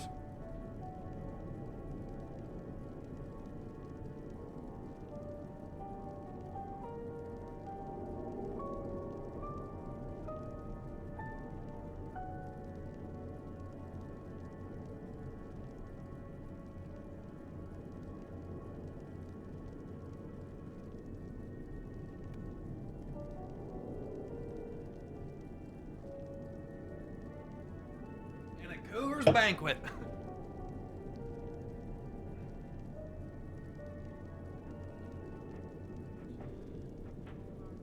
Is that a Lich King helmet?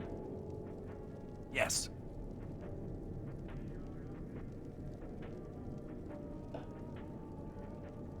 They're Cajun fries, bro. Mmm. It's fire, dude. I need something to watch.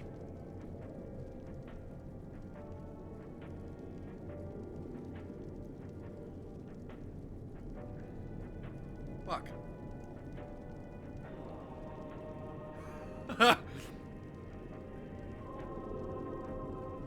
My headphone cable's fucking me up, bro. Shit. Shit.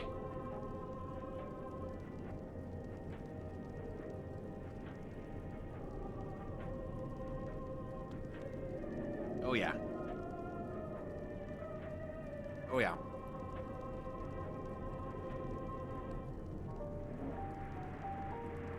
She said, "What that smell?"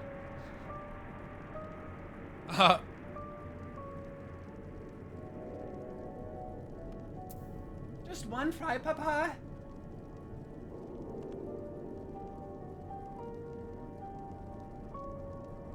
Reach reacting to Endwalker trailer. That's a good idea.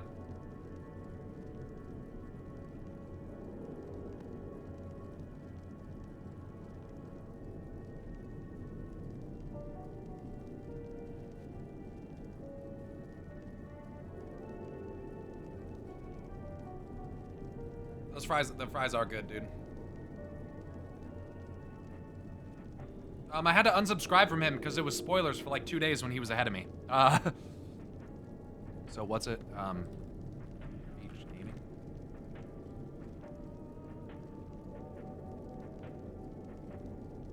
Why FF's endgame demolishes WoWs? I like the sound of this video. I'm curious to hear his take on this.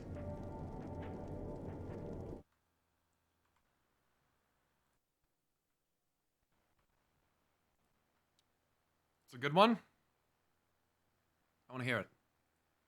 When you make a catch-up zone for an MMO and you do not care whether people... Spoilers for what, Bozia? I don't give a fuck. ...need to be online in 5 weeks' time grinding their ass off. I don't care. Doesn't that sound cool? Well, I found it. Let's take a look.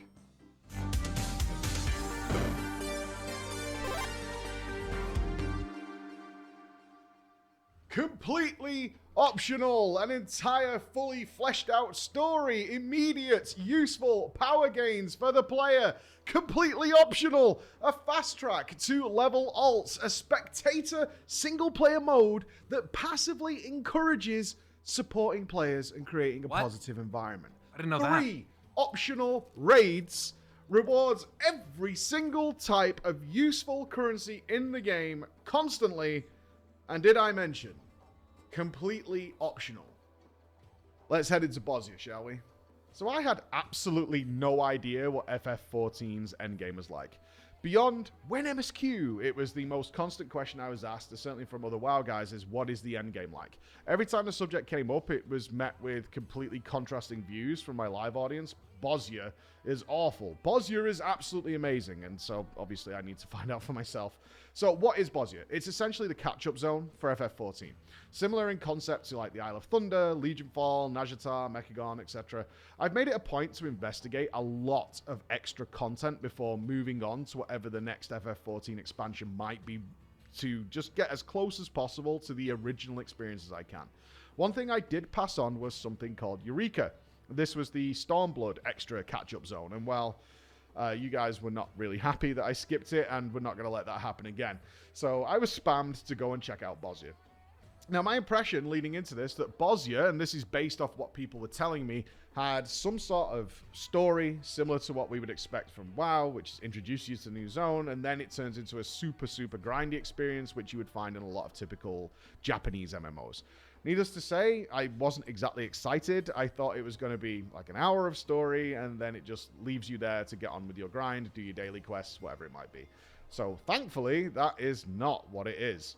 Firstly, the story is completely fleshed out and varied as anything else in the game, including the MSQ. It's engaging, has twists and turns. It's not voice acted, but it brings in new interesting characters, familiar faces from the rest of the game, while also trying to tie into whatever the current world events are happening elsewhere. So, toying with premonitions, summoning long-lost deities, the oppression of the Empire, all the usual stuff is here and done really well. I was amazed that even when a solid group of players allowing me the most speedy path through the story, it took me nearly 4 days of around 8 hours each just to complete the story. It's a big one, and it's good, and it was well worth the time investment. But that's not my focus here. I want to talk about systems. Systems. And systems has become such a horrible word because reality, what we're actually saying is systems done badly. Systems in games are totally fine. Every single video game in the world runs on its systems. That's how it works. But when systems are implemented to be obnoxious and annoying and to string you along and to be just carrots on sticks, that's where it becomes a problem. My years and years of experience when it comes to extra catch-up zones and new casual content boils down, before I even touch it, to a few questions. 1, how long will it take me to grind this motherfucker out until I actually get the 1 or 2 things I actually want? 2, how long per day is it going to take me to get my daily grind complete? And 3, Is it mandatory? These are the same questions that people are currently asking about the upcoming 9.2 patch for Zereth Mortis in World of Warcraft, because it's going to feature double legendaries. And immediately, as soon as you hear that, you think, okay, I'm going to have to grind this thing. It doesn't matter whether it's good content or not. And that's the really sad thing. It actually doesn't matter, because you're forced to do it regardless. If you want to be even moderately up to date with the video game, you want to have these ludicrous power gains that you can get, you're going to have to be there. And it just puts a sour taste in your mouth before you even step foot in the place. It could be the most amazing place in the world, and that would just be a benefit. And that's the sad thing. Because if it's less than great, you're going to get annoyed really goddamn quickly, because you have to be there. So how amazing was it that as soon as I did my first Bosnia encounter, I saw that I got several things immediately. Like, immediately. I got huge amounts of experience. The zone is scaled, so you can come on lower or higher level characters to level and do whatever the hell you want. The second thing I got was tomestones, used to buy the latest and greatest gear from a vendor. So many, actually. I got so many tomestones from just doing the story that I could gear my alts that I haven't even rolled yet while I was playing around. I regularly capped out my stones and just bought gear for other classes that I hadn't even tried yet. So I would have gear just waiting for me whenever I got around to doing it. And then I got tokens. These tokens gave you enormous power buffs immediately. Extra mobility, extra DPS cooldowns, passive huge health and defensive gains. And the passive buffs, like doubling your HP and defense, they don't even expire. They're just active until you finish your gaming session in the zone or it eventually resets. And a lot of the like DPS cooldowns, even the mega ones, they come with like 99 charges. So you can just use one of these for days, literally days. They come back. As soon as you step back in the zone, that's right back with you. Until eventually you've spent 99, but by then you've probably collected like a dozen of them, so you're never going to run out. And then there's the extra bonus stuff. So I was getting these clusters, which buy you much faster mount speed in the zone. And ironically, it's one of the cheapest rewards you can actually buy. They want you to get this really quickly. There's new dances, new emotes, mounts, minions, and even more powerful buffs to use. The next thing I got was memories, which then gave me like big visual relic weapons. And the last thing I got was loot boxes that can contain mounts and pets and consumables. So you'd know if you've done World of Warcraft, if you hit Exalted, you get a bonus box. Well, you get these just dropping all the time. And by the end of each session, I had like 60 of these to just gain a bunch more stuff. And the cool thing is, the minions and the transmog items that I got from these, they're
How are y'all motherfuckers actually gonna sit there and have a more engaged and better conversation with my fucking chair than when I'm sitting here? What the fuck, man?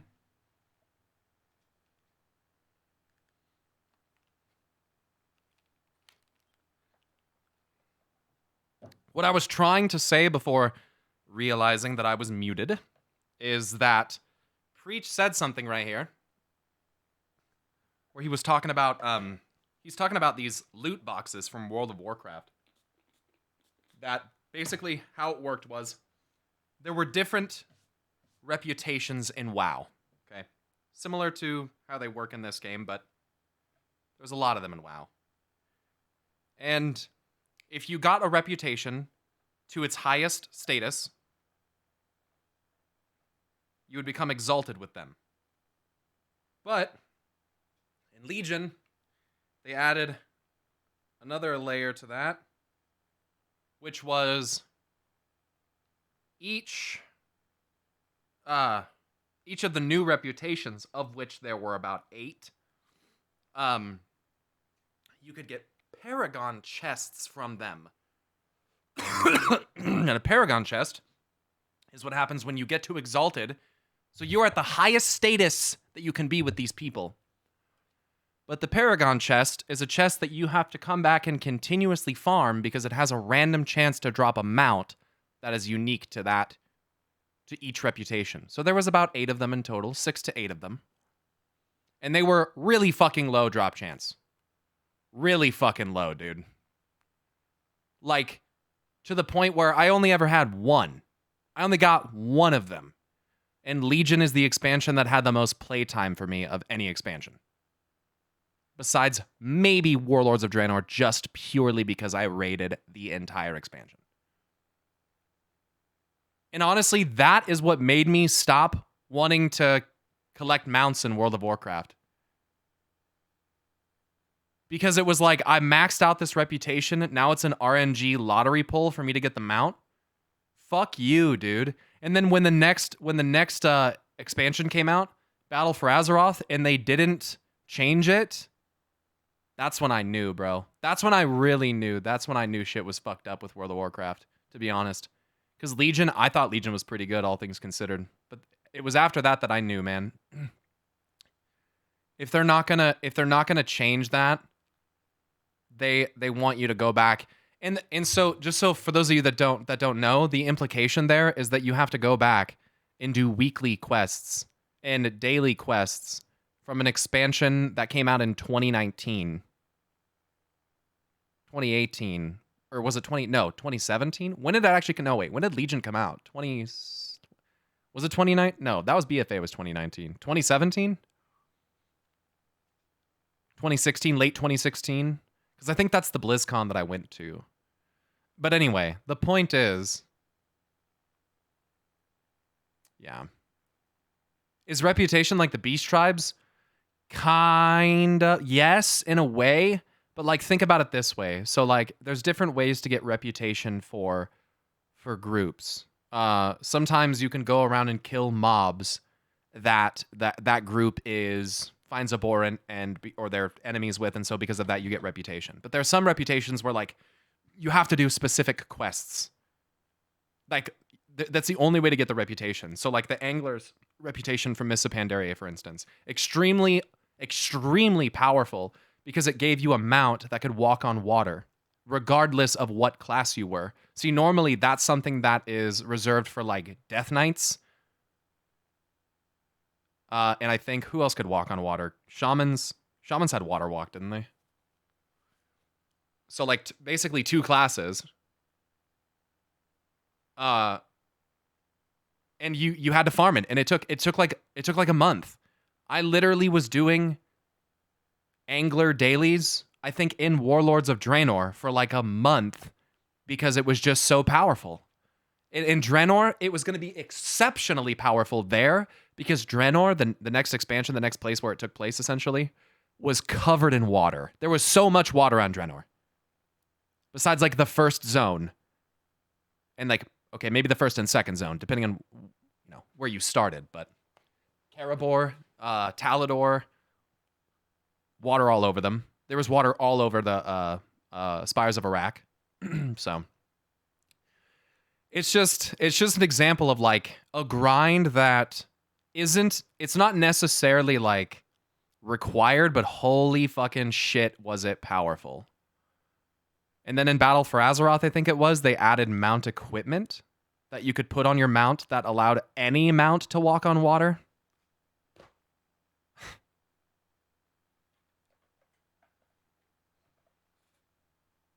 Just talk about an invalidation of things that you've done. Doesn't that, like...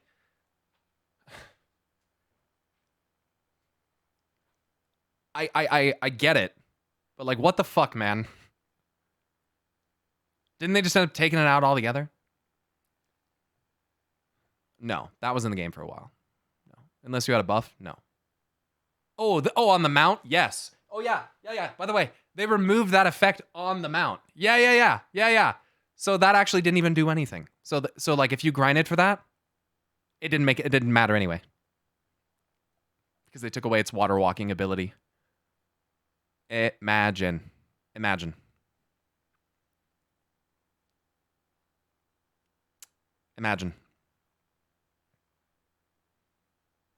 Let me ask you this. Have they ever dismantled an entire job in Final Fantasy in order to take the remnants of it and build another job? Have they ever done something like that? My purple boys know what I'm talking about. Summoner? Yes. Summoner? Kind of. Summoner and Machinist? Summoner and... I don't know. I'm asking, so I don't know. I mean, kinda.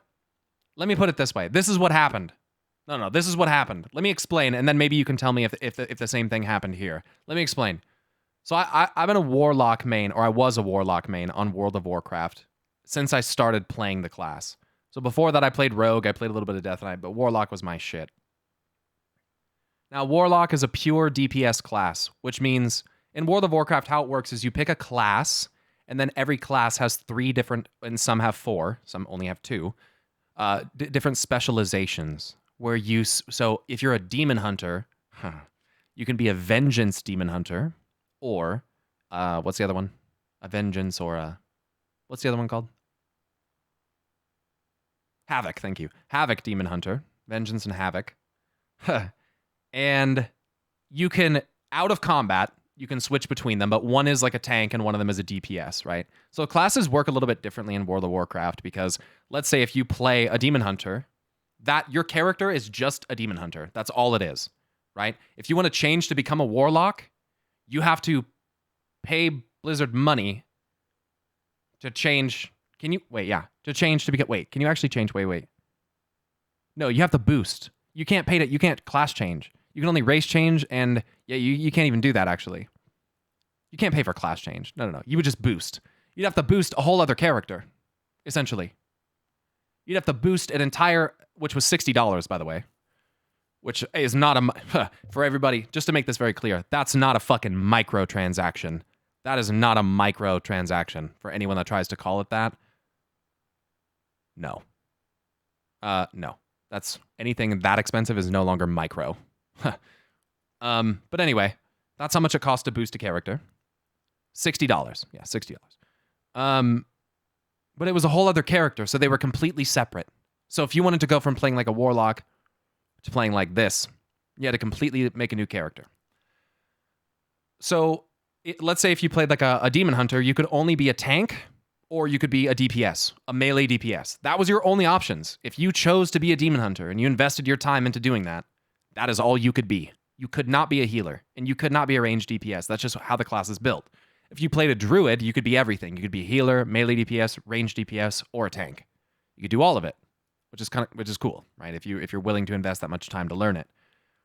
But what they did on my pure DPS class with 3 specializations that all did damage in different ways, Destruction was really good at 2-target, insanely good at 2-target, and exceptionally good at burst, or more sustained AoE. Affliction, mega fucking good at 3 targets or more. Anytime that there was going to be multiple things up, Affliction played, you would put 4 dots on each target, and you're playing, how it played was you kept up a fucking buff on yourself, and you needed to make sure that you could multi-dot everything in the room, managing your dots on multiple targets. And then you had Demonology. Oh man. Rip Demonology. Demonology was probably one of the most unique specializations, not just in Warlocks, but across the entire game. For the fact that you harness the power of demonic energy and literally transformed into a fucking demon. And you got some of the sickest abilities ever. It was a ranged DPS class. It was a magic class. And you could like leap forward. It was sick, dude. It was sick. You had like a base 4 or 5 abilities, and then when you went into Metamorphosis, they all changed to different abilities. And it was so powerful, and it was so fun. You could literally tank bosses on it. It was sick.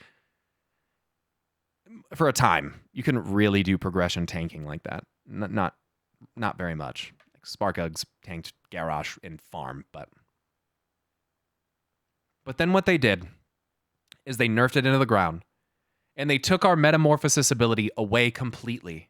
They completely stripped the ability to transform into a Warlock, into a demon from Warlocks. Completely took it away. And then they made Demon Hunter, which is the most brain-dead specialization I've ever played in any MMO ever, actually. I shouldn't say brain-dead. Sorry, that's insulting to some. I apologize.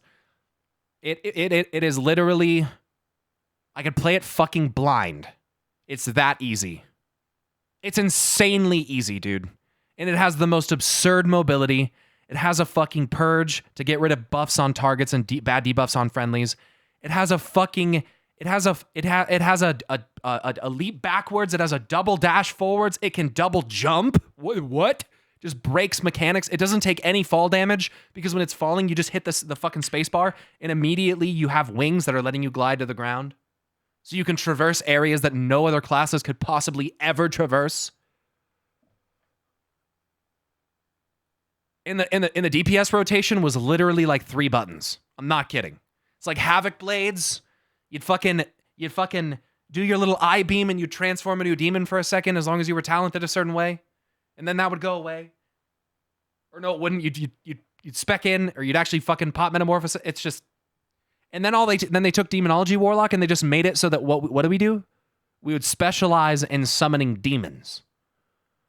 But here's the thing, is that Destruction could summon demons too, and so can Affliction. So Demonology just has a couple unique demons that it can summon. But you no longer can turn into a demon. You just became a turret that summons demons.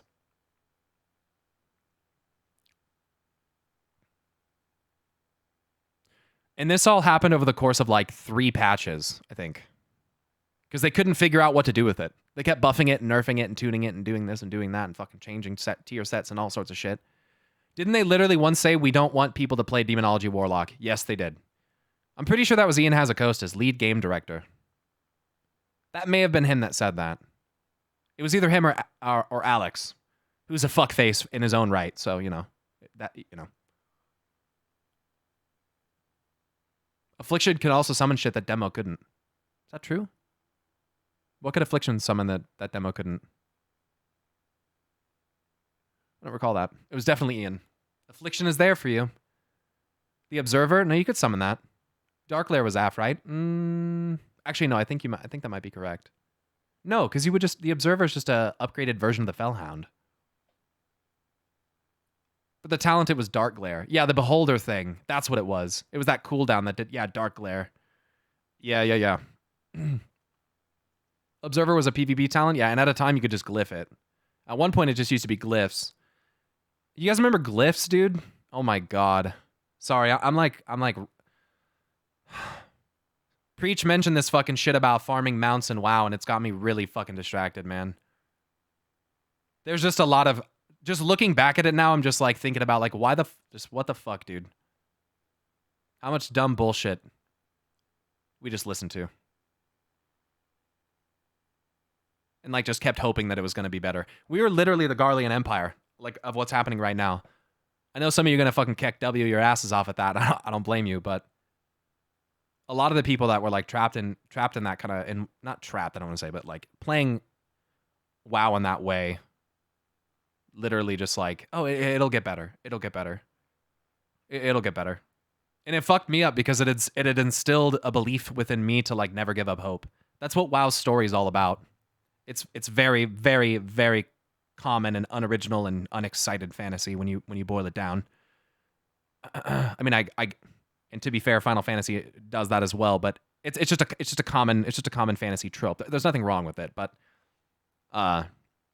they literally like going through the story like convinced me like not to give up because I just thought it would get better.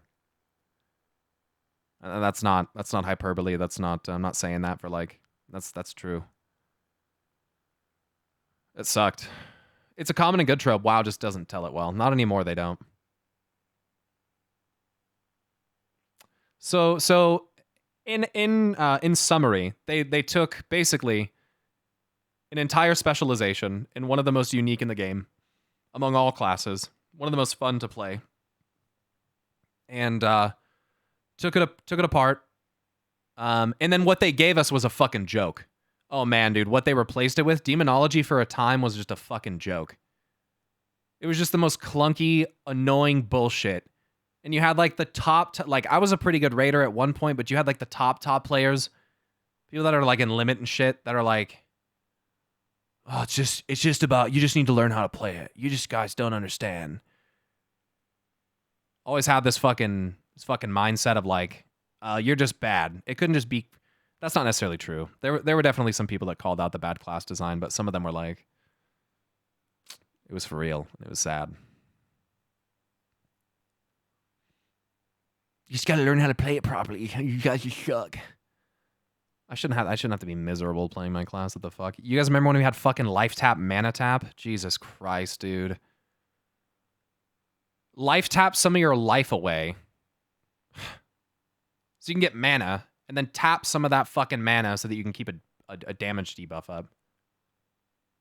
You have to literally spend globals sacrificing your fucking health to get mana back. Like, shoot me in the face, dude. Fucking drain life, dude. Drain life filler for a little bit there. Oh my god. I think drain life is still like...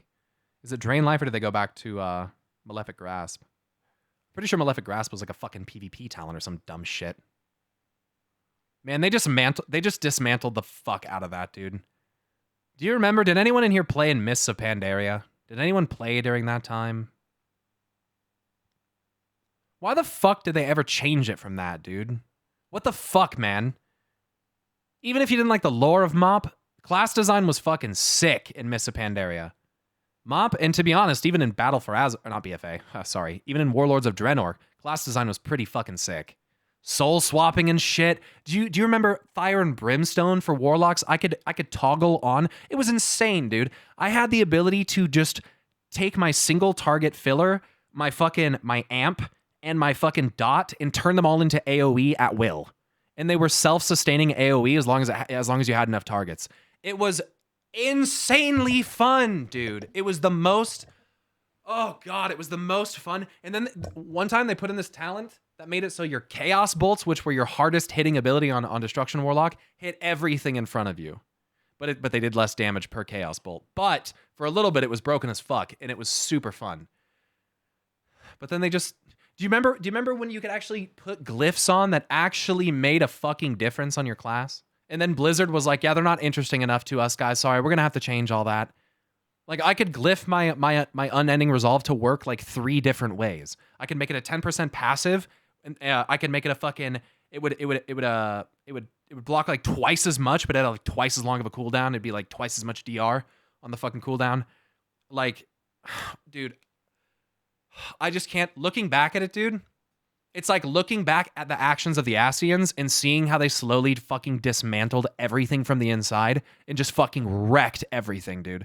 That's how it feels looking back at WoW. Because like now I just think back to moments of why would they ever change it from where it was, dude? How could logic... I don't give a fuck who... Like...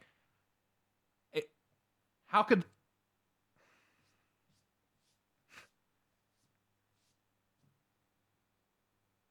What logic drives you away from something that is, I just don't understand. If it's not broken, don't fucking fix it, dude. You know what I'm saying? And one of the things that people say about WoW a lot, and I think Asmon says this frequently, and I think Bellular says this as well, is that they tend to create they create problems for the player, and then when they fix it, they act like it's some fucking great thing that's been done. But it's like, we were literally trying to tell you, since the alpha, when people say that, it's not a fucking exaggeration. When you hear people say things like they were giving feedback since the alpha, it is not an exaggeration. Thousands and thousands, tens of thousands of tickets must have been sent. Tens of thousands. I myself sent at least a dozen. Any time we were raid testing and experienced any kind of glitch, the entire raid would report it. And there were some things that still happened when the game went live that we tested in alpha, bro. Alpha's like 8 months before launch. Are you fucking kidding me? It's like 8 to 10 months before launch. Come on now. How does that happen? You get a rate of 20 to 30 people telling you about the issue, and there's no way we were the only ones to experience it. There's no way. There's no possible way. Fell Lord Zakuun is the boss that I'm thinking of. There was a bug that stood out to me. I remember vividly, where all of a sudden waves of darkness would just explode out of areas that they should not have been. Like they were hitting things that we could not see. And that was a problem in alpha, and it was a problem when we got to the fucking fight on Mythic Week. Insane. We wiped to that in Mythic. And we killed that boss in like 120 pulls or some shit like that. It's just insane. Fell Lord is why Kira implemented the problems pane? No fucking way, dude. Are you serious? Are you serious? That's hilarious.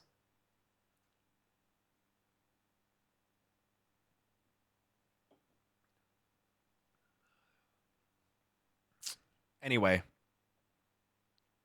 Partially yes, I believe it. Remember during MDI when a group couldn't finish Temple of Sethralis because of a known bug with the eyes at the end? Yeah, where the eyes just don't fucking spawn. Yeah, where you're supposed to pick up the eyes and put them in the fucking door, but the eyes just don't spawn. Imagine that, dude. It's the last door in the dungeon. It is the last thing to open before you fight the final boss. And there was a glitch where the eyes that were necessary to open the door would just sometimes not spawn. And there was nothing you could do. Nothing. Nothing. A ticket wouldn't matter. And if you were doing a Mythic Keystone dungeon, something you had invested probably a fair amount of time into, you're fucked. You just can't get through it. Asmon's raid group already terrain hacked the 9.2 raid dungeon. GM spite wiped the group. I don't think you need to call that spite wiping. I think if people have breached the boundaries of a game and you're there and witnessing it, there could certainly be times where you might want to do that. But also, like, how do you prove that a GM did that? How do you know they just like didn't get like DC'd or like walk into an area they weren't supposed to or something weird, you know?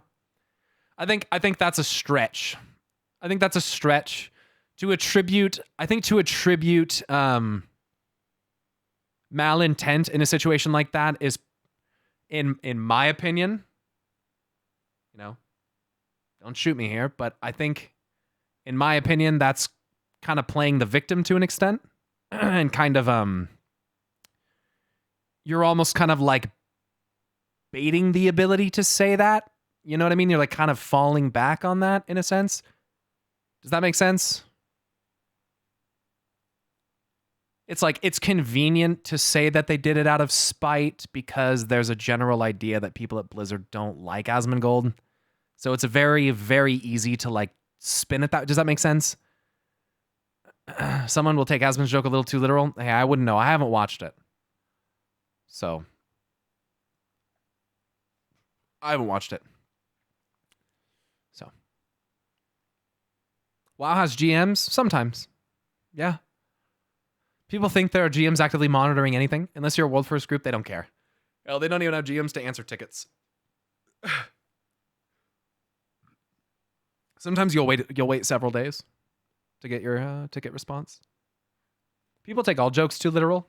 Probably true. I think over the internet especially, it's kind of hard, right? Because it's sometimes you have like, here's the fact is like when you're telling things in text, sometimes you have to like over exaggerate the humor in it. Otherwise it doesn't come across the way that it probably is meant to. I think that's like one of the hardest parts with the internet. I think there's probably a substantial part of the internet that like, it's a portion of the internet users that probably read things and the way that the person like wrote it didn't even intend for it to be, that's not even the intention behind it. So a lot of people don't seem to understand that Asmongold is a character to an extent. Yeah. I think Asmongold, like, right. I think I generally prefer to watch his real videos where he'll like sit in the treehouse and talk. I like that. Even if I don't agree with what he says every time, which sometimes, but a lot of times I'm not really there to like pronounce what I believe or like how I view it versus how he views it. I'm just there because I just want to hear the different perspective. And there's not a lot of people that publish honest opinions like that. He says it isn't a character. It's confusing. Look, I would put it this way. I think that when you're on stream, here's how I would describe it. I think when you're on stream, you tend to speak with like a different cadence, right? I talk a little bit faster when I'm on stream. I tend to talk at a slightly higher octave. It's just, I just can't help it, because you're not physically here. That's the way that I have to, it's how the interaction can feel normal for me, so to speak. And when I'm not on stream, like I'm often pretty quiet. I mean, it depends on where I am, but if people think I'm loud and obnoxious, it's generally not. I mean, things are always a little bit exaggerated, but at the same time, like it's one of the only places in life where you get to just be exaggerated and have fun. You know what I mean? Like you can't really be exaggerated and animated like that around people because it's not normal. Does that make sense? So, yeah. But certainly, like, yeah, to what the Sun Throne says, like, if I were to do like a secondary stream where I didn't have like the camera on, it would be a different vibe.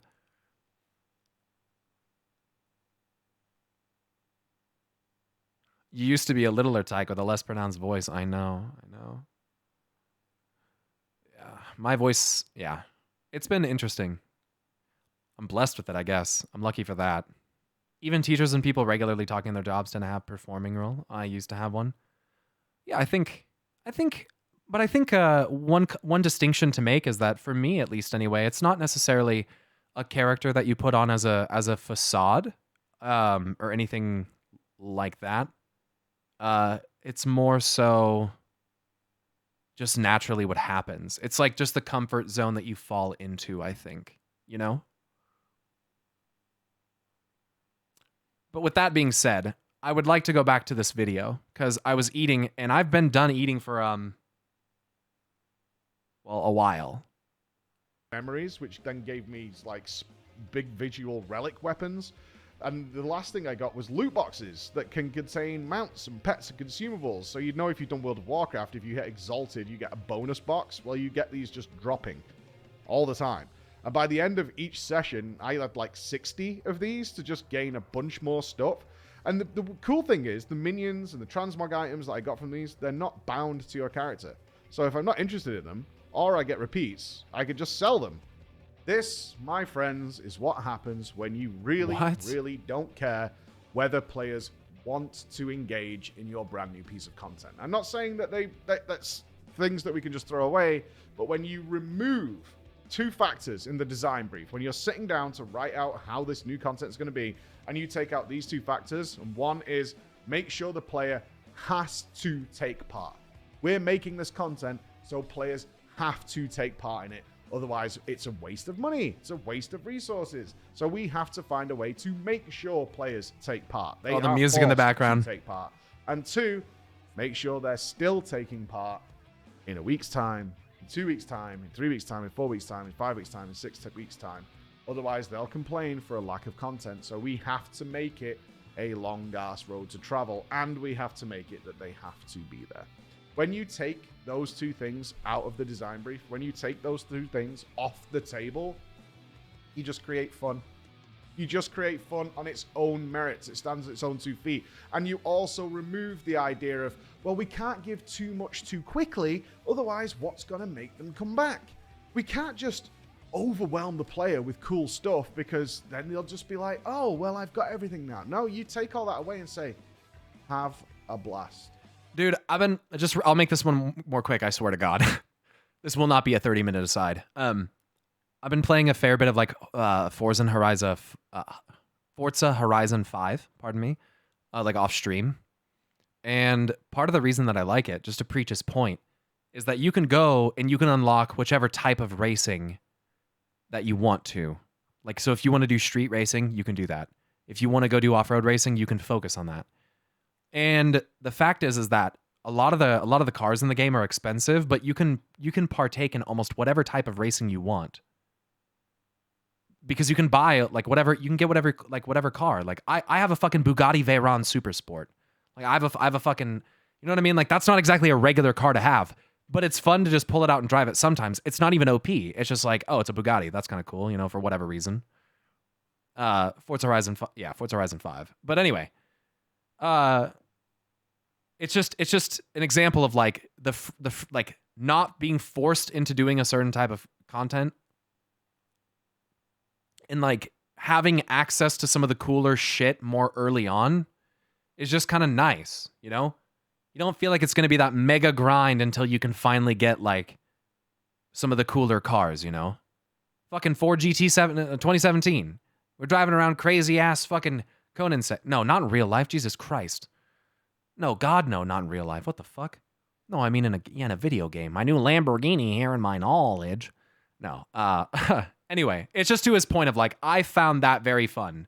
So as an example of another game that I've played recently where that holds true, FFXIV is like a literal perfect example for me. So I totally agree with what he's saying here. When you force people into doing stuff and you make it, you guarantee that it's going to be a long, like that they have to do it, and then also force them into a long grind, and it feels like a thing that they can't escape.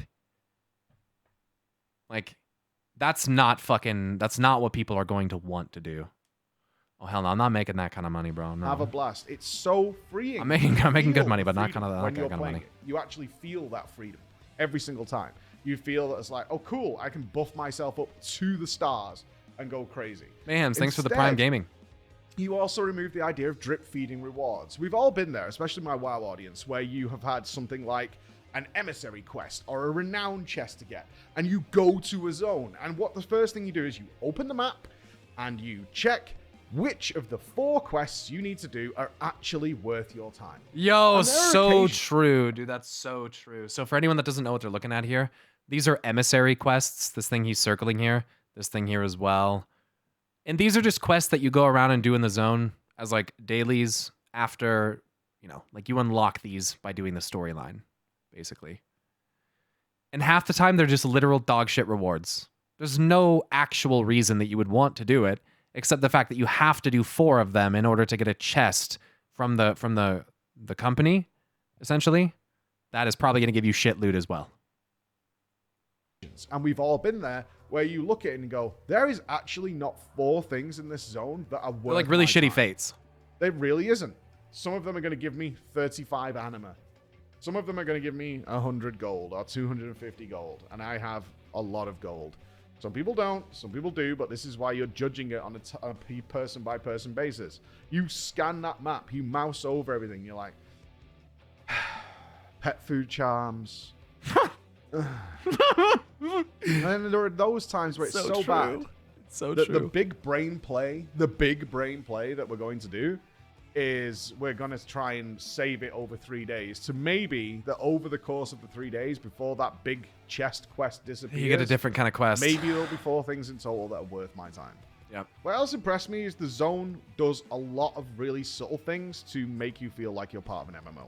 Regularly, you have these critical engagement spawn. That's what they call them. These are literally outdoor 48-man world bosses. They reward. God, look at all those debuffs in the middle of his fucking screen. Preach! If you see this, what the fuck, dude? Optional, so you can be super powerful in these encounters, and if you use them, it can be quite hard to die, which might sound to some of you like, oh, so it's just easy mode then. No. Now, the encounters do vary in difficulty from easy to one called Red Chocktober, which will just decimate a ton of players. But the trick here, as I said, it's not about dying, is that they use vulnerability stacks to assess you, all right? That's the best spot. It's not about where it is, it's about how many there are. What? No, you just don't need to see everybody's debuffs. If you get a mechanic wrong, or even several, it probably isn't going to kill you with these massive HP and defensive buffs that you get. So many people. You will get a stack of vulnerability. This allows weaker or first-time players an awesome chance to just learn and practice without just lying. The best part is he has thunder on the boss. No one cares at all if you get 4 or 5 vulnerabilities. Exactly. What Preacher said, no one cares at all what abilities he's used. Let's not make comments about who cares. It probably isn't going to kill you with these massive HP and defensive buffs that you get, but you will get a stack of vulnerability. This allows weaker or first-time players an awesome chance to just learn and practice without just lying on the floor and watching everybody else do it. Imagine. No one cares at all if you get 4 or 5 vulnerability stacks if you're still not dying. It doesn't matter at all. But what you get to do if it's your first time or you're not a particularly good player is you get to keep playing and learn and practice and learn and practice. And over time, what you need to do is not get any vulnerability stacks at all, because then that can spawn a duel. Now, these are basically Mage Tower really difficult single-player encounters. They're really, really hard. I've watched several people complete these, and more often than not, people fail, just like they would do in a really hard solo piece of content. And what actually happens is you prepare for them. You start learning them. You start studying them. You start preparing the appropriate potions. This is like the Brawlers Guild, eh? Yeah, that's like what it is. To me, anyway. That's kind of cool. I fuck with that. That was one of my favorite things in WoW, actually. I thought that was a really cool part, like as far as a way to sometimes get people to interact with each other. I wish that the rewards were better and that it was focused on more. I feel like that was actually one of the cooler systems in WoW that they never really took heavy advantage of. Go figure. They like have these cool systems that actually work, but they never actually use them for anything that's meaningful. When you go into this encounter, right? Now, here's the really, really, really cool bit. They're open world. People can come and watch you. And in fact, you didn't do Bozia before Endwalker? Go do it? Well, it sounds like it's not just a go do it thing, first of all. It sounds like it's a fair amount of content. The second thing is I actually did go into Bozia. I just, I got to like level 7 or 8. I just was playing it off stream. And it just seems like kind of content that I'd be okay with just like kind of zoning out and playing in that way. And then like covering the story and like the raid maybe on stream or something. But like the whole of Bozia is probably not something that I want to do on stream. So they didn't get rid of Brawlers Guild? No, they didn't. They didn't. It's like Blizzard reads player feedback and then does the opposite. Sometimes. Yeah, we can just do whenever. They just stop making stuff for it. Yeah. You're also encouraged to support that player, to give them positive vibes, to cheer them on. It very much reminded me of like when Thunderen was spawning in WoW Classic, and you would see across the plains guilds and all these people charging across the battlefield to go and watch a duel. So every time you would do one of these critical engagements that can actually spawn a duel, you would wait to see if the duel spawned. Did someone do well enough in order to spawn one? And then it appears. And then you head over and you see who's going to take part, and you check whether they've buffed themselves up. Are they ready for this? Are they going to be good? Yeah, his face, dude, he's loving it. And why do you do this? He's loving it, dude. He looks like a happy-ass Mrs. Doubtfire, dude. Look at him. Oh, you put the wig on him. He probably look just like her. Look just like her. You get a buff that literally like doubles the metal rewards for the next hour. Doubles your rewards. If they succeed. So you're then encouraged to create a positive player environment because you want those people to succeed. You want to get yourself that buff. And therefore, everybody's winning. And you feel bad if they lose. don't shit on them because it's really, really hard, and it's, you know it's really hard. But if they succeed, you're running up, you're patting them on the back, you're cheering them on, and then you're off, and you're getting yourself all these extra bonus rewards. For the Warcraft, people would only stand there to talk shit, and then once you finish, they would walk away. It's such a cool. Are you saying he looks like Robin Williams? No. Way of passively creating a positive environment. You're encouraged to take part, even if you're not good enough to do this. Doesn't matter. You still want the other person to do well at the same time. On top of all this, 3 48-man optional raids where you can once again use all your mega DPS. The Diablo armament. They have their own gear, an extra savage raid for some really juicy items. Again, entirely optional. Dope 3 animations. raids, totally optional, totally distinct from everything else. They're there if you're interested, if you enjoy raiding, or track you just is want to flames, see the dude. raid. If not, you have literally no reason to ever step foot in the zone, and you will just not get 3 extra raids. It's as simple as that. Dallriada. The end game of the zone is where people will have different experiences with this, and why I was told a lot of people, by a lot, and I mean a lot of people, that Bosnia was crap, and it was just a massive grind, and it wasn't. Don't even check it out, Mike. Don't even go and look at it. I feel like I didn't have that much adamant, like, opinionation on in that way, that like people weren't so adamant to me about not doing it. But there definitely were people that made it sound like it was some huge grind. But it's like probably one of the most enjoyable little grinds that I've done. But yeah, I don't know. Eureka, people say that a lot about Eureka. Like it's not so much normally that people have explicitly bad things to say about it. It's just more that sorry,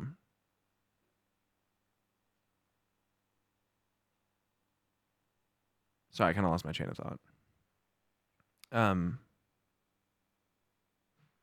Just that more so when it would get brought up, it would be like the lol Eureka, like Pepe laugh, you know? But I think that's the most that I ever really got of that. So, I don't know.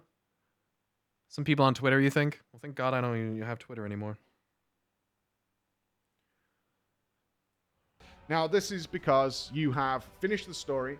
You have reached your... Oh, I've definitely got AFK'd out of and I Final did that Fantasy in by now, 4 by the way, days. right?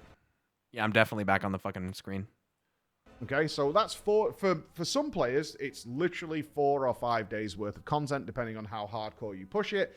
But that's going to be about it. And for many players, you'll go, 4 or 5 days? That sounds kind of shit. And some people really want to grind out a certain place for a long time. But of course, the story is not over. What they do is then say, do what you want with this place. Because as we've already mentioned, you can use it to level your alts. You can use it to gear up all your characters. You can do all that stuff, and that still remains. But what they then do is say, okay, you've finished the main bulk of stuff, and you've seen practically everything. You may not have done everything. You're unlikely to have won a duel by then. On several bosses, you won't have ever got it done without getting any vulnerability stacks. So you still have plenty to do in terms of your own personal goals, but that's the point. You then have your own path to go on. And they encourage that as well. So what they then do is say, okay, all that metal you've been earning to rank up, that's now an extra currency you can spend on stuff. You can now spend that on gaining passive buffs for your character to make them even stronger. You want to boost your DPS, you want to boost up your healing, you want to boost up your HP, you can continue to do that. So absolutely nothing you find there is wasted. Nothing. Of all the resources and stuff you gather, nothing is going to be wasted whatsoever. So now you can get this sort of prestige type system where you're going to keep building it up. And if you're passively farming it on alts, remember in FF14, your alt is still the same character. Every single character can play every single job in the game. Oh, so even when you go to swap over, you still retain all the LVY benefits bars, dude, of being there originally. Instead of we look towards things that are like account wide. I've done this in one character. Can I have the benefits of this on another character? And often, certainly in World of Warcraft, it's like, no, you must start again. You must get the reputation again. You must start this over again. That doesn't happen in FF14. They say, okay, you already did this. Great. Now you can have the benefits to level up your other character. And not only that, your gear might be weaker on your alt job. So we'll just give you all these extra passive buffs as well. And then while you're gearing that up, we'll give you more and more buffs on top of that as well. Just to make your time more easier. You've got something else to work towards. You can do whatever the hell you want to do, especially farming your relics. Now, this is the big grind of Bosnia. Now, your relic is basically a glam. At the time, it was a powerful weapon. We're not going to get too much into the relics here.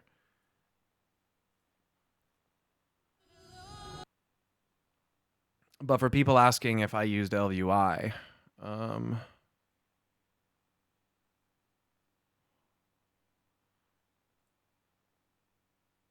on. Let me make sure I do this right.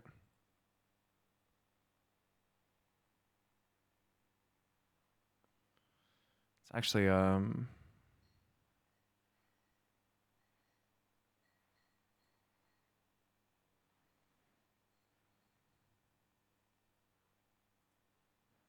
when was the last video I actually had fucking gameplay in?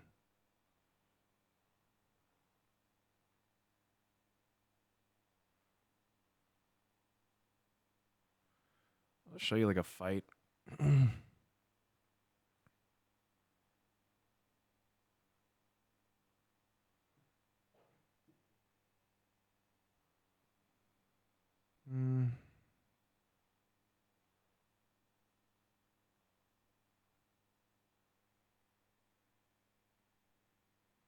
Damn, did I have to go so far back for anything that would have me playing?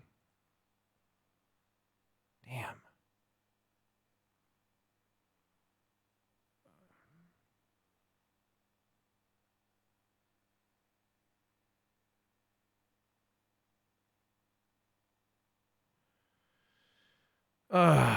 It's actually just giving me anxiety. I don't even want to look at them anymore. Who cares?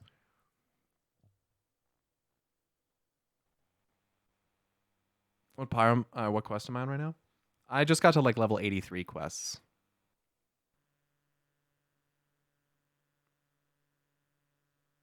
I'll be honest. I'm kind of tired, man.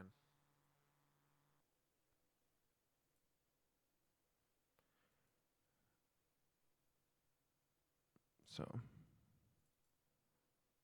I think so. I didn't get to where I wanted to. I wanted to get further, which I'm kind of bummed about. But that's all right. Five Guys fucked my shit up. I know, dude. I know. I know. Fucked me. Is the game down? No. No. If you want to keep playing, we'll allow it. No, I don't think it's necessarily that. I hadn't eaten anything today, but it's also just kind of like emotionally draining. Garlemald is a lot, dude. It is. It's rough.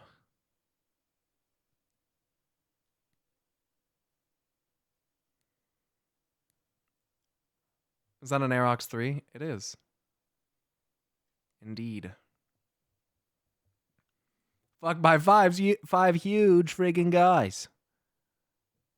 Let's see. Who do we raid?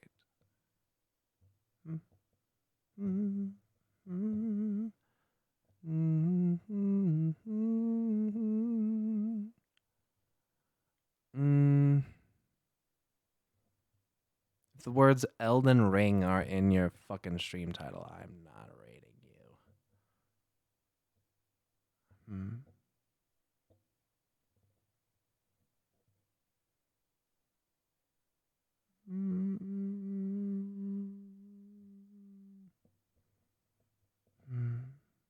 Come tell me dad jokes. No. No, no, no, no. No, no, no, no, no, no. 7 years of streaming. Holy tits. Okay. Here's what we do. We raid this person. Host XQC. What the fuck would I do that for? What the fuck? We're gonna raid this person. It says they've been streaming for 7 years, which is a long time. It's fucking way longer than me. Hey, thanks for a great stream today, everybody. I really appreciate everyone coming and hanging out. I feel like it was pretty good vibes today, except when I talked about World of Warcraft. But, you know, who's surprised? With that being said, I really appreciate everybody who followed today. If you're new to my stream and you haven't followed already, I would really appreciate it. It's the best way to support the stream without spending a dime, because follower count is cool, and if we got to 100K, I would probably nut all over the place. Thanks to everybody who gifted subs today, of which there were many. Ranner Lol, between you and Color Media and everybody else. There was a lot of that today. So thank you very much. On the screen here, you're going to see a list of everybody that is a new subscriber as of today, and hopefully we put enough time here for everybody to come across the screen. I'm not asking that you guys go over and follow, although it is in followers only chat. That's unfortunate. Hopefully she realizes. But just go over, spam some emotes. Be nice, have a good time, and just make someone's night. It's been 7 years, so that's pretty awesome. But thanks, everybody. We'll see you on Friday, okay? First stream on YouTube says 7 years. Holy shit. All right, well, take care, guys. Peace.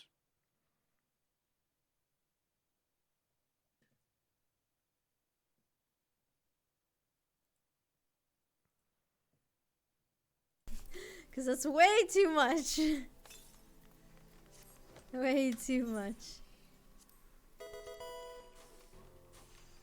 Thanks. Whoa. Whoa, whoa, whoa. Why am I getting a bunch of follow? Whoa! My God! Hello! Pyro, thanks for the raid! Hello! Might want to turn follower only mode off. Yeah, let me turn that off. Hello! Hi. Hi, friends. We're just chilling and doing crafting. How's everybody doing? If you guys are new, I'm Allie. I stream. And we're figuring out some crafting stuff. But hello! Hello, hello, hello. Let me say hi. Yeah, let me, I'm gonna... Those alerts are gonna be going off for a while. Thank you guys for all the follows.